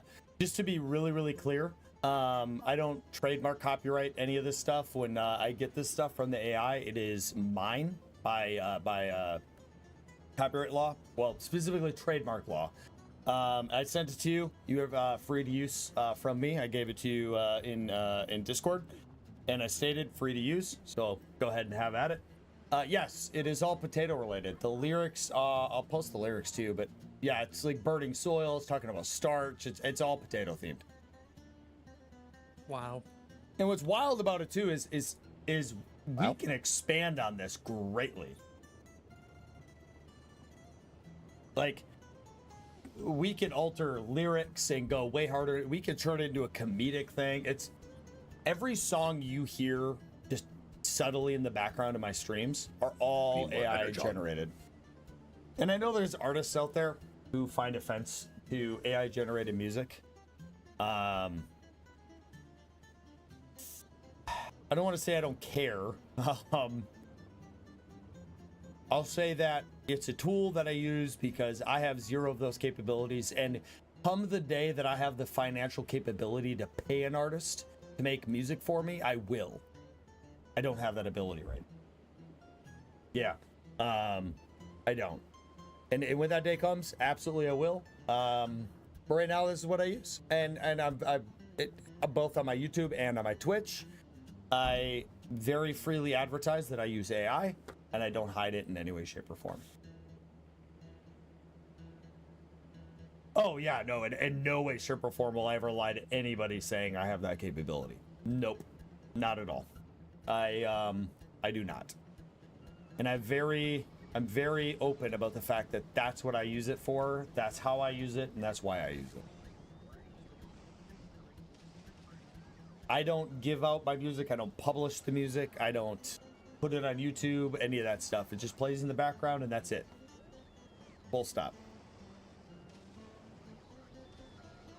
Coop and I have talked about this on stream. Even Duck's been there, but Coop and I agree on this too, is no one should be allowed to produce content that they make money from where the primary focus of their content is AI generation. Like, do I use AI generation to help me throw words on a picture or whatever for my thumbnails? Sure. Do I have the music playing in the background? Yes. But that's like 2% of my content. But there's all the AI people, that's all they do. That's abhorrent, and there should be laws against that. there should be like some type of law that's like less than a certain percentage, like a 5% of your content needs to be AI for it to be viable or something. But Got a lot of bots. we got, and it's not as much as Novice. We need to, do I need to do another trip? Is our ship fixed? It is fixed. All right, sending the ship back, and I'll bring back a fuck ton of bots. Okay, I might have given it a second to catch up on ammo production, but it is what it is. Yep, AI should always be used as a tool. Yep.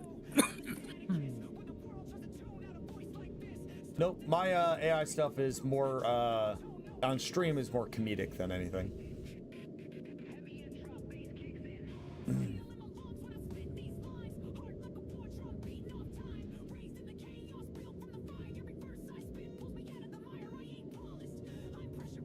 But that's the thing, it's a showcase of what you can do, and you're using AI as a tool, that should be allowed.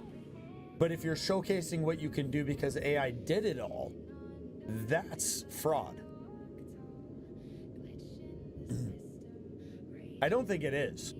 I think it's very easy to clearly write this stuff out. Did you create the thing and did you use AI as a tool? You're good. Did you let AI create it and are saying you did it? That's fraud. I think it's as simple as that. All right, what do we need at the base? You need more blue belt stuff, Puma? Let me check. I don't think so. Need undergrounds, but pretty regular soon, or upgraded undergrounds? Regular. right. Once we get this thing, I'll bring control, 100 to you, and that should get us there. Yeah, because we're. What about Make it a green, blue, and red cards and motors, electric engine units? Good on all those. We have all that production All right, set up. I'll now. do blue belts and a shit ton of bots, and I'll drop off the Whatever. research to Novice, which I need to set up the filter for. You might have sent it too soon, Creed. I didn't. Yeah, it's running out of ammo on several of the guns. Well, that's a you problem. I told you Yeah. to wait until it caught up on ammo production, but no. Well, one whole I didn't side hear you. is got ammo, so why not just? I know. It'll make But- it. It's almost home. It's almost home, and it'll repair itself. And then I'll even send up ammo, assuming you have ammo being set out on the belts. No, you don't. Yeah, You only have ammo going into the. Oh, you do. Okay. I'll even ammo's have going it in. bring up ammo. What's up? Okay.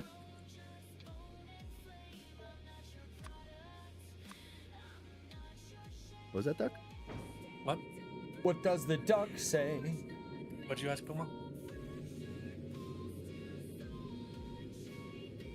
He said, "What was that, duck?"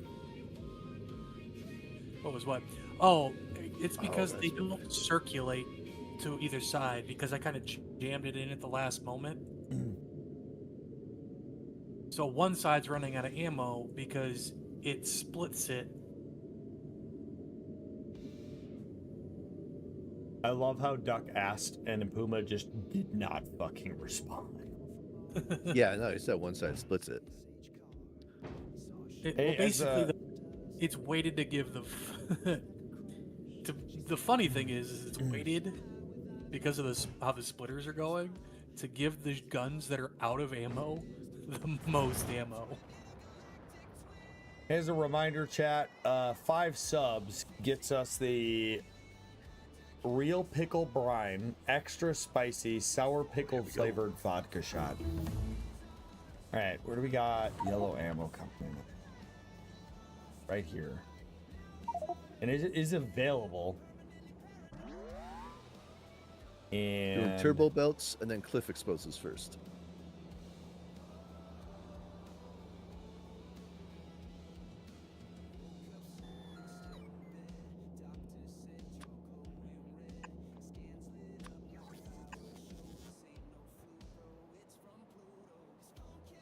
God, it's so beautiful just watching rockets just fly.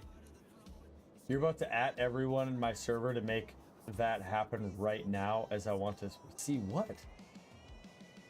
Did anyone watch the new Avatar yet? What new what? There's a new Avatar? Yep. I think it's the final one, right? It's the third one. Is it the final one? I thought they're supposed to do 4. Oh, not why was I thinking the No, not Airbender. Okay. Who gives a fuck about that stupid fucking series of movies? Dumb as shit. I like it. Well, I loved it when I was a kid. Yeah. I'm a hater of anything beyond like 2 to 3. I don't know. The first one was amazing. The second one was eh.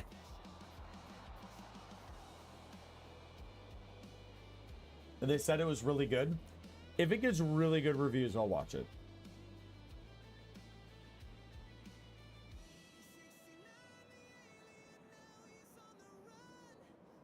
Oh, the pickle shot?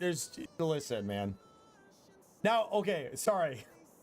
To be clear, that's subscriptions on Twitch, not YouTube subscriptions. But here's what I'll do. Here's what I'll do because you're doing that. No, Ager. Because you're nice enough to do that, I'll do... Let's make it really easy because I'm not a greedy man. Let's do 10 new subscriptions on YouTube. So let me check where I'm at. I don't even know where I'm at. Yeah, I think I'm at 89.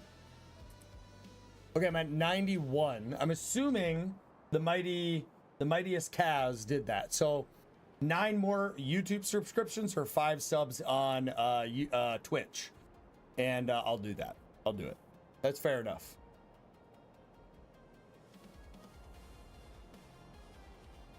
Yeah. Science. Well, the mighty Kaz, I just said yours counted. Yours counted, right? Because I was at 90. I am assuming you did. So 91. So I only need 9 more of the 10. Puma make. So I yeah, like that. so 9 more on YouTube or 5 paid Twitch subs on Twitch. I like your shit, Puma. This is definitely. Yep. I try not to be a greedy man, but it's a fucking pickle brine shot. I'm assuming Duck would like this because Duck's fucking weird. I might. What It's does that extra spicy. I don't know what that means. Is that hot sauce spicy or is that like this is spicy spicy? mean? Oh. Hey, Mighty's Kaz, thank you for the follow. I appreciate you. Welcome to Command, man. Appreciate you, dude. Oh, see, the thing is, I hate pickled flavored shit. Like, so much. Like, pickled flavored chips make me gag. It's fucking terrible. I love bourbon. I hate vodka. I hate pickle flavored things.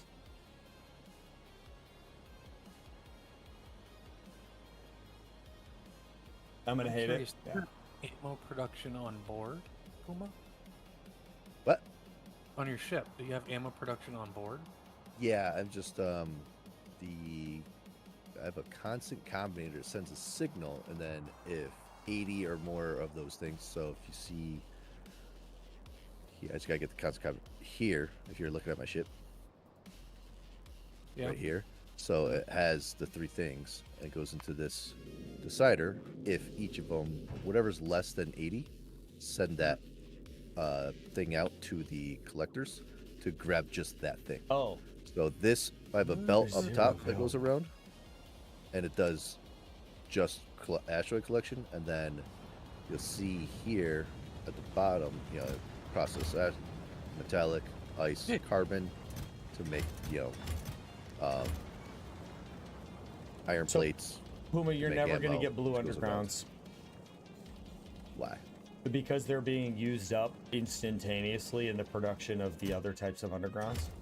That's okay. I really do like this ship. I like the design that you're putting the guns internally.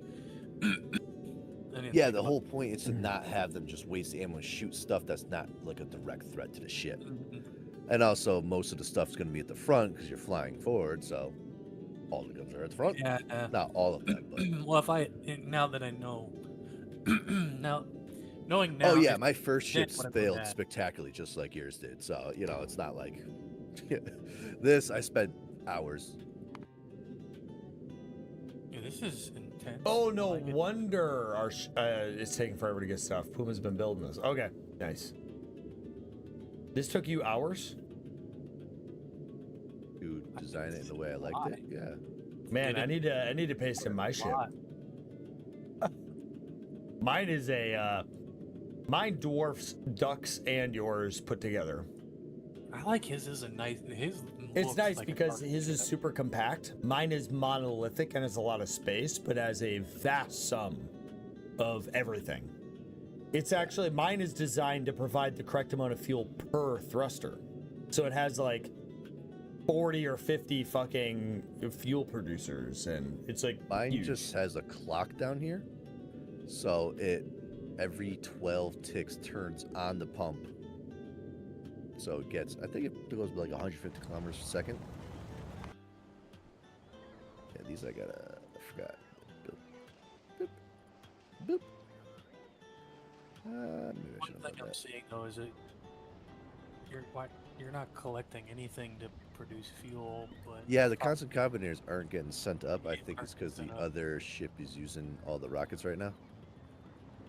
Oh, that might be. Yeah, I don't think I'm gonna have to worry about it, Mighty. I don't think I'll have to worry about it. I don't think chat has the I don't think they're gonna achieve it tonight.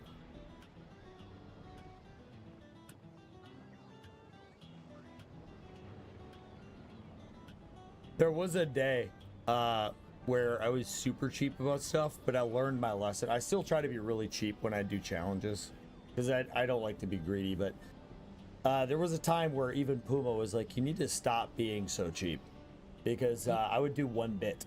I would chug a beer, and Puma was like, done. And then eventually, like, Puma convinced me I'd increase it to like 100 bits, and he was like, it's $1. Like, done. Like, so Puma's the reason I even do multiple subs or 1,000 bits for anything. I'm not gonna lie. I've been to places where you can buy a beer for less than $1. Poland. Loved being in In Poland. Kentucky. I'll be in Kentucky. I've been to Okay. places where you buy a beer for American less than Legion. $1. American Legion, you can get a Budweiser Well, for $1. True, but outside the Legion, I've been to places where I can buy a PBR for like 50 Oh, cents. okay. Oh, he actually did it. All right, well, he has like 4,000 plus some odd subscribers, so I'm pretty fucked.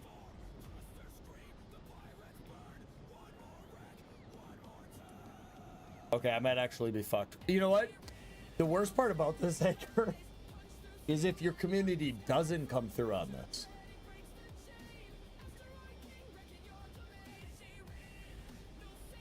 Yeah, I'm still 91. I'm safe. I'm good. I have nothing to worry I about. like the way you did your cargo bays too. Yeah, because you can't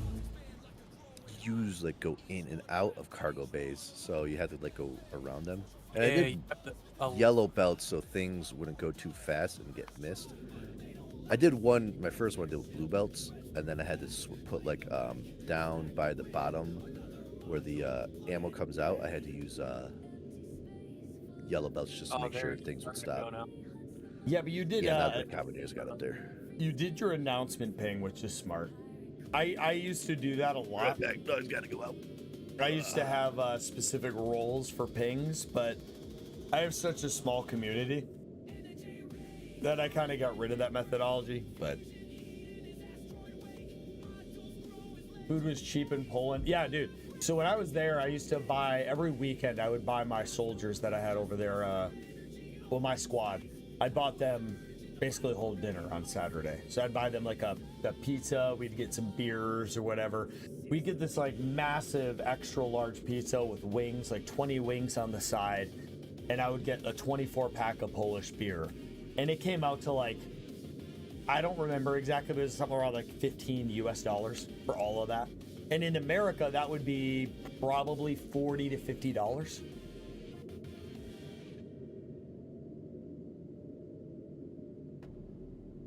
So, here we are. You're cheating and getting your wife to sub. That's not cheating. How is that cheating? One of my viewers on YouTube is my wife, and she's not actually watching me. How is that cheating? As long as it's a legitimate account, it's not against any rules, so you're good.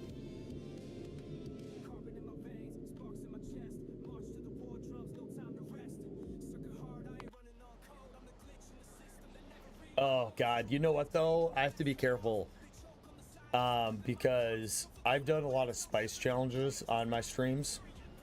Duck remembers. He called me weak on many of them. I always had to be really tactical when I did my spice streams because I have a few people in my community who will they will drop $300 just to see me suffer. So I would always have to like plan out those streams and be really careful with them to make sure like those people were potentially not going to be there. Now I have to be careful because now Anger's going to be over here to fuck me. This fucking guy. By the way, Duck, I need to get with you about what I should do. Because so for my birthday stream on the 23rd of January, I'm going to do a spice challenge in there. So all of my challenges on my birthday stream will not be related to money. They're going to be about subscriptions to YouTube, follows, likes, and then like view counts. And that's all. But one of them is going to be a spice challenge. But I'm trying to debate on what that should be. Dr. H. Winzel. What's up? Better have a gallon of milk. So I've done the one chip challenge, the toe of Satan, the hottest gummy bear, serranos, jalapenos, habaneros. My worst challenge I ever did was the 3 habaneros filled with the last dab. So the habaneros being 150 to 200 Scoville, with the last dab being about 2 million Scoville, and I did 3 of them in a row. And that was when that was the last spice challenge I ever did. That was the end of that because I was like, this is just pain. And it was $500. Like my community did. So all of my challenges are just the amount of money is decided by my community. I never pick the price. And they picked $500 and they raised $500. And that actually all went to charity. But that was the day I stopped. That's the day I was like, yeah, I'm good. I'm done. Like that was paid for no reason. The research hauler, Puma? I think he stepped away, but yeah, I would say based on the design of the ship, it has very low storage comparatively. This would be a really good interplanetary hauler for logistics. You could do some research, and then let's say you always wanted to Vulcanus, you want to bring like a few, I don't know, drone hubs, right? It would just go to Navis, drop off research, grab a few things, bring it to Vulcanus, drop it off, pick it up, back and forth. That's where his ship makes sense. All right, the other ship's coming back to Vulcanus with a few parts.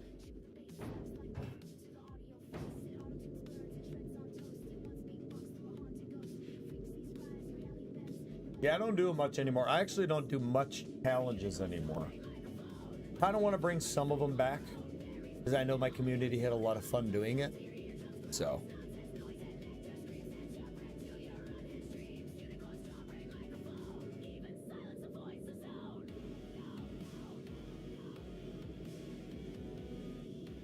I can't show the bottle on stream, but I can show the top of it.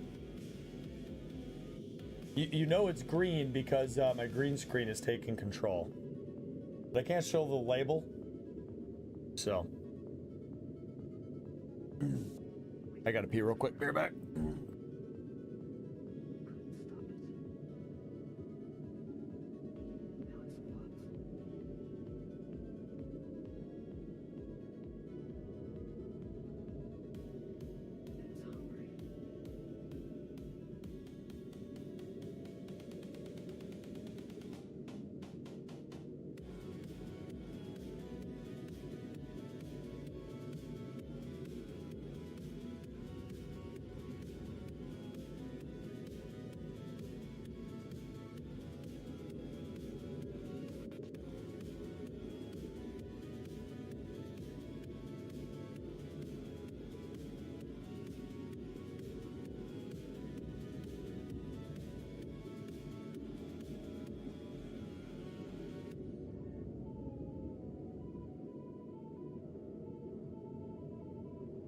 Hey, by the way, Duck, I've been debating because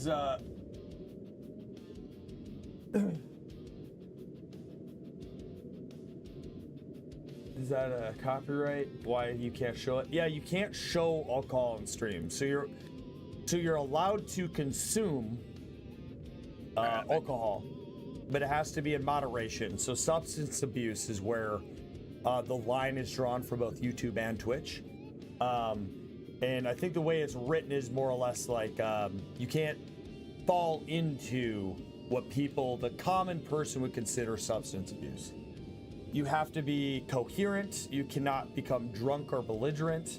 You cannot advocate for alcohol. Like I say it all the time, be responsible when you drink and stuff like that. But the main thing is you can't advertise or show alcohol unless you're an alcohol content creator. So if you're an alcohol content creator and that's your thing, you can. There's plenty of alcohol content creators. That's not my primary thing. So it does fall outside of my TOS protection. So I don't show the bottles because, again, you're not supposed to show those on stream unless that's your primary focus. But it's also because although I do drink, it's not, I don't like to advocate to people that, like, if you don't drink, don't ever start.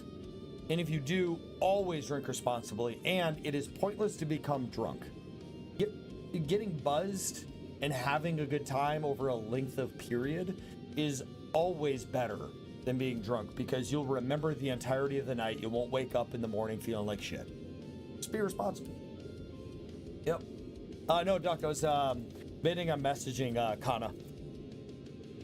He had messaged a while about Project Zomboid, months ago about Project Zomboid. I was like, oh man, it was a ton of fun hanging out with him. Gamboid. Well, yeah, no, like, remember when I played, we did 6 months of Project Zomboid with Kanadashi? Yeah. Yeah. Because we didn't do it as content creators. We did it, like, we both enjoyed hanging out with each other. That's all it was. But I kind of missed that. It was fun. And I know Project Zomboid got a bunch of updates. So. It has had several, yes.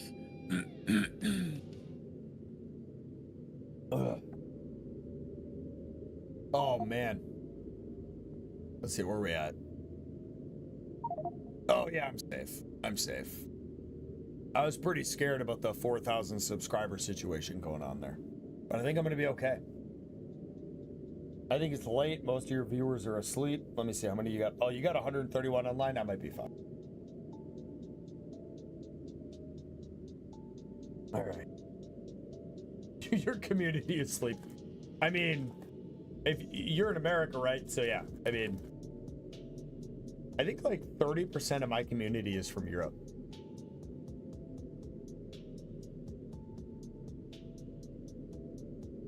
All right, sending some stuff down, Duck. Drones, blue belts. Anything else while my new ship is up here?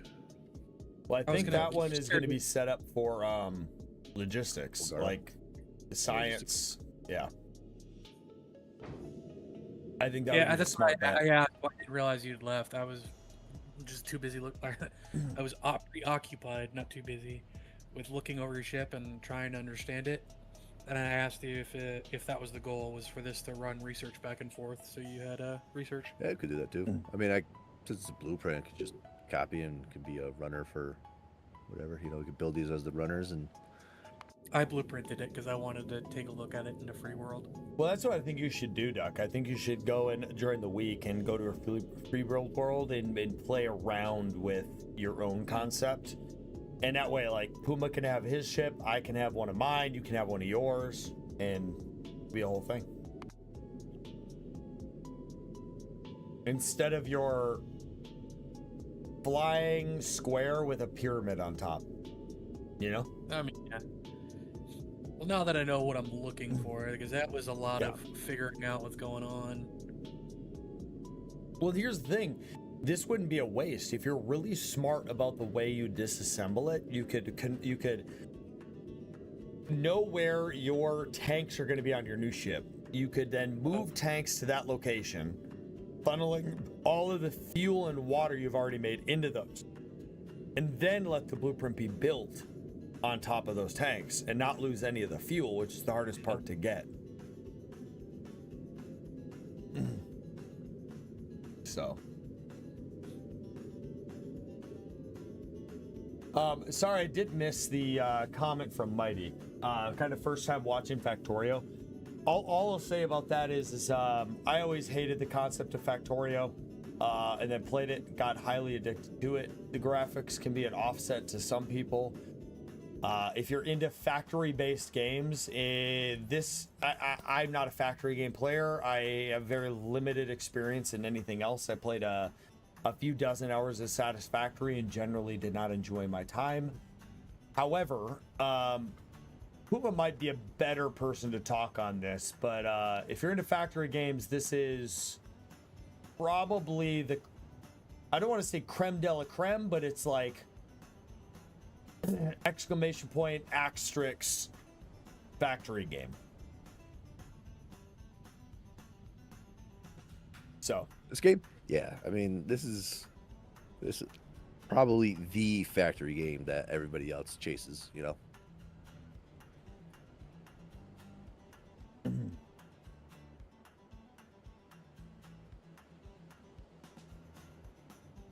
I mean, it's nice for me too, because I'm just able to chit chat with everybody. Well, a lot of stuff happens. I also didn't know you could do what Puma did and connect.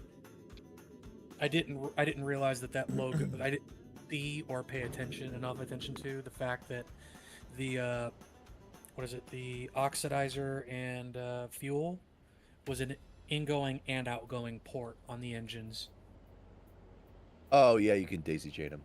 Yeah, that's one of the reasons why the back end of mine is like a giant square, because it Got was a big ass.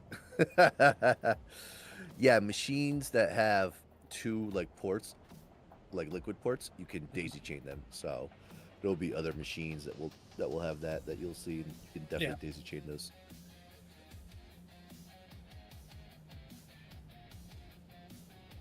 Hey, Puma, if I told you I was refreshing the list of who's watching me on Twitch for a specific person to make sure they aren't here or paying attention when I'm talking about this vodka shot, who am I talking about? Am I allowed to say a name? Yeah. I don't know. What do you mean you don't know? It's obviously Ariza. If Ariza's here, I'm fucked. Yeah. Like bits and stuff. Yeah, okay. Oh, yeah, I'm Yeah, done. that makes sense. GG. Every time I talk about it, I have to check.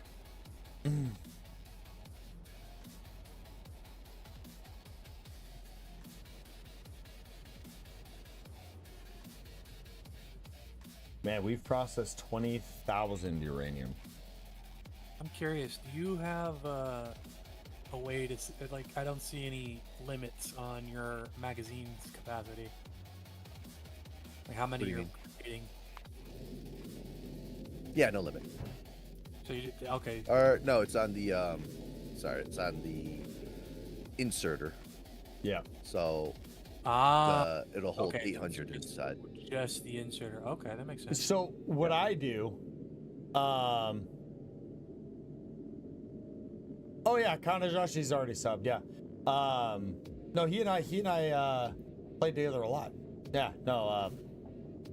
He's already subbed, and I was actually when we did our Project Zomboid series, I would say most people that would want to sub to me from his community already have. Yeah. No, Kanajashi's awesome, people. I love the guy. What I loved about playing with him is it was never about content creation for him or for me. I never asked him to do anything for me. He even offered for me to plug myself, and I refused because I was just having fun with the guy. Like, he and I just played a game, a series together, had a great fucking time. That's all it ever was. And actually, it was Duck and me and stuff, playing with him and a couple of people from his community. It was just a ton of fun. We had a great time together. So it's No, Kanajashi is just a fucking wholesome individual. That dude, I will advocate for him as a content creator and as a person all fucking day long. He's just a good fucking dude. He's just a good fucking dude. We did talk for a while about creating a series together in Space Engineers when I was like really big into SE. But it ended up turning it, like literally the conversation turned really quickly into, let's not make this about content creation. Let's just hang out and just see how it goes. And it just ended up just us hanging out and have a good time. And it's all I ever wanted to be between him and I. And I know there's a networking opportunity there for me, but I don't need it to be that. With him, I don't need it to be that. I prefer the friendship with him than anything else. Sorry if you guys hear my kid screaming. She is having a sleepover with some friends. So good.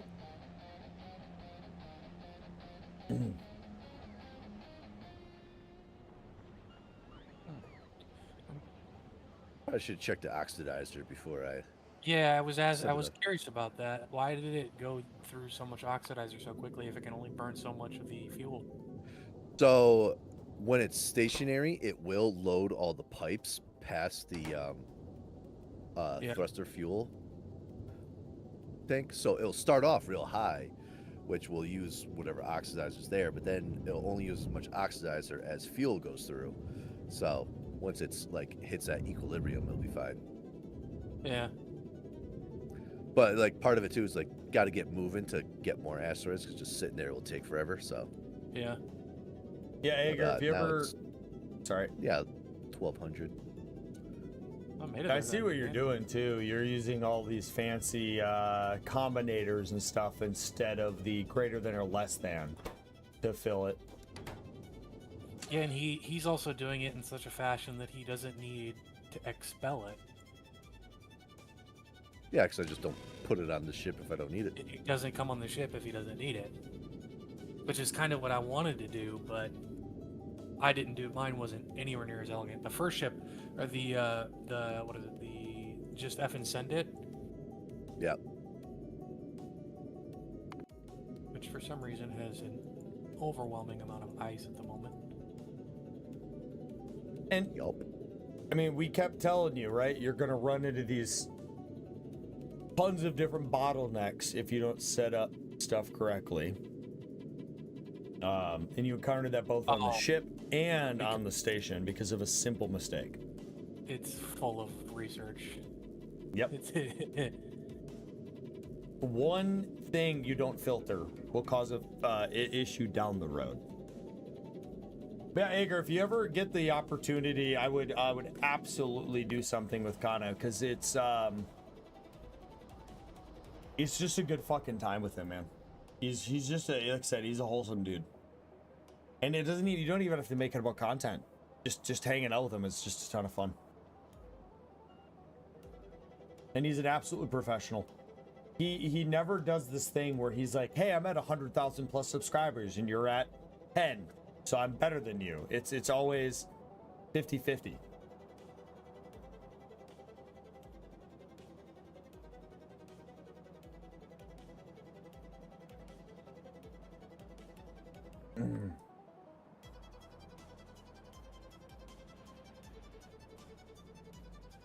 Yeah, no, these is just chugging along.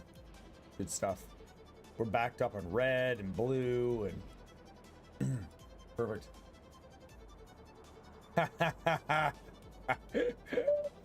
Why did he call you Poo Poo Creed? That used to be my old name, man. That used to be my old name. Yep. Proud of it too. Yep. No, my old name was Poo Poo Creed. The concept behind the name was I wanted a very unique name, but also I wanted a name that portrayed an individual that wasn't afraid. I wasn't afraid to have that name because I want everyone to be themselves. I don't want people to wear a mask or have filters. And just be you. That was the whole concept behind that entire branding. changes in military regulation and certain events in my life, I would say, forced me to rebrand to something a little more professional. It also was like Epic Games, Ubisoft, EA, and certain websites that I was trying to use for content creation wouldn't allow me to use that name. So I ran into a lot of problems, and then in turn had to change it. Yep. Yeah, I used to read Poo Facts. Welcome to the Poo Poo Crew. Sure you never thought I'd be a part of, but here you are.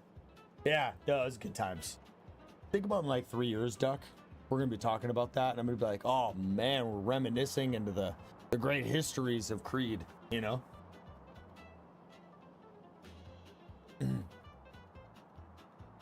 Duck heard me, but didn't register what I said because he's concentrating really hard.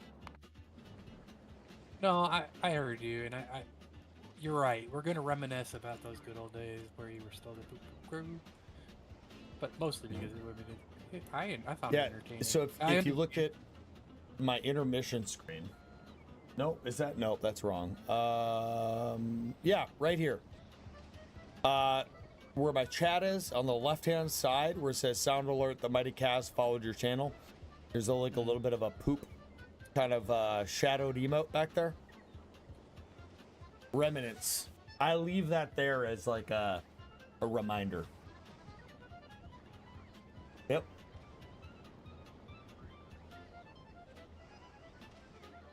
I attribute the fact that I made affiliate on Twitch in less than a month to that name.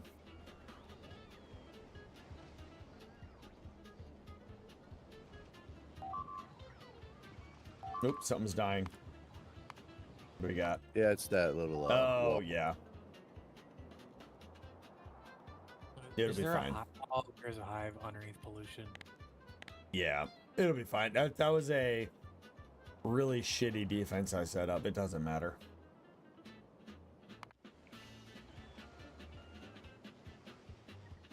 How we doing? Am I safe? I am safe. Only 2 subscribers. I'm good to go. I mean, I'm going to keep offering it even though I don't want to do it, but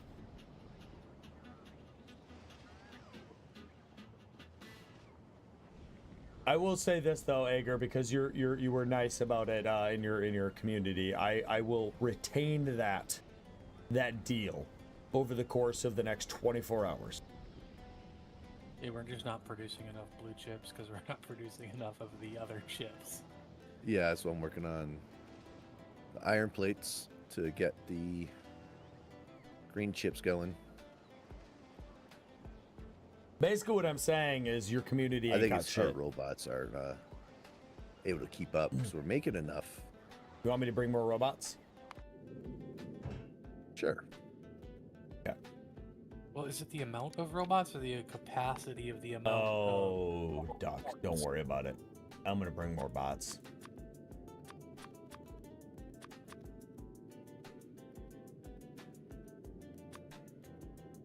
I'm gonna bring 1,000 of each bot. I don't know that we have that many on Avis, but Yeah, but Yeah, we is probably there do. a limit to the amount that the roboports can do? They have a charging rate limit, so Okay. they can only charge 4 robots at a time at 500 kilowatts each, and a robot holds 1.5 megajoules, so it takes them a couple seconds. I have found with my smaller community, but I found that let's say you have 200 people in your Discord. Only 15% of them are actually active in your Discord. Maybe you'll have a higher percentage of people active in your YouTube videos than you will in your Discord. They'll join the Discord as a sense of community, but they won't be active in it in any way, shape, or form.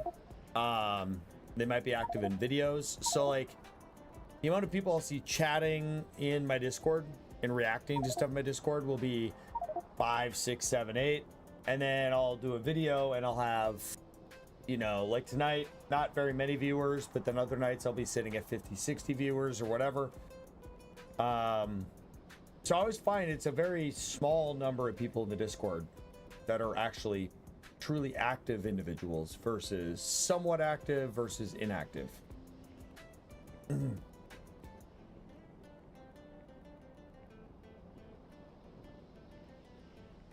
Yeah, I mean, even when I did pings, like, they might, like, I opted into it, but I'm, like, I mute every Discord. I have my own Discord muted, right? I mute every Discord. So even if I activate a ping, I'm not going to get the ping. It'll just be the red icon. You know what I mean? Like, it's easy for people to to miss that stuff, you know? So, and again, like, I would say the same thing. I would say I have a pretty large activity level in my Discord for the amount of people in my Discord. I don't think it's anything specific, dude. I mean, you have a lot of people there. You have 180, 122 people online. You know, it's like out of all of those people, how many are, you know, on that ping, you know, and then how many people are actually going to check it out? How many people are actively playing a game or watching another video and actually checking Discord? The whole thing. You just expected a few to trickle in. Yeah, it's okay. You can do what I do and call it your Discord. You just go in there, like I do it every now and then, and be like, oh, okay, all right. I did this thing and you guys didn't want to stop by, okay. In a joking fashion, of course.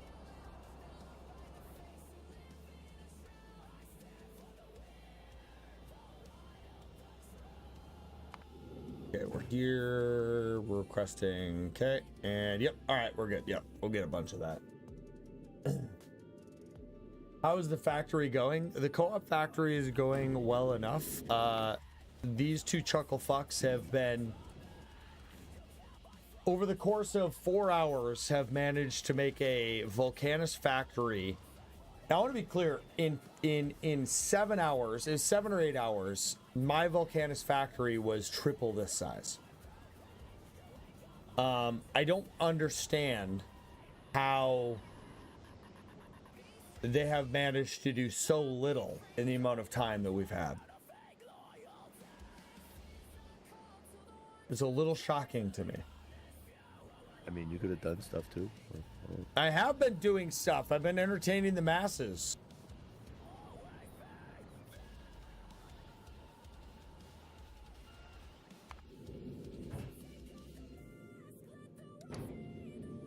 I know I couldn't have done anything because you guys needed to learn the process, and you haven't even done everything yet. Have you been researching? No, we haven't even researched the thing yet. Which thing? 1, 2, 3. 3 different things. One of them is significant. One of them is significant.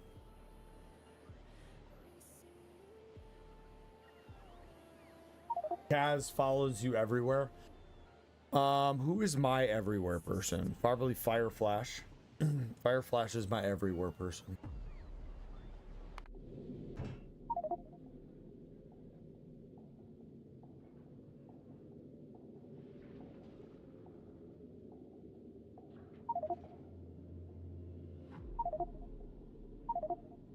I mean, Puma is too, but that goes without saying.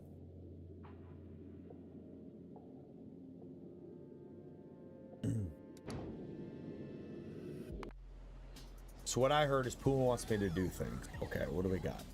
What do I want to do? What do we have a lot of?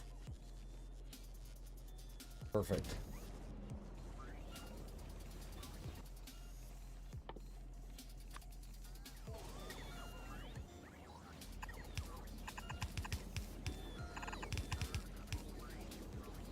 Oh, he's perfectly in the middle. Lucky man. He's a lucky man. I almost had him. I was gonna route him into lava, man. Yeah, but I got belt immunity slippers on, motherfucker. He's talking about me. Well, he just built a bunch of fucking Was he stuff. building it on you? underneath my Oh, he wasn't feet. building it on you. I thought he was talking about me. Can you really route somebody into lava? Problem with arguing with idiots is they'll bring you down. Who are the idiots?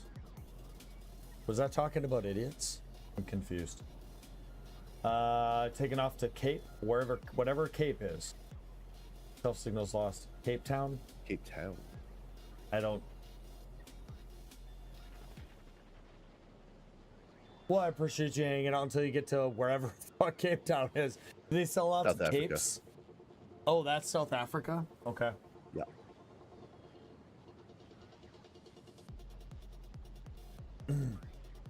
Like, okay. Here's the deal. If I was doing space engineers, I would be at, I mean, shit, probably 30 to 40 on Twitch.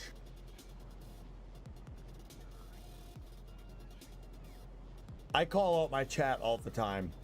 What I always want from my viewership is I want people that like me, not the content that I'm doing. And the problem I've always had with the SE world is they're only there for space engineers. They're not there for me. When I stream space engineers, I would be at 40, 50, 60 viewers. And then as soon as I would stream anything else, I would be a tenth of that. I would be at 9, 10, 15, 5, or whatever it would be. Because they were following the game, not the person. But for whatever reason, every time I boot up any form of space engineers, my views go up. But I don't care about that. I'm just here to play games. Like, yeah. And if I really wanted it to happen, I would just wait till Ariza was here, or Scarlet, or Domon, or Physics Nerd. I got some psychopaths in my chat. South Africa. All right, let's look it up. I want to know where Cape Town is. Let's learn this. Cape Town.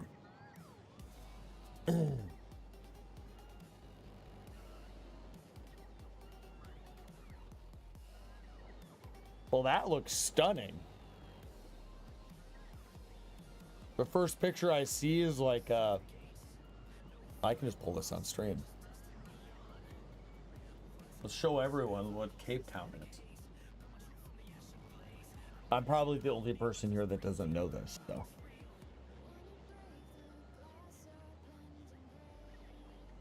God, look at those mountains, dude. That beach, though. God damn. Are those fucking penguins? How did you get the whole belt to be included in the count? Wild. You put a wire from anything to the belt, and then there will be options when you click on where it connects to the belt. It's like pulse, hold, or hold all contents. And hold all contents is what you want.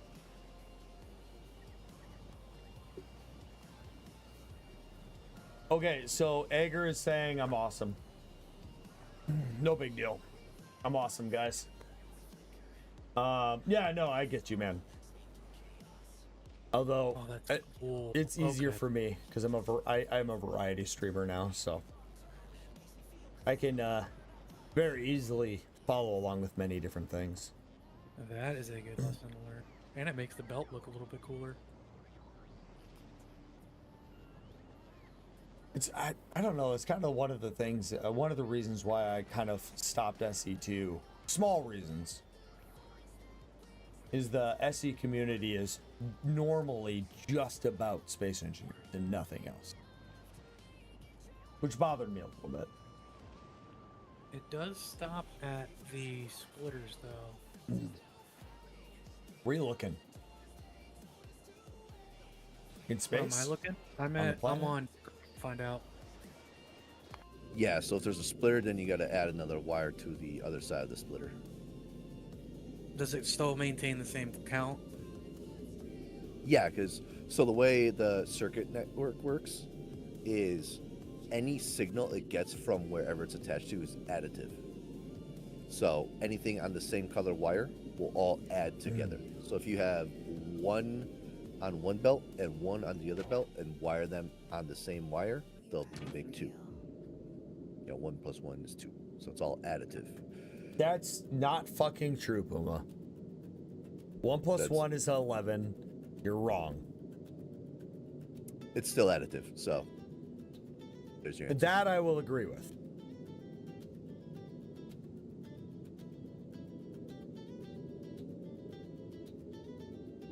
Yeah. It's funny with, I was literally telling Duck and Puma before we even went live. I've like been debating on dropping back into SE for a short stint. It's been a while. And then Puma told me since June, so it's only been like what, 5 months? But I feel like it's been a year.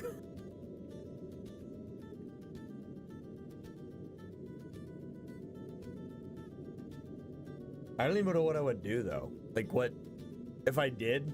Like other than doing like I don't know. I don't know what I would do.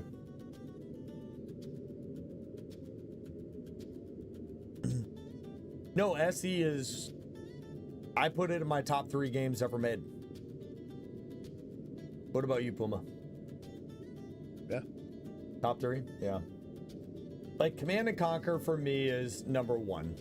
Because that was like the catalyst for me when I was a kid. And literally in 95, my dad got it and I watched him play it. And then he let me play it at the end of like 95, early 96. After that, for me, I would say Halo because it's a completely different genre.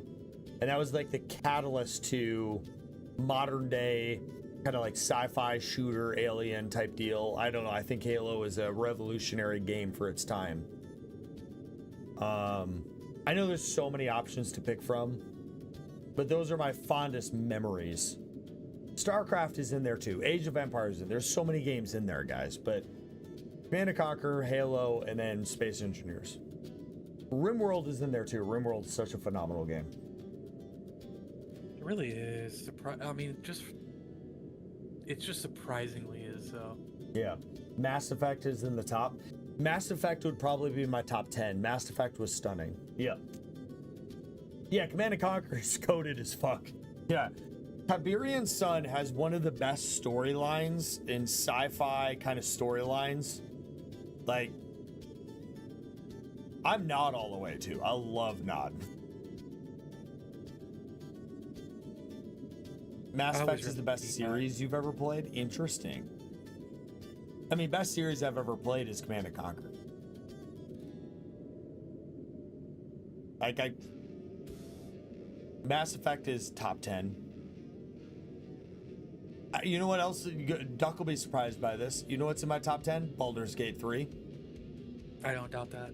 It's such a phenomenal game.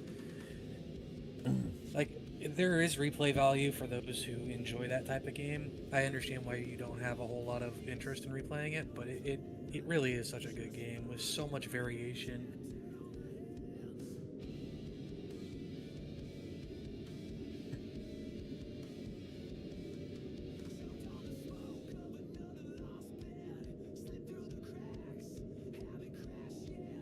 Hey Jaeger, if I were to do SE, because I'm on a holiday block leave, so for the next 2 weeks I'm on leave, although I'm going away for 6 days back home. So like 7-8 days of my time off, I'm off. If I were to do SE, even if it was for 1 night or 2 nights or whatever, if I were to just dabble back into it, what should I do? What would be the concept of a run?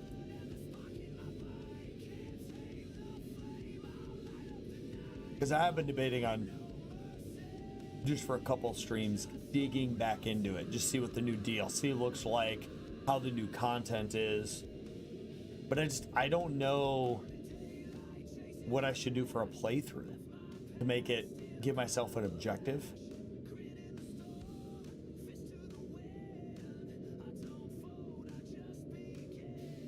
The last, I can tell you right now. Give me a sec. Let me pull up. Let's see. I still haven't installed. Last time I played was in September. Oh, I probably shouldn't show that entire screen. Let's see. And I am missing, I have core, I have Apex Survival. I barely dabbled in Apex Survival. I think that was the last time I played. I played around with how the plants worked, and the meat, and the radiation, but I didn't like dig into it too much. And then what I don't have is the new DLC. What is that? Core systems? I have no idea what that even adds. So, okay. I mean, cool, new landing gear, sweet. What did you add? Other than blocks. Nothing. I changed up some of the logic behind my expellers. It doesn't look like that DLC actually adds anything other than blocks. Okay.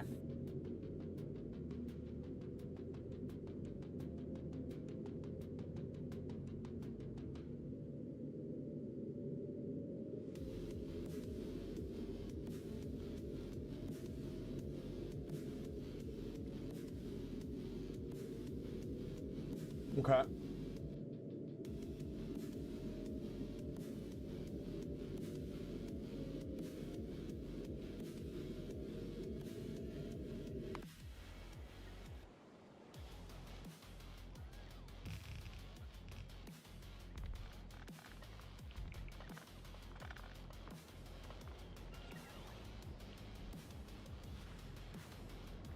Oh.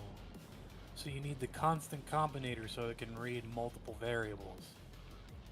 Yeah, that's one way to do it. But yeah, that way, and then that gets to each. That each symbol will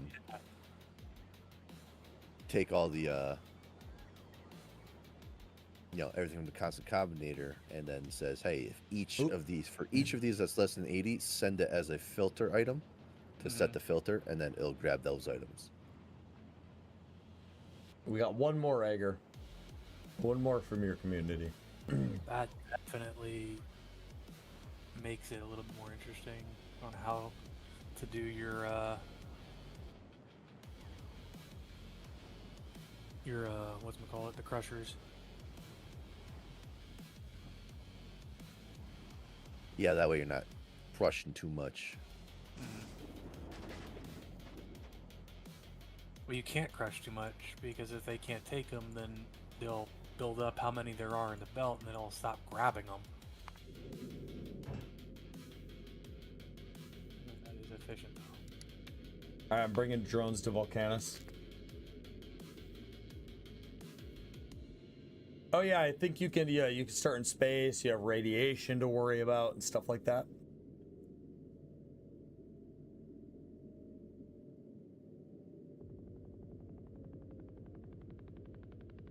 I am curious though, why the splitter next to your hub?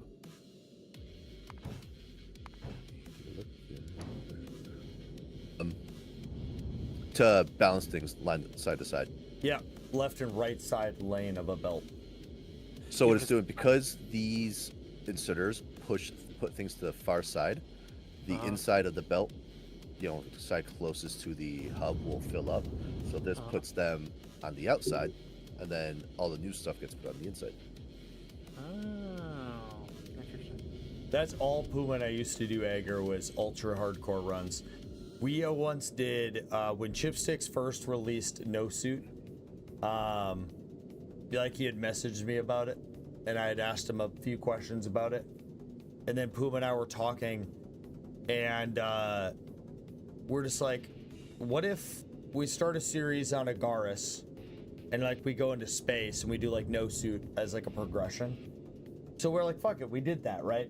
We had No Suit on Agaris and created a boat, and then said, fuck it, we turned the boat into a spaceship, flew into space, and then decided to land on the moon. And by land on the moon, I mean crash on the moon, and then try to start from the moon on this like crashed boat.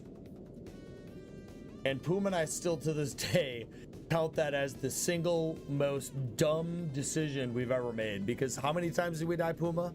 Like 50 to 60 times each before we like achieved anything. We died every 30 seconds for like 3 or 4 hours straight. Yeah, I've done so many hardcore runs. I love hardcore. So you're saying space start, you got radiation and food, and you have to just get like a perfect encounter? It'll be fun. I love hardcore SE runs. If the start of an SE run doesn't take you like 4 or 5 hours to get established, you're doing it wrong. I also like a good speed run though. No clang drives. Speed run.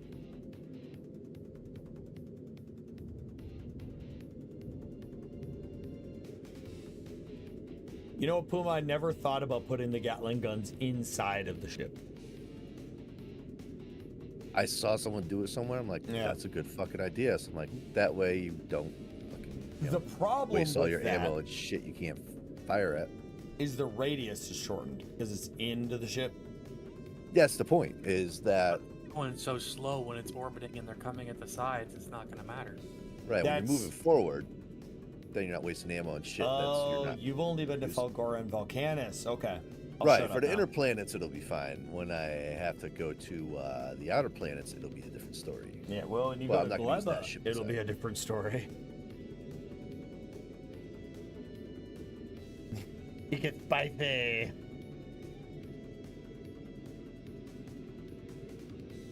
Yeah, I'm actually debating on. I think you both of you should give SE2 a try. The survival update is fun.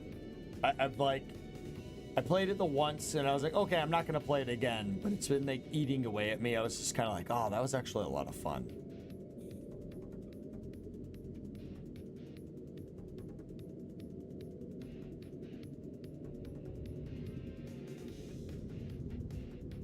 Opening Monday. Yeah, I don't quite get the sectors yet, unless they add another planet in there.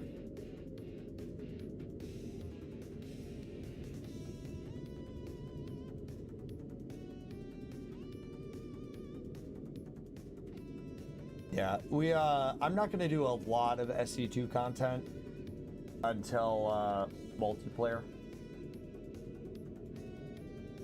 And then my community is finally going to get their favorite thing back. They've like subtly been talking about it for a while now. And that is the Puma and Creed combo. Well, I mean Duck too, but like Duck joined pretty late into the like multiplayer Puma and I SE life. But it would be like the Duck, Puma, and Creed combo of SE. But like, I mean, fuck Puma. What did we do? 3 years of SE together? Oh my god, that's pretty much I all mean, we 5,000 hours of you and I gaming together. That's all it's been. Yeah, I think my community just desperately wants to see that again.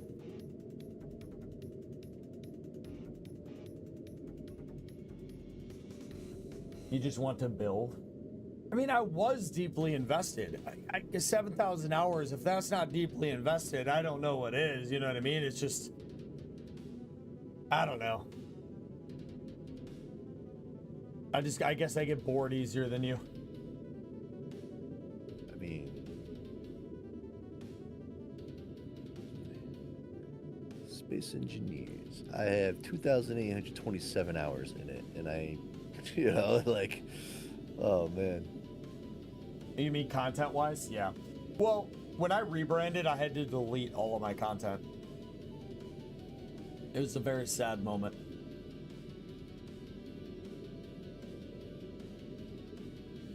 I had to delete hundreds of videos.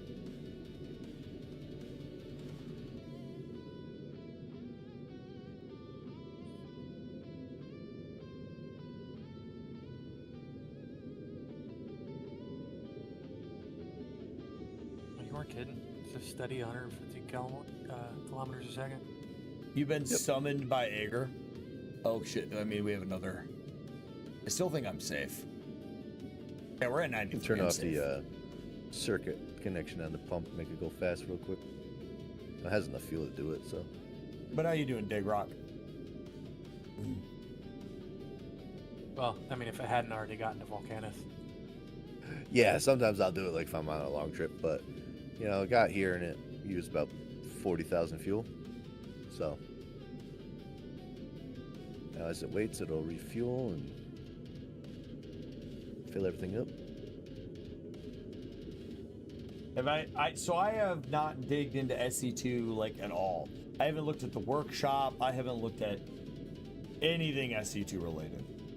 My playthrough was just kind of like the survival came out and I wanted to check it out.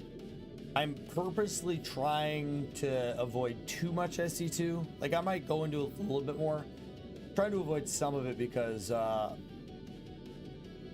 when multiplayer comes out, I want it to be a little bit fresher.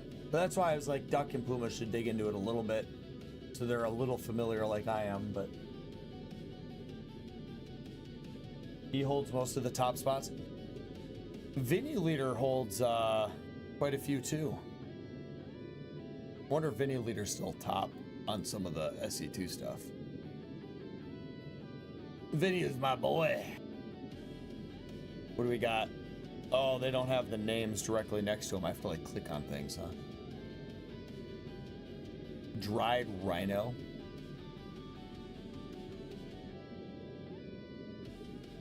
Small landing pad, is that? Nope, it's another guy. Ceratar, Star Kindler. Yeah, Vinny Leader did about it. Was that a bunch of Warhammer stylized? Beef.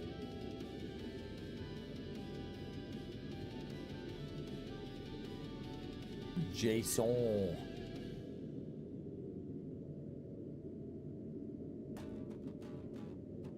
Man, I'm clicking around. I'm not seeing anything yet. Ah, there we go. Dig Rock. Okay, you got the Mission Runner by Dig Rock.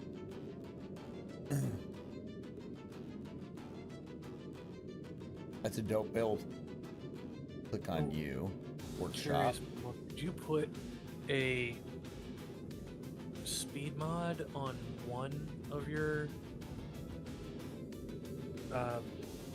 furnaces so that the production rate more equalizes the production rate of magazines? Or because it looks like your power is very, very stable. Oh, I like that escape pod. Kind of reminds me a little bit of a Stargate. Yeah, no, I didn't put any speed mods, just, you know, builds as it gets them. But eventually, because when you build up a surplus of ammo, it'll have a surplus of steel plates, so you don't have to worry too much, unless you're like flying a lot. But Oh, I that's get to run fucking into cool. an issue. Your Talon. That's cool. That's really And also, fucking cool. being in space above Vulcanus, it's 500% bonus to your solar panels. Oh, that's fair too. Dude, Puma, look at this dude shit. He's in chat. It's Dig Rocks, but look at this. I'm gonna send it to you. The ship is dope as fuck. Like, look at the angles you can do in SE2. You could never do that in fucking SE1. Oh, damn. That looks Yeah, nice. that's dope. And the lighting, too. Oh, my God. That looks real good. Other than the storage tank Mark IIs, it doesn't look like anything on your ship is mod either.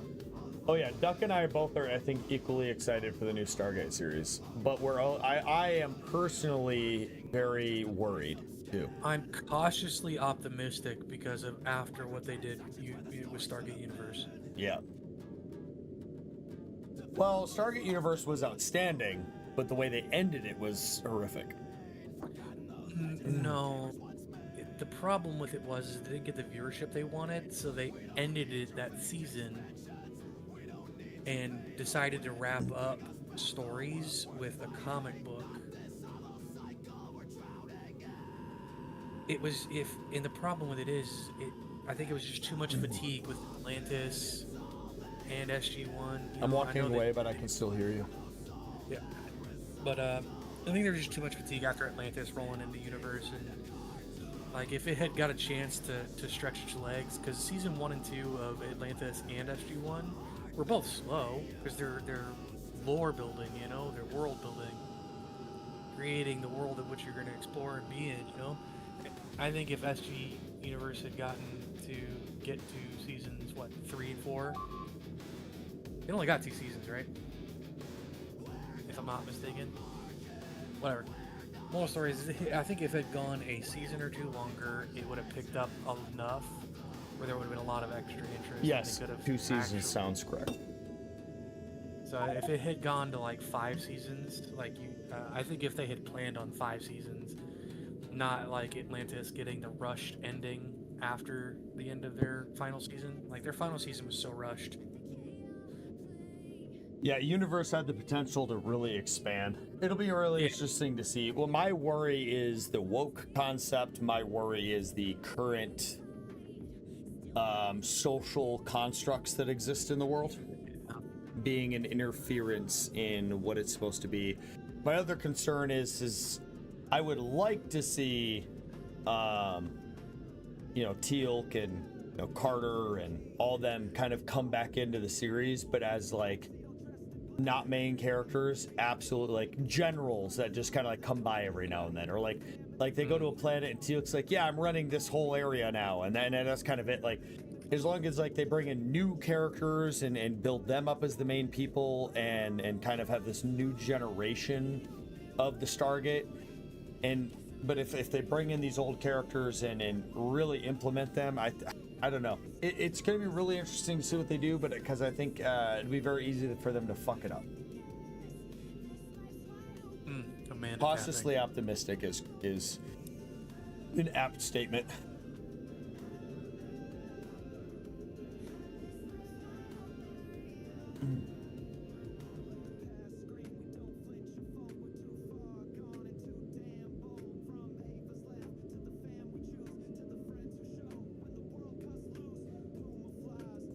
In fact, I only have 2 complaints about Atlantis.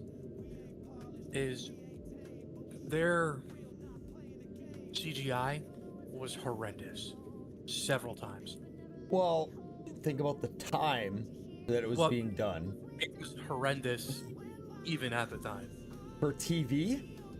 Yeah. What's your example? Have you not seen that scene with all the wraiths standing there and they basically copy and pasted 3 faces over everybody? Oh, you know what? I think I know what you're talking about. Yeah. The example that I would give is when Earth is defending itself against the Goa'uld, and they use the Atlantean weapons platform, and you watch all the little like missiles go up. Yeah, that was one for me. Yeah, I mean, I can agree, but it doesn't detract from how good Atlantis was. No, I loved Atlantis. Like I said, it's not going to detract from it, but those are my two complaints. Yeah. I just think it's fun too, when you look at the actual actors from Stargate and Atlantis. There's a few that became ultra famous because of it, as we all know, and then a few that just kind of like, I wouldn't say got put to the wayside, but kind of got put to the wayside a little bit. But it's just fun to be able to watch movies nowadays. Like, hate to break it to everybody, but Aquaman didn't start as Aquaman, if you know what I mean.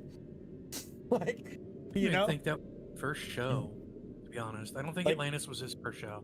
No, but from my understanding, that is what catapulted him. It's like, yeah, Kratos, right? Teal'c. I'm just saying, like, there's reasons that they got their things. And Judge, by the way. What's up? Christopher Judge is his name. Yeah. I'm not good with real people's names. Amanda Tapping is the only one I know because I met her. But like, the other, I'm not good with any actor names. What's up? I still hate you for that. Well, get over it. I'm envious of that. I don't hate you, but I'm envious of you. Yeah. Actually, I'm going to show it on stream because I know I have some Dragon Ball fans. But...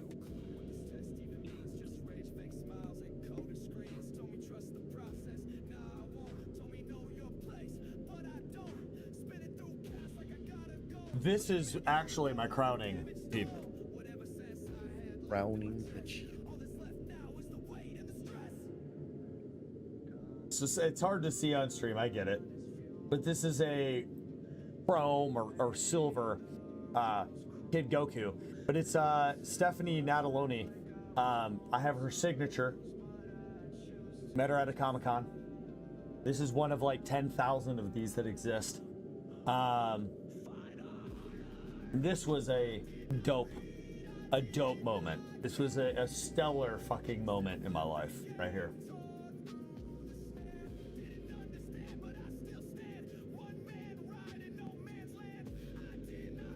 Sadly, I was very young at the time with Mana Tapping, and I did get a signature on a poster, but I no longer have that poster. Wasted on you. Yeah, it wasn't wasted on me. I was young and like, you know, joined the army and moved, and it's just one of those things that kind of just got like lost in the moves. Like, you know, my brother brought a bunch of stuff to me, my mom brought stuff to me, and it's like as I was PCSing and moving, I don't know where it is. It might exist somewhere, but it's just gone.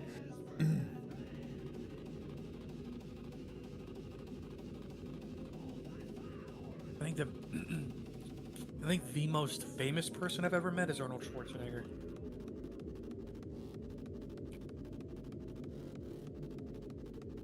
Sorry, what? I said I think the most famous person I've ever met is Arnold Schwarzenegger. See, I don't know that I'm jealous about that. Like, Arnold Schwarzenegger is, you know, I don't know the right word here. Prolific, right? Well, he's most definitely more prolific than, Yeah. say, Amanda Tapping. Christopher Yes. Judge. Maybe used to be more than Christopher Judge. But for God of War, me, definitely. yeah. For me, it's like, he's cool. If I got to meet him, that would be dope. You know what I mean? Yeah. That's but why I didn't he's- say it's the favorite Yeah. famous person ever. But he's probably the most famous. Yeah, I mean, for me, it's like, if I'm going to meet somebody and I want to, you know, it has to be someone that impacted some part of my life in some way, you know? Well, to be fair, I think Terminator is probably one of the earliest science fiction movies I ever saw.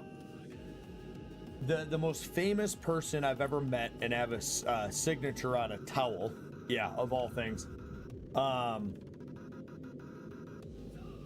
Yeah, I'm trying to think before I say it, but the most famous person is probably Brett Favre is probably the most famous person, and it's lost on me because I could care less about sports. But Yeah, I literally have a Minnesota Vikings like towel you get at a football game with his signature on it. It's like this pointless artifact that I have, but like that's about it. I worked at a Subway when I was growing up that the Minnesota Vikings came through on a regular basis to get Subway sandwiches from, and I had no idea who they were. How little I know about football. I thought Brett Favre was on the Packers. He was for the longest time, and then he joined the Vikings for like 2-3 years or something like that. And then he went to the Jets. Yeah. And then he sent the trainer some dick pics. Got into a lot of trouble for that. And then he embezzled a bunch of money from the welfare programs in Missouri to build a stadium. So, yeah. No, but I worked at a Subway right up the road from the Vikings like training building, and Yeah. like a huge amount of the team came through or whatever. And I was working. I don't remember her name, but some chick that worked at the Subway with me. And I was like, why were you acting so weird with all those people in there? It was like, you know, and I was really confused as to why we got like $400 in tips or whatever. Mm-hmm. And I was just making them sandwiches. Like, I didn't fucking know. And she was like, that was the Vikings. And I was like, oh, cool. I got $200 in tips after we split it, you know? It's like, didn't mean anything to me. Fulfill logistic requests across planets. What? You can have ships fulfill logistics requests across planets. You met Bill Yeah, Kasmer? Well, sort of. You have the cargo on the ship and the cargo on the planet have requests for a certain amount of items, and they'll go back and Yes. forth. That's what I'm saying is I see cliff explosives on here, and it says Yep. it's a logistics request from Vulcanus. Yeah, so it'll pull it up from Vulcanus and then goes up to novice. From Then you have novice. then a novice say, "Hey, give me 60. Give me a." I have no idea who Bill Kazmer is, even after looking up photos. Who? He looks like a bodybuilder or something. Oh, and I met Stephen Amell. Stephen Amell? The fuck is that? Green Arrow. You met the Green Arrow? Okay, I'm a Yep. little jealous about that. I'm a little jealous about that. When I had Facebook, he was one of the very few actors I followed. I met him and Papa John Schneider at Derby. Papa John Schneider being Papa John of Papa John's. Oh, that's kind of cool, Mighty Cass. Mightiest Cass, my bad.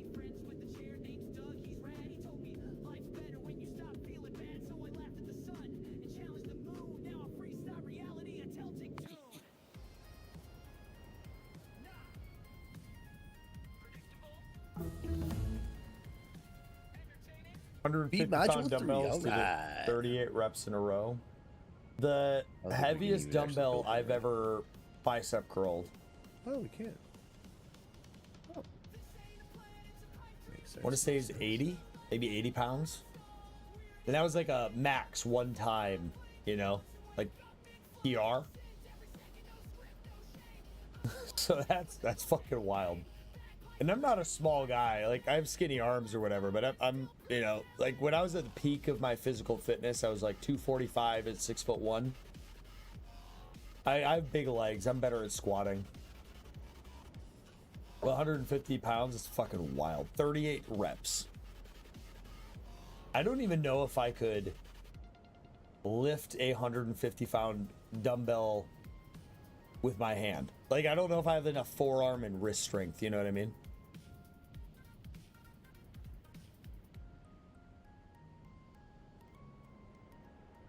You think at the peak level of your physical fitness, Duck, that you could have, with one arm, grabbed a 150-pound dumbbell and actually picked it up off the ground?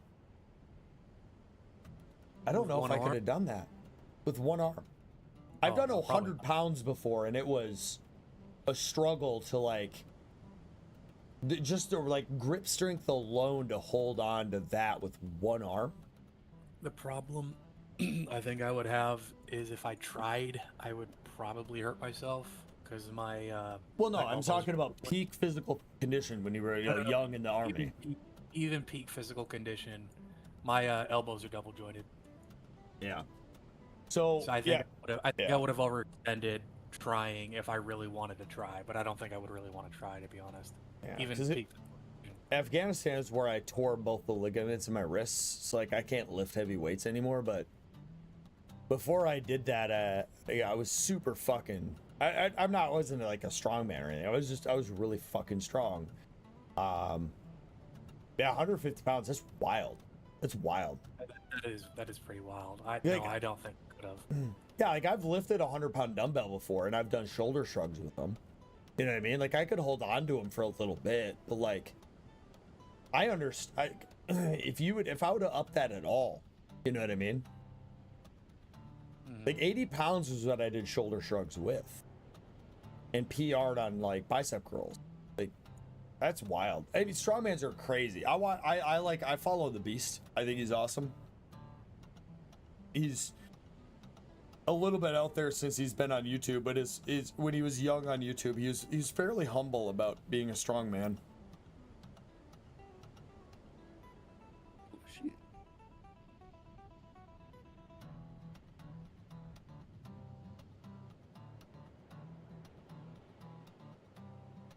I like how Puma's new coal is just kind of blends in, and then Duck's new coal is just kind of like, I want a statement piece in the middle of our base. My new what now? Your new coal, your atomic bomb. Oh yeah. Oh god. That's military life, man. Nothing to be saying that sucks about. Like Duck's injured as fuck. I'm injured. All military personnel are injured as fuck, man. It is what it is. Used and abused. We are used and abused. Just part of the job, man.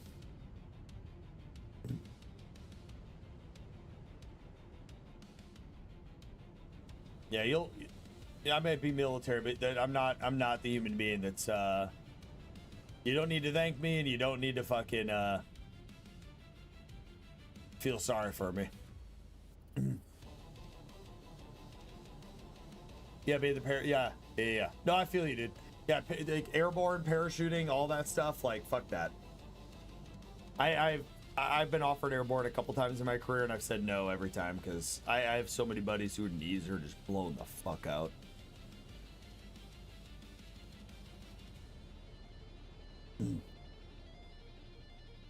Yep.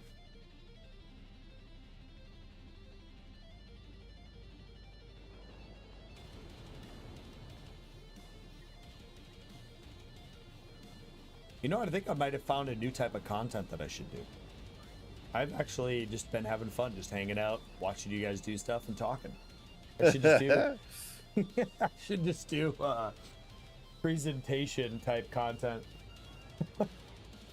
Just like hang out with Agar and just comment on what he's doing, you know. Just offer my services to content creators who don't want to talk. Like one of my, not my favorite content creators on YouTube, but a content creator I enjoy on YouTube. Actually, that's what they do, is they commentate on Company of Heroes. Like sportscasting? Yeah, basically. They basically sportscast Company of Heroes. My school buddy wanted to be a Marine his whole life, and just before he deployed, a motor dropped. He was holding onto and tore his shoulder.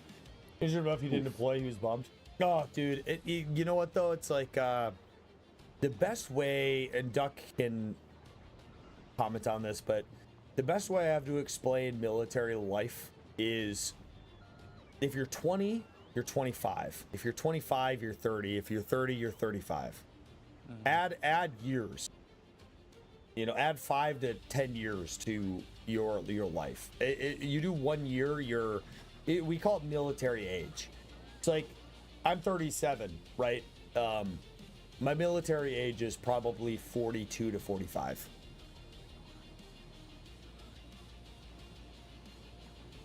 Like Duck is my age, did his service, and Duck's 45. He's not, but that's his military age. Like, He might be older, to be honest. yeah, like, the closest people that get to us is like hard laborers. Construction workers are an example of individuals who. My mom's partner was Army, did 3 tours in Iraq, and works construction. Now, Oh, dude, that dude's asking for it. no, his knees shot, wrists shot, back shot. Just like, and like when he was in Iraq, he was in 3 separate IEDs. Like, his Humvees hit 3 separate IEDs 3 separate times. So it's like, he's been fucked up. And yeah, he still just keeps on kicking. He's like, what else am I gonna do? Well, like I was a huge into protecting my ears. Like not a lot of military folk are like you're in a combat environment. Like Duck can attest to this too. Like you're in a combat environment. Your protection, unless you are in a high-speed unit and you get Peltors, like it's a detriment to your ability to hear in combat. Like unless you have something like Peltors or Comtacs, like it's not, you know what I mean? So like so many of us have fucked up hearing for those reasons. You know, but I protected my ears as much as I could. I was in a unit, we were lucky, we had Peltors, but like I still have pretty fucked up hearing. Like that's just how it is, you know? It's like that's wild, Edgar. Like, yeah, this construction work, your body is fucked up from that. I know it is. You don't even got to tell me. Like, that's significant. You know, I think on that topic about protecting your ears, I think there are only 3 pieces of like gear I purchased for myself, not including things like boots, like good boots. Oh, good boots are critical. I was lucky. I was lucky. We got to wear not boots. We got to wear like leather shoes. Mm-hmm. Yeah. Sorry, go ahead. Talking about, but one was gloves. Yep. Fire resistant, good gloves. Yes. Yeah. Good fire resistant gloves that weren't like. Don't get me wrong, the flight gloves that I got from SIF were good.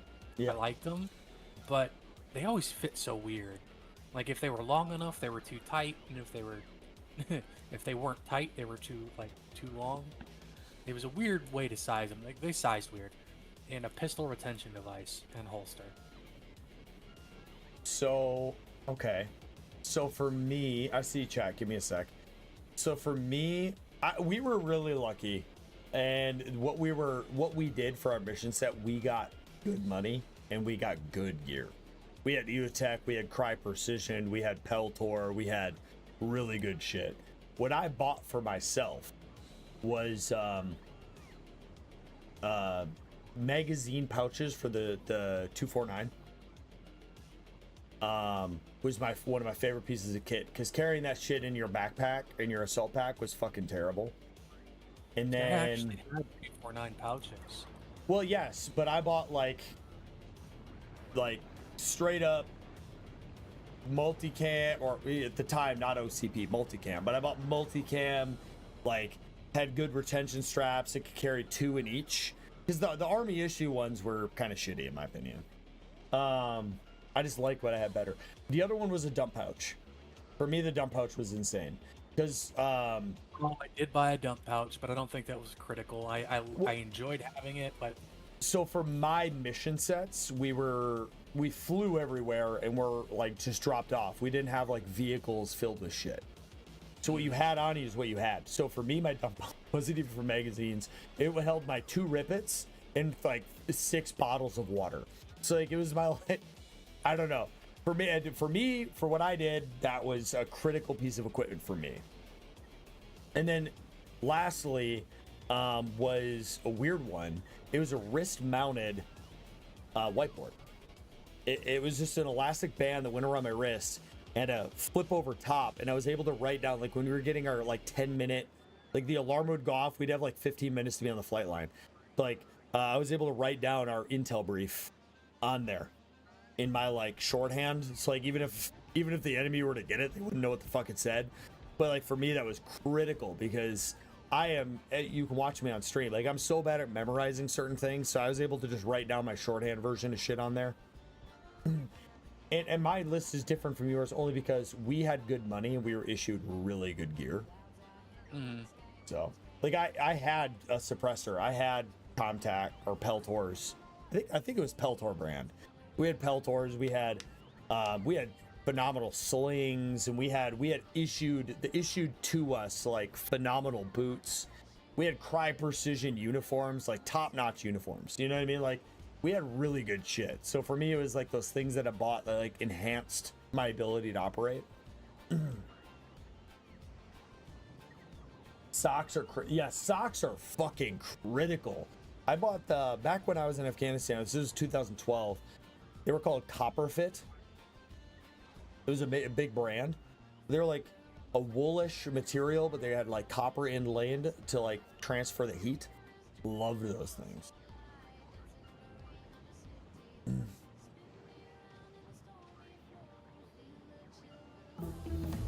Yeah.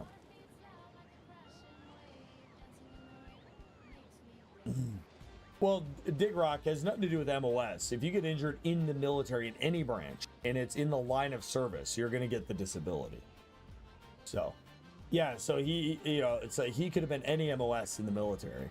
And if he would have gotten injured in the line of duty, just carrying a motor, he would have gotten that. Absolutely. And I'm glad he did. He was doing his job. He got hurt. He should have gotten disability from that. Absolutely.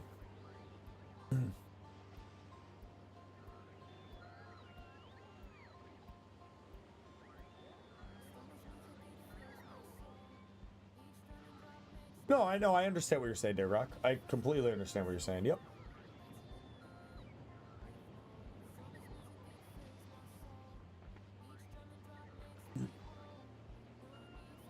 Can I get some form of confirmation in chat? How many people from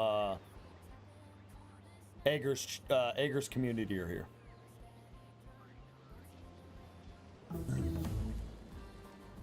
I missed what Hypermeal said. I wouldn't have considered socks to be like equipment is what I was trying to go for. No, I wouldn't say they're equipment either. Good socks is Critical. hands down that is critical. Yep. I 100% agree. Good socks are 100% critical.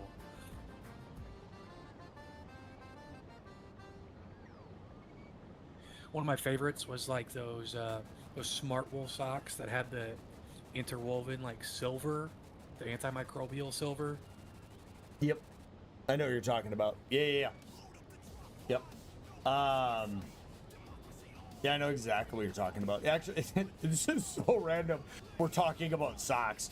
You know how I ruck march? Every time I do a 20K, it's my dress uniform socks, and then over top of that is a wool sock. Yeah, that makes sense. That's always how I ruck. Got what? 1, 2, 3, 4. Nice.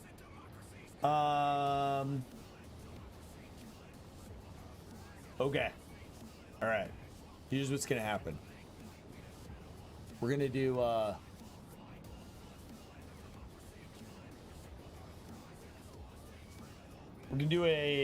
SE stream tomorrow, and anyone that's currently here from Egger's community, this is not a pull from him, just want to be clear. He's just been really kind and generous. So I'm going to do a Space Engineers 1, we'll call it, stream tomorrow. And anyone who's here is welcome to join from Egger's community. I don't know what it's going to be, but it's just going to be, you guys are welcome to join. And if you guys do, I will ensure that we advertise on behalf of Egger, since it'll be for his community members, so that I'm backdropping into him. So it's not a steal thing, anything like that. It's, you guys are awesome, and I just want to show a little bit of appreciation for the fact that he's advertising to his community about me at all. Yeah, it'll be generally the same time. It might even be a little bit earlier of a start time, because we started late because Puma was a little bit late. Normally, if Duck Depot, Puma are going to be a little late, we put our start time back. But I would say 1700 Central Time is when I would start. But even if you're a little bit late, that's fine. I think it'll be something along the lines of, we'll start in space, and we'll see how far we get in the night, but it'll be semi-speed run to build communication stations on as many planets as we can in maybe an 8-hour span of time. And no blueprints can be utilized. We have to build everything in game.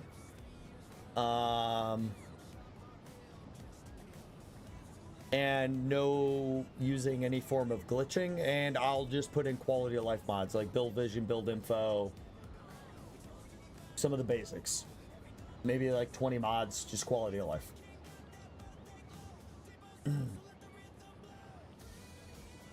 Why not?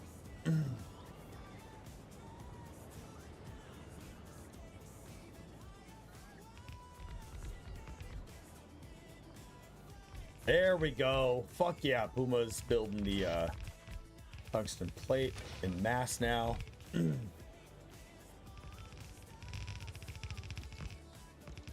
I am excited to get to Felgora though. I'll definitely be helping there.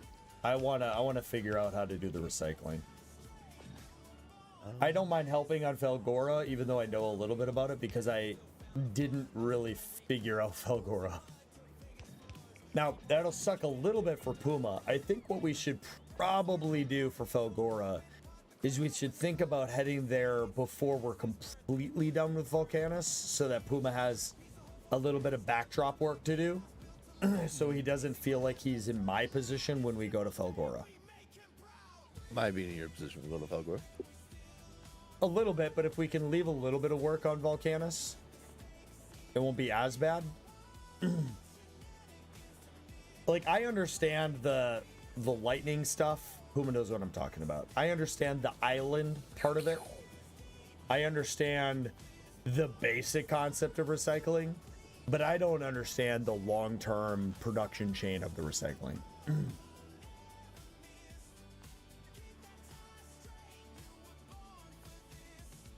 Yeah, all good. It doesn't have to be anything crazy, and I'm not going to advertise it anywhere.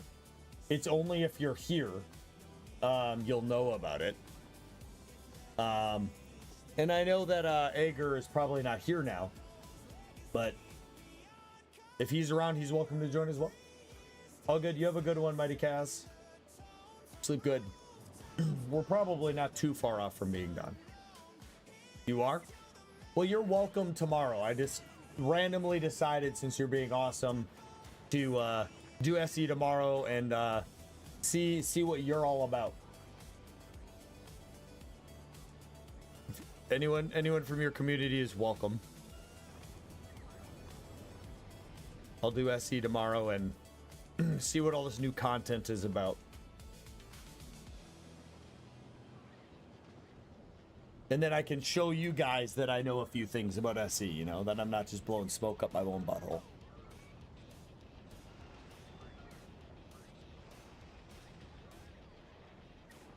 Great socks. My brother's in the Canadian military and swears by copper socks. Yeah, copper socks are... I swear by them. I love copper socks. I do like copper socks too. Yep.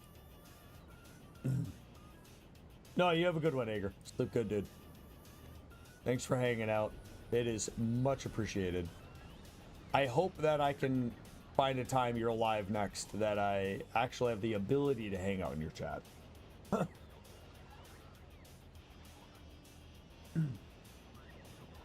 Well, I'm a pretty late streamer, Rev, you know, so if you're not, if you get off work or whatever, more than welcome to stop by.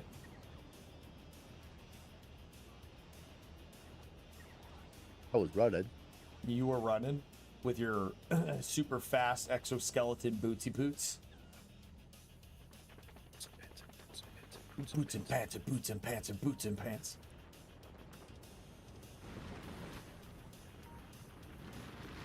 Why we not put productivity or efficiency tools or speed? Yes, there we go. Oh, you just said fuck it. You're going tier 3.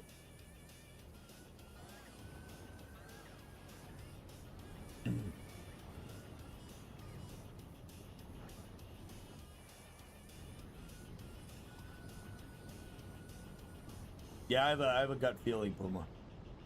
I have a gut feeling about Ager over here. I think he and I are about to get along. Oh. Yeah. The last time I had one of these gut feelings about anybody was actually Duck. It was funny because, well, it was funny because Duck joined in some of my birthday streams, my 24-hour streams. And I like vaguely remembered that. And then when I came back from Bulgaria, I was doing a scrapyard scenario. And I was like, oh yeah, who wants to join? And Duck did. And then it was one of those like, I'm gonna do this other thing. And I invited Duck along. I just had a feeling. And here we are. A couple of years later, he somehow still puts up with my bullshit. Well, I mean, because you're fun. I'm fun. And we have What happened to power? what do you mean power? Power's dead on Vulcanus. Is it because we put speed mods in everything? That's Everything. Yeah, don't worry. I got more turbines coming.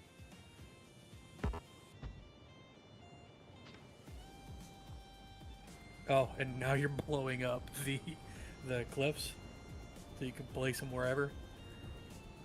I'm doing a bad example here, Rev, because I really am just watching them, which is just how it is. When I do my run, it's obviously me playing the whole time. I'll just give you the quick synopsis. Basically, it's like any factory game. You progress from a basic resource like iron and copper and so on, and build it into this furnace system, turn it into another resource, and then therefore turn it into many other resources. But like, as you can see here, there's all these different production chains that we have to create all these different various components. And it spreads across our entire map on the starting map. It spreads all the way over here. It spreads all the way down here. And not only is there the standardized production chains, but you have drone networks that you can utilize. You can stick to conveyor networks. Or, what I haven't showed you yet, all over here, is Puma's giant train network system. Then you have the logistics network system. Then you have circuitry. Then you have actual, like, we'll call it computers. In the game, they're computators. You have greater than, less than, equal to or less than, equal to or greater than, and equal to, that you can utilize in this game to do more advanced stuff. And then, of course, you get into space. Then there's the different spaceships that do different stuff. And then you have your space stations that do different things. And then you create logistics networks through spaceships itself that transport trade goods. And then you have multiple other planets, and each planet has its own unique production chain. This is using essentially lava to, and then in turn, create different materials. And it's a slightly different production chain. And each planet has its own thing. Yep. Factorio is a ton of fun. I will warn you. I am getting I know myself now after many years of streaming. I'm getting closer to the end of my enjoyment of Factorio.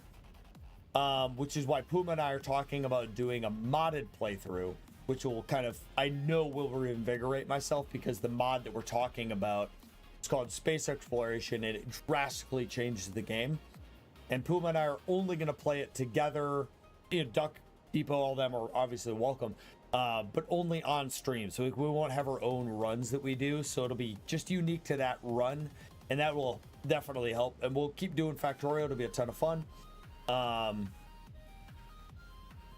So what I'm getting at is I'm like 250 hours into this game, and it's been a ton of fun. I'm different. Puma is going to probably do hundreds of more hours because he has a deeper understanding of how some of the complexities of the game is, as I don't, and I don't have interest in learning them. I think Duck isn't going to play too much solo with this. I think he enjoys the multiplayer more. So it's different for everybody. What I'm getting at is it's a highly addicting game. Once you start playing it, if you get into it, you're going to put hundreds of hours into the game. So if you're already into something else, I would wait until you're bored, then pick up Factorio.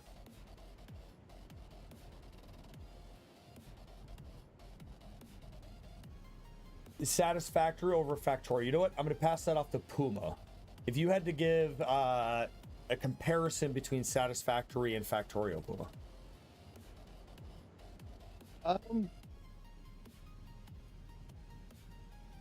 It's completely different. It's not completely different, but much different vibe. Satisfactory is more that first-person exploration, having a ton of fun. You're still factory building, but it can be frustrating at times because getting a bird's eye view is tougher. But with some mods, it's a lot of fun too. Like the grappling gun mod. Oh man, so much fun. So my problem with Satisfactory is the three-dimensional nature of it affects me on an OCD level. I have problems with this game where things right now, nothing is uniform, nothing is, there's these cables, it's a hot mess, and it kind of bothers me, right? But not super bad. And if you made this three-dimensional, it would enrage me, and like the actual emotion of anger, to where I couldn't play it. And that's where Satisfactory hits me. Satisfactory is something I told Puma I will try it again, but if I do it, Puma already knows what he would have to stop himself from doing, because he knows a good bit about the game. But I could only try it again if Puma was there to. If I'm building something and I can't figure out the complexity, Puma could go in and fix that for me. But like, if I look something from the top down, yes, you notice how the cables are everywhere? Now imagine if it was three-dimensional, then the conveyors could potentially also be misaligned. And then you have to, in this game, you have to expand your factory from the where you started, right? Then you have to like tear everything down or rebuild it. And then you have to do that again and again and again. And where this game gets overwhelming for me is you have many planets, And then I'm like, holy shit, I have so much to fix. And the same thing occurs in Satisfactory, but in 3 dimensions, not just 2 dimensions. So it becomes overwhelming for my brain. So it's not like a inherently hateful thing. It's just my brain gets annoyed at it, is all.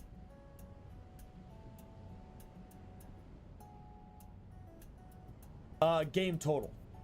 Actually, I'll just pull it up.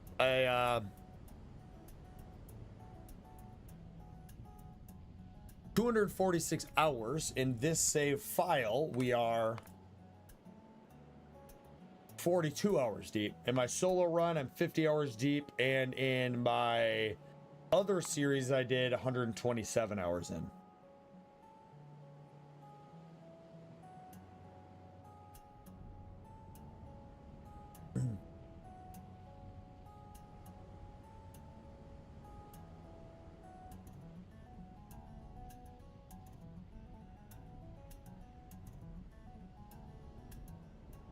You know what? I don't want to... I'm actually curious, Digrock, since your builds are really, really cool. I want to share one of my builds that I made in SE1. I'm very proud of some of my builds. Maybe not all of them. But one of them in particular, 2 of them in particular, technically. I am very fucking proud of. So here's... Oh, you're on YouTube. Hold on. That's one. Very proud of that. In my Lagartha. The pictures don't do it justice because I did a terrible job of uploading pictures. I'm very proud of this ship. I don't think they compare to someone like yourself, but very proud of them indeed.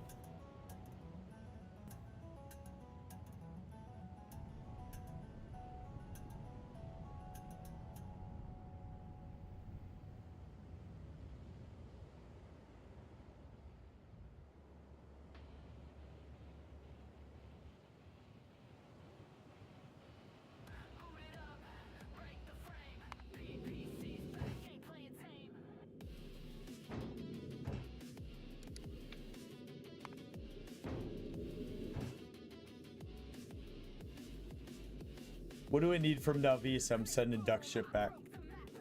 I think he's already got his thing set up to deliver some stuff from Navi. Fine, I'll just go fuck myself. I'm just curious if that is what is happening. There's just a little research on here. That's the main reason I'm sending it back. To drop it off, because it's not set up as a logistics system. This is, my opinion, Duck. So I'm going to make this statement. I think we should just make this a thing. Is... Puma's ship should be logistical, and I think, Duck, we stick to your ship designs as our main, like, travel to another planet to, like, colonize another planet. Just for the sake of, like, keeping things a little bit separated, is all. Okay. You have a cinematic to screenshot tutorial. I need, you know what I need? I need a person to create a Microsoft Paint tutorial on how to create YouTube thumbnails. Not Photoshop, right? Microsoft Paint. So that I can start making decent thumbnails. I'm an idiot when it comes to certain things.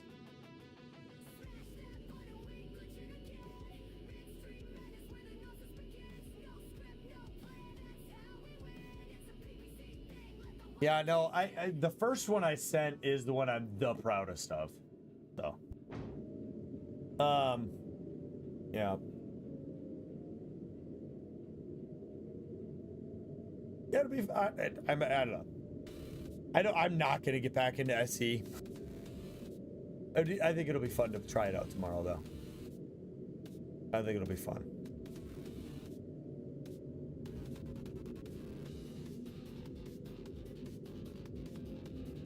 We'll see. You guys are talking a mad game of SE getting really good updates, so we'll see. We'll see. It'd be kind of fun if they fixed enough stuff that Puma and I could somehow get back to that series we were doing, because that series was going to be wild. We were going to do a lot with that, and we lost everything. We couldn't even... Puma had like 15 backup saves, and we couldn't even save it. Yeah, none of them would load. None of them would load.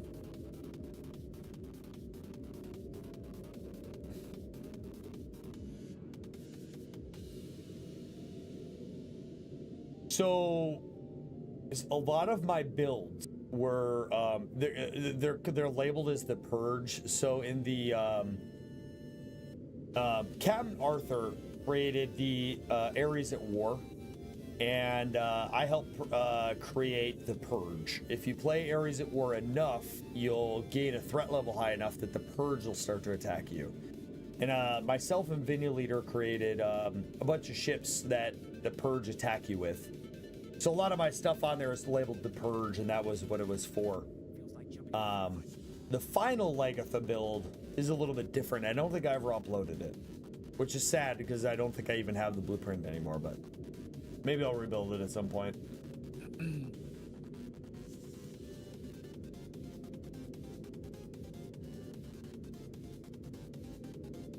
All right, we'll drop off all of that research, and then we can send the ship back whenever.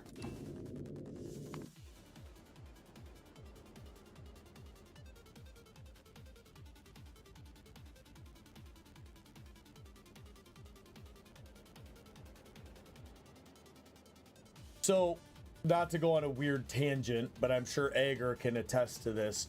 OBS can be a bit of a finicky beast, but one of the ways to save your life, a lot of people set up OBS with their encoder settings set to their graphics card.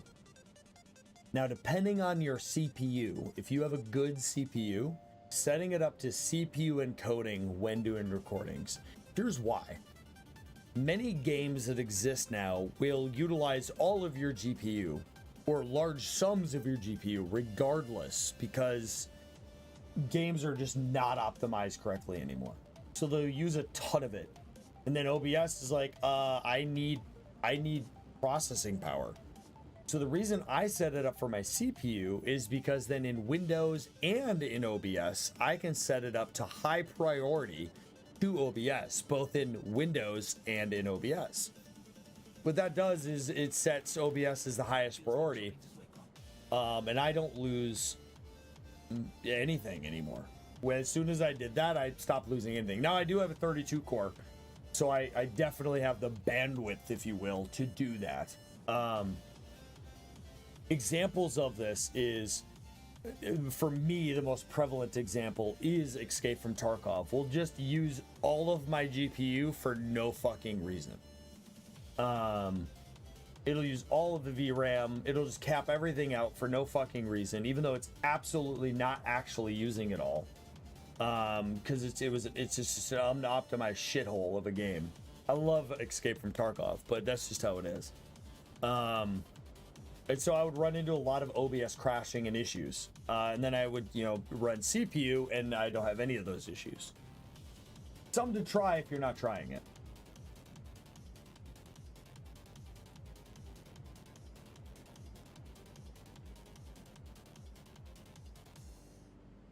Oh, that's really cool, Ager. It is really cool. It's a very neat build.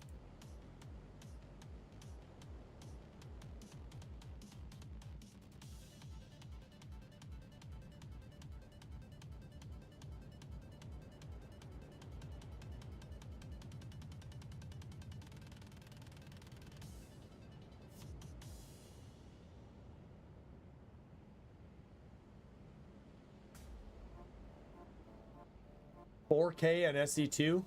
I am anti 4K. I hate 4K. I think it's stupid. No, it was SE1, right? Oh, sorry, I missed an entire comment. Issue was I was trying to record 4K and SE2 is a horrible performance on planets right now. Oh, I mean, that'll do it. But hear me out. Are you running your OBS encoding on your GPU or your CPU? Because holy shit, it's 2 o'clock in the morning. Yeah, run it on your GPU, dude. If you're running it on your GPU, that's your problem. Try running it on your CPU as your encoder. It's X246 in OBS. That might fix your problem, even if you're running in 4K.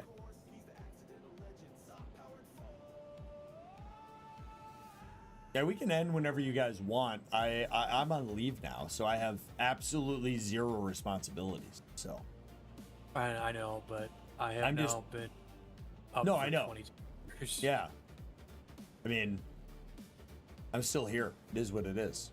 Oh, I know. He yawns. That was the fakest yawn I've ever heard. That was so not fake. fake. That was so fake. You didn't say anything about being tired until just now. Did you? That's No, what if you time not it notice is. how quiet I've been and not really doing anything but watching Puma's ship for like an hour. I am so tired. And then it's not until I started talking about being tired that I yawned.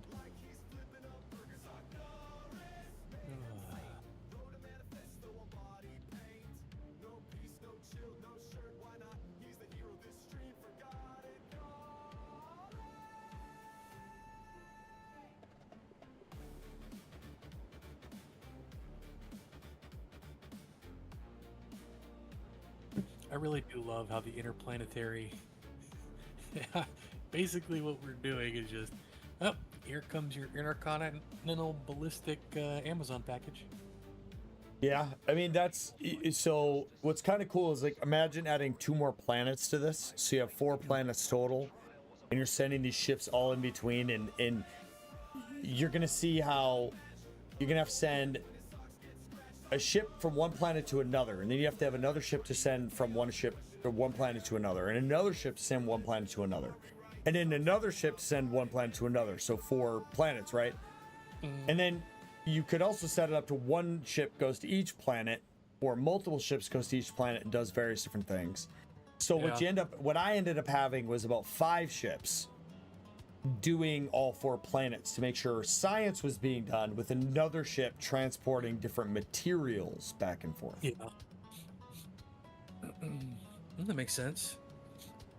Basically, you have your express delivery ships for the research, and then you have your postman who goes around delivering generic goods. Yeah, you guys. Yeah. There you go. I mean, literally, I can show you my setup on OBS, but I literally use times 256. Now, if you're running like an i5 or a standardized i7, not like a good i7, just a standardized, I run AMD, however, so like a Ryzen 5, a Ryzen 7, something like that. So I'm running one of the 5950, so 32 core. So I have a lot of cores to play with. So if you have a good CPU, that's a super viable option. If you're playing a game and your CPU is just chilling around 70, 80, 90% kind of thing, maybe not. But if you have a good CPU, try out CPU encoding. It saves a lot of effort on that GPU side. Plus, like I said, go into that Control-Delete, go to the processes section, and set up that program. So obs.exe is specifically what you're looking for, by the way. When you right click on it, you want to set CPU priority and then set it to high. Do not set it to, I forget the name of the option, but it's like unlimited, the one at the top. Don't set it to like unlimited. Make sure only high. Don't go any higher than that, just high, and you're good. You have a 12th gen i9? Yeah, absolutely. You're gonna be, an i9, you're good to go, dude. Set it to 246, and then go to Windows, Control-Delete, processes. I think it's if you have tabs is default, not default. I think it is default.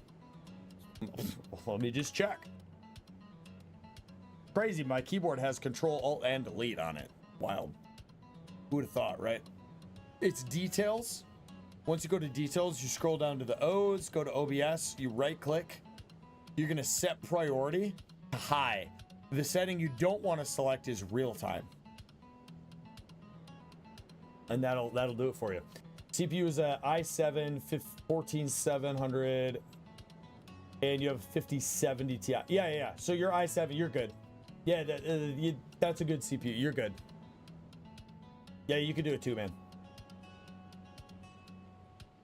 Yeah, I'm using software. Yeah, 264. Okay, yeah, so I was saying it wrong. Yep, that's it. Yep, output. Let's see, output. Yeah, software X264.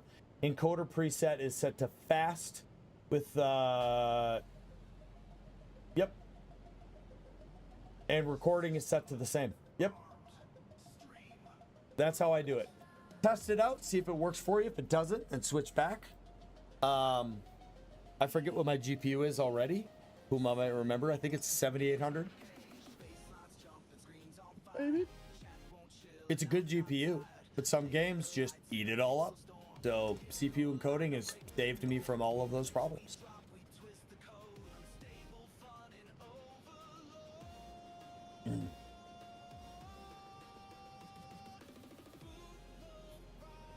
Hey, I'm curious, Puma. Your ship is doing the requests from novice to Vulcanus. Should you set it to or instead of and, so that it'll fulfill their requests even if it hasn't met the research? Because I think it's stalled with the research being inside the delivery station down on the planet. No, so and is basically saying, hey, have this and make sure all requests are satisfied. That's what I'm saying. Maybe it shouldn't wait for the research. That way it can do the deliveries and drop off research as needed, because it's going to throw out 1,000 at a time. Well, true. This is assuming that you're capable of producing the total sum research to fill it so that it can then in turn drop it off. Then the problem you have is, does the planet consume the appropriate amount and or store the appropriate amount to offload quickly?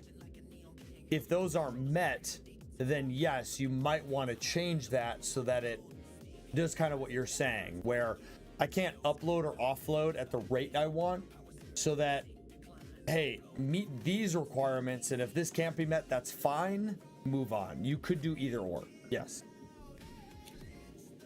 Puma, correct me if I'm wrong. That's about right. Have a good night, Ager. Thank you for hanging out. I really do appreciate it, dude.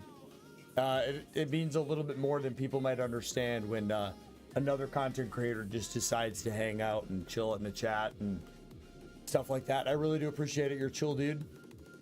If you're a watcher of me, definitely go check out Ager. I'll go ahead and link him in chat. He seems like a pretty dope dude.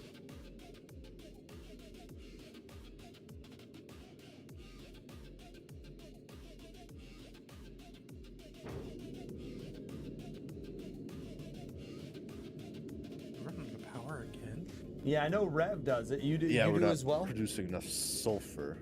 So Let's see, what do we got? Another sulfur field. Oh, okay, so Diggerock has a ton of subs too. Look at you. Wow. I feel itsy bitsy. It's wild to feel itsy bitsy again, Pooba.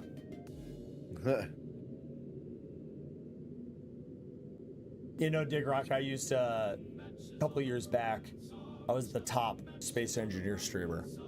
So I went from that to being a variety streamer, dropped from that, and then started on YouTube really recently, like a few months back. So it's just weird feeling like itsy bitsy again. I'm gonna throw you a subscribe, check you out.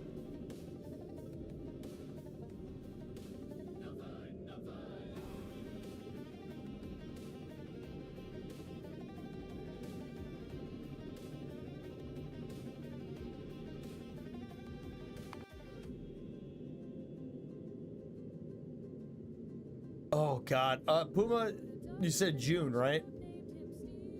Yeah. So the problem, Diggerock, is I did a rebrand, and I did the rebrand for many reasons. One of them is very personal, so I'm not gonna obviously talk about it. As such, I had to delete all my old videos. I've done a lot, 7,000 hours, nearly 6,000 of that on stream. I have done so fucking much on SE. I know and or played with most of the major content creators and modders. I've done a lot. I sadly had to delete a lot of that history, but it doesn't really matter too much. It's all memories for me and all about having fun. And the only bad part about it is the bragging of it. You know what I mean? Like, I had the evidence out there, now I don't, but it's just kind of cool to be able to be like, hey, I did all these cool things with all these cool people. But the coolest person ever is this modder I know. And he created some awesome weapons core mods. One of them is a homing missiles mod. Puma, what was the name of that mod that guy made? It's guided missiles and rocket pods. Yeah. Brought to you by Rabbit_Puma over on the workshop. So.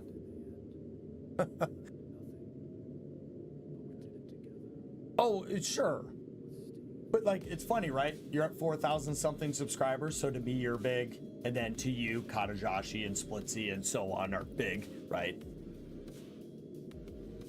I'm not even big on Twitch, man. It's like, you know, not even at 1,000 yet. But it's like, it's just cool. Look at these Puma. It's 39,000 yield. And 30,000 yield. It's well compared to. Yeah, I was gonna say, Where these you are looking? massive. Oh, yeah. So, what's really, really cool, Duck, which you maybe haven't fully experienced, not even on Navis, is we haven't actually went really far out on the map. As you get really, really far out, the yields get wild. Wild. That's nothing. You know, like on Navis, we're getting to like 10 million-ish on the best of the iron patches? 100 million. Is where you start getting. I did find the worm as well. Right? Well, that's the thing, though. People don't realize that is... And maybe, I don't know. Maybe I'm more humble than I let on. I don't know. But someone that's at 4,000 subscribers is... Duck, what's the math there? Rough math. I'm at 90,000 subscribers. If someone's at 5,000, roughly 5,000 subscribers, that's a multiple of like, what, 200 times or some, I don't know. Wait, 5 to 90? I have 90. They have 5,000. 4 to 5,000. That's a multiplier of 18. There you go. So you have a times 18 multiplier on me. You know what I mean? That's fucking insane. You know? And then someone like Splitsy, who might have 200,000 over 4,000, is a multiplier of a lot, you know? So, like, they're a big deal. I get it. Did you say 200 to 4? It's 50, my guy. Okay, 50 times. 1 plus 1 is 11, chat. Pandemic Playground jumps around in my streams, and I'm reminded that I'm very tiny. Yeah. You know what? Who was the first one, Puma? The first big motherfucker that came by. I mean, Ball and Chain Gaming, Capac Amaru. I think it was Ball and Chain. And I mean, they aren't necessarily big, right? I mean, they'd have 5,000 as well, but for me, they were big. They were the biggest deal since sliced bread. Go check out Ball and Chain Gaming, everybody. They're fucking amazing people, and they deserve the fucking world. And it's so sad to me they haven't gotten the recognition that they fucking deserve. I'm gonna link them in chat. Because they really are amazing human beings, phenomenal SE content creators. And they created a series, a cinematic story arc series that you have to go check out. If you like space engineers and you have not checked out Ball and Chain Gaming and their series, go fucking check it out. Because it is wildly awesome. They deserve everything. They're awesome people.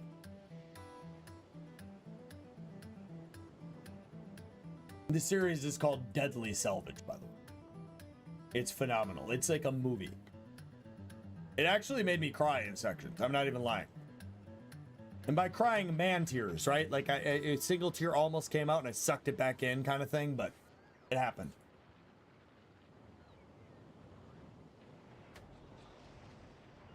Yeah, I felt tiny. I think the tiniest I ever felt. I wasn't even a content creator. It was when Drago Corvin came by, right, Puma? I think that's the tiniest Maybe. any of us have ever felt. The creator of aerodynamics himself. I That think was that's also when literally like, this name looks familiar. Who is this guy?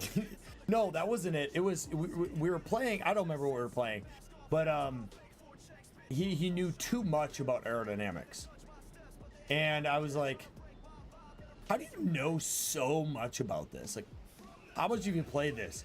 And then I think he just went out and said like, oh, like I wasn't gonna say it, but like I made the mod, and I think that's how we figured it out. Well, he also made you the death counter mod. Yeah, because he you made died me so the many death fucking counter times. mod. He made so all of his quality, not all of them. I think 80% of his quality of life mods were for me, because of me. He got inspired by my stupidity. One of them was made but with my idea, where I was like, hey, wouldn't it be cool if we had an inventory mod that sorted your inventory without a script? And that's when he created his inventory mod. But the death counter mod was he watched me die nonstop and found it funny, so he made a death counter to track how many times I died. So by no means I'm not assuming credit of any kind. He watched me, thought it was ridiculous what I was doing, and then in turn made a mod out of the ridiculousness was my death count. Boom and I were very new friends at the time, but I was like I think making that happened planes and crashing them all the before. time. It might have been. I think it might have been. Yeah. Actually, it was. I was playing Splitsy's Survival Impossible series. Yeah. And then I ended up playing games with Drago, and it was a fucking great time. it was Drago was awesome. He's so good. Yeah, he made a death counter mod, which is a great mod. Track my deaths. Yeah. Yep. And then he also has a dual sun mod that adds a second sun. And then he ended up making a mod that adds a poo colored sun. It's a brown sun, let's all be honest here. But it's a poo colored sun. I'm just saying, Drago's a fan of me. He has to be. Otherwise, why would he done all that? You remember Puma? You remember when I couldn't talk about anything Drago was doing when he was making my inventory mod? Yep. He was making a mod to where it's Izzy's inventory, right? But not scripts. It just, you can go into your control menu and sort everything. It's a dope mod. But if I ever talked about any of his modding, he would delay the development. He was done with the mod 2 months, for 2 months essentially. But because of me, he delayed the release of the mod because he held to, if I talked about it, he would delay the mod. So he delayed it by almost 2 months because of me. So you're welcome for all of you that were waiting for that.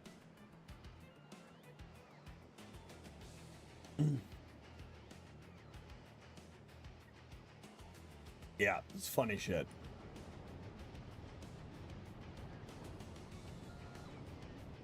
All right, I think we're getting really fucking close to needing to be done.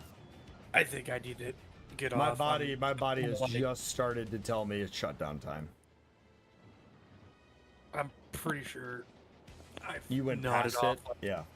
nodded a couple times where it's like, if I keep it like this, I'm gonna fucking smack my computer desk with my head. I mean, all of us should be on some form of Christmas leave, right? Yeah. I have So- 2 days of work and then I'm done. Oh, man. Yeah, so if we play Tuesday, it'll be very short. We can play Tuesday, but it will be very short. It'll be like 2 hours, maybe 3. And if we start earlier, it could be longer, but I'm getting off at like 2000 Central Time. Because we're going to be up at like 4 in the morning. We got to start a 12-hour drive back home. Oh, good lord. Yeah. Well, my Not the- wife's going to drive the first half, and then I drive the second half, so I'm going to sleep in the truck, but like, yeah. Too bad. Sounds about like going home or going to visit my brother. But hey, as a random reminder, I literally just decided this an hour ago. I'm going to do a random Space Engineer stream tomorrow. The only people that are going to be able to join the viewers can join portion of it is going to be people from Egger's community, because just I want to appreciate the fact that he's been hanging out, being a good person. To be a semi-speed run, trying out the new content that I haven't tried. It might be a one-off thing, might be a two-off thing, who knows. But if you're from Egger's community, you're welcome to join. 1700 Central Time is about when I'll start. Do me a favor, everybody. If you liking what you're seeing over here, go check out Rabid_Puma on Twitch. That's my Bobo. He's a good dude. All right. If everything goes wrong in my life and everything goes wrong in his life, we'll get married. It's a thing. Yeah, I'll be the stay-at-home husband. A lot of things got to go wrong for that to happen, because a lot of things. I'm not even number one on that list. we both have very good marriages, but a lot of things have to go wrong. I'm not the number one on that list. What do you mean? No, I'm not number one. Yeah, you are. What do you mean? What do you mean you're not? You're the number one on that list. No, you promised Rob first. I did. And So Rob might be here, but there's a couple things, right? And I've said this a long time ago. How long have you been hanging out? I would say on almost a weekly basis. It's what, been 3 years? You know, 4 years. 4 years. Yeah. Now Rob and I served in the military together, and he's my bro, right? But we like, I don't need it. Duck understands this. It's a military thing. But like, the moment we talk to, you know, it's just how it is. Now, it's not a matter of him being higher on the priority list. It's what are the odds that everything goes wrong for you, and at the exact same time, everything goes wrong for him? What are the odds? Not big. I mean, it's like a 0.0001% chance for you. It's a 0.001% chance for him. So it's a 0.0000001% chance of both happening at the same time. I don't know. I'm bad at math, guys. Right? So there you have it. Well, Duck is number 3 on the list. I'm okay with that. I mean, it is what it is. It is what it is. That could change in a year. Who knows? Duck's not married though, so like if something goes really wrong in my life, I mean Duck's free. So now, Duck, the real question is, do you want to be the wife, or do you want me to be the wife? Oh man, is that really the real question there? It is. I'm just saying, I'm really good at grilling. As long as you bring the money in, you're going to come home to really good cooked meals. Your computer's going to be on and running. I will even learn how to do tech support and make sure your computer is always working. I'll be a really good stay-at-home wife, I promise. That's every man's dream. What are we saying? We're going to arm wrestle over it. That's what's going to happen. I'm going to start going to the gym right now. Yep. All right, I think we're gonna get wrapping it up, chat. So I'm gonna go ahead and mute for them and my stream, and then we're gonna chat for like 2 minutes and then say goodbye to each other abruptly, like we always do, and go to bed. But I'll be right back, guys. All right, everybody. Hey, y'all know the deal. If you like what you saw, like, subscribe, comment, notification bell. Check me out on Twitch, YouTube, whatever the case is for you. My primary platform, of course, is Twitch. Check out my Discord if you want to join a cool community, and if you want to show a little extra support, tip or merch is all on my merch page over on Fourth Wall. I do try to keep my merch as cheap as humanly possible. I only make between $2 and $5 of profit on anything. I hope eventually I can find something cheaper to make it even cheaper, but it is what it is. The merch is good quality. Reviews are, of course, in my Discord. Hey, I appreciate all of you. Hey, tomorrow, again, if you're part of Egger's team, I'm gonna do SC tomorrow. Random decision. Only y'all are allowed to join. I won't open it up to anybody else. I just want to show a little support to Ager for being such a cool dude, bringing his people over here and everything like that. So we'll basically advertise a little bit for him because I'm only inviting his community and I don't want to feel like I'm stealing. So I want to make sure it's all for him. But come hang out. We'll do a little bit of speed run. 1700 Central Time, everybody. Remember, be yourself, be awesome. I say this at the end of every stream, but I cannot advocate for this enough. You will live and die with yourself. You can be surrounded by amazing people. Your loves of your life, your kids, and everybody else. But at the end of the day, you're born to yourself. You're with you your whole life.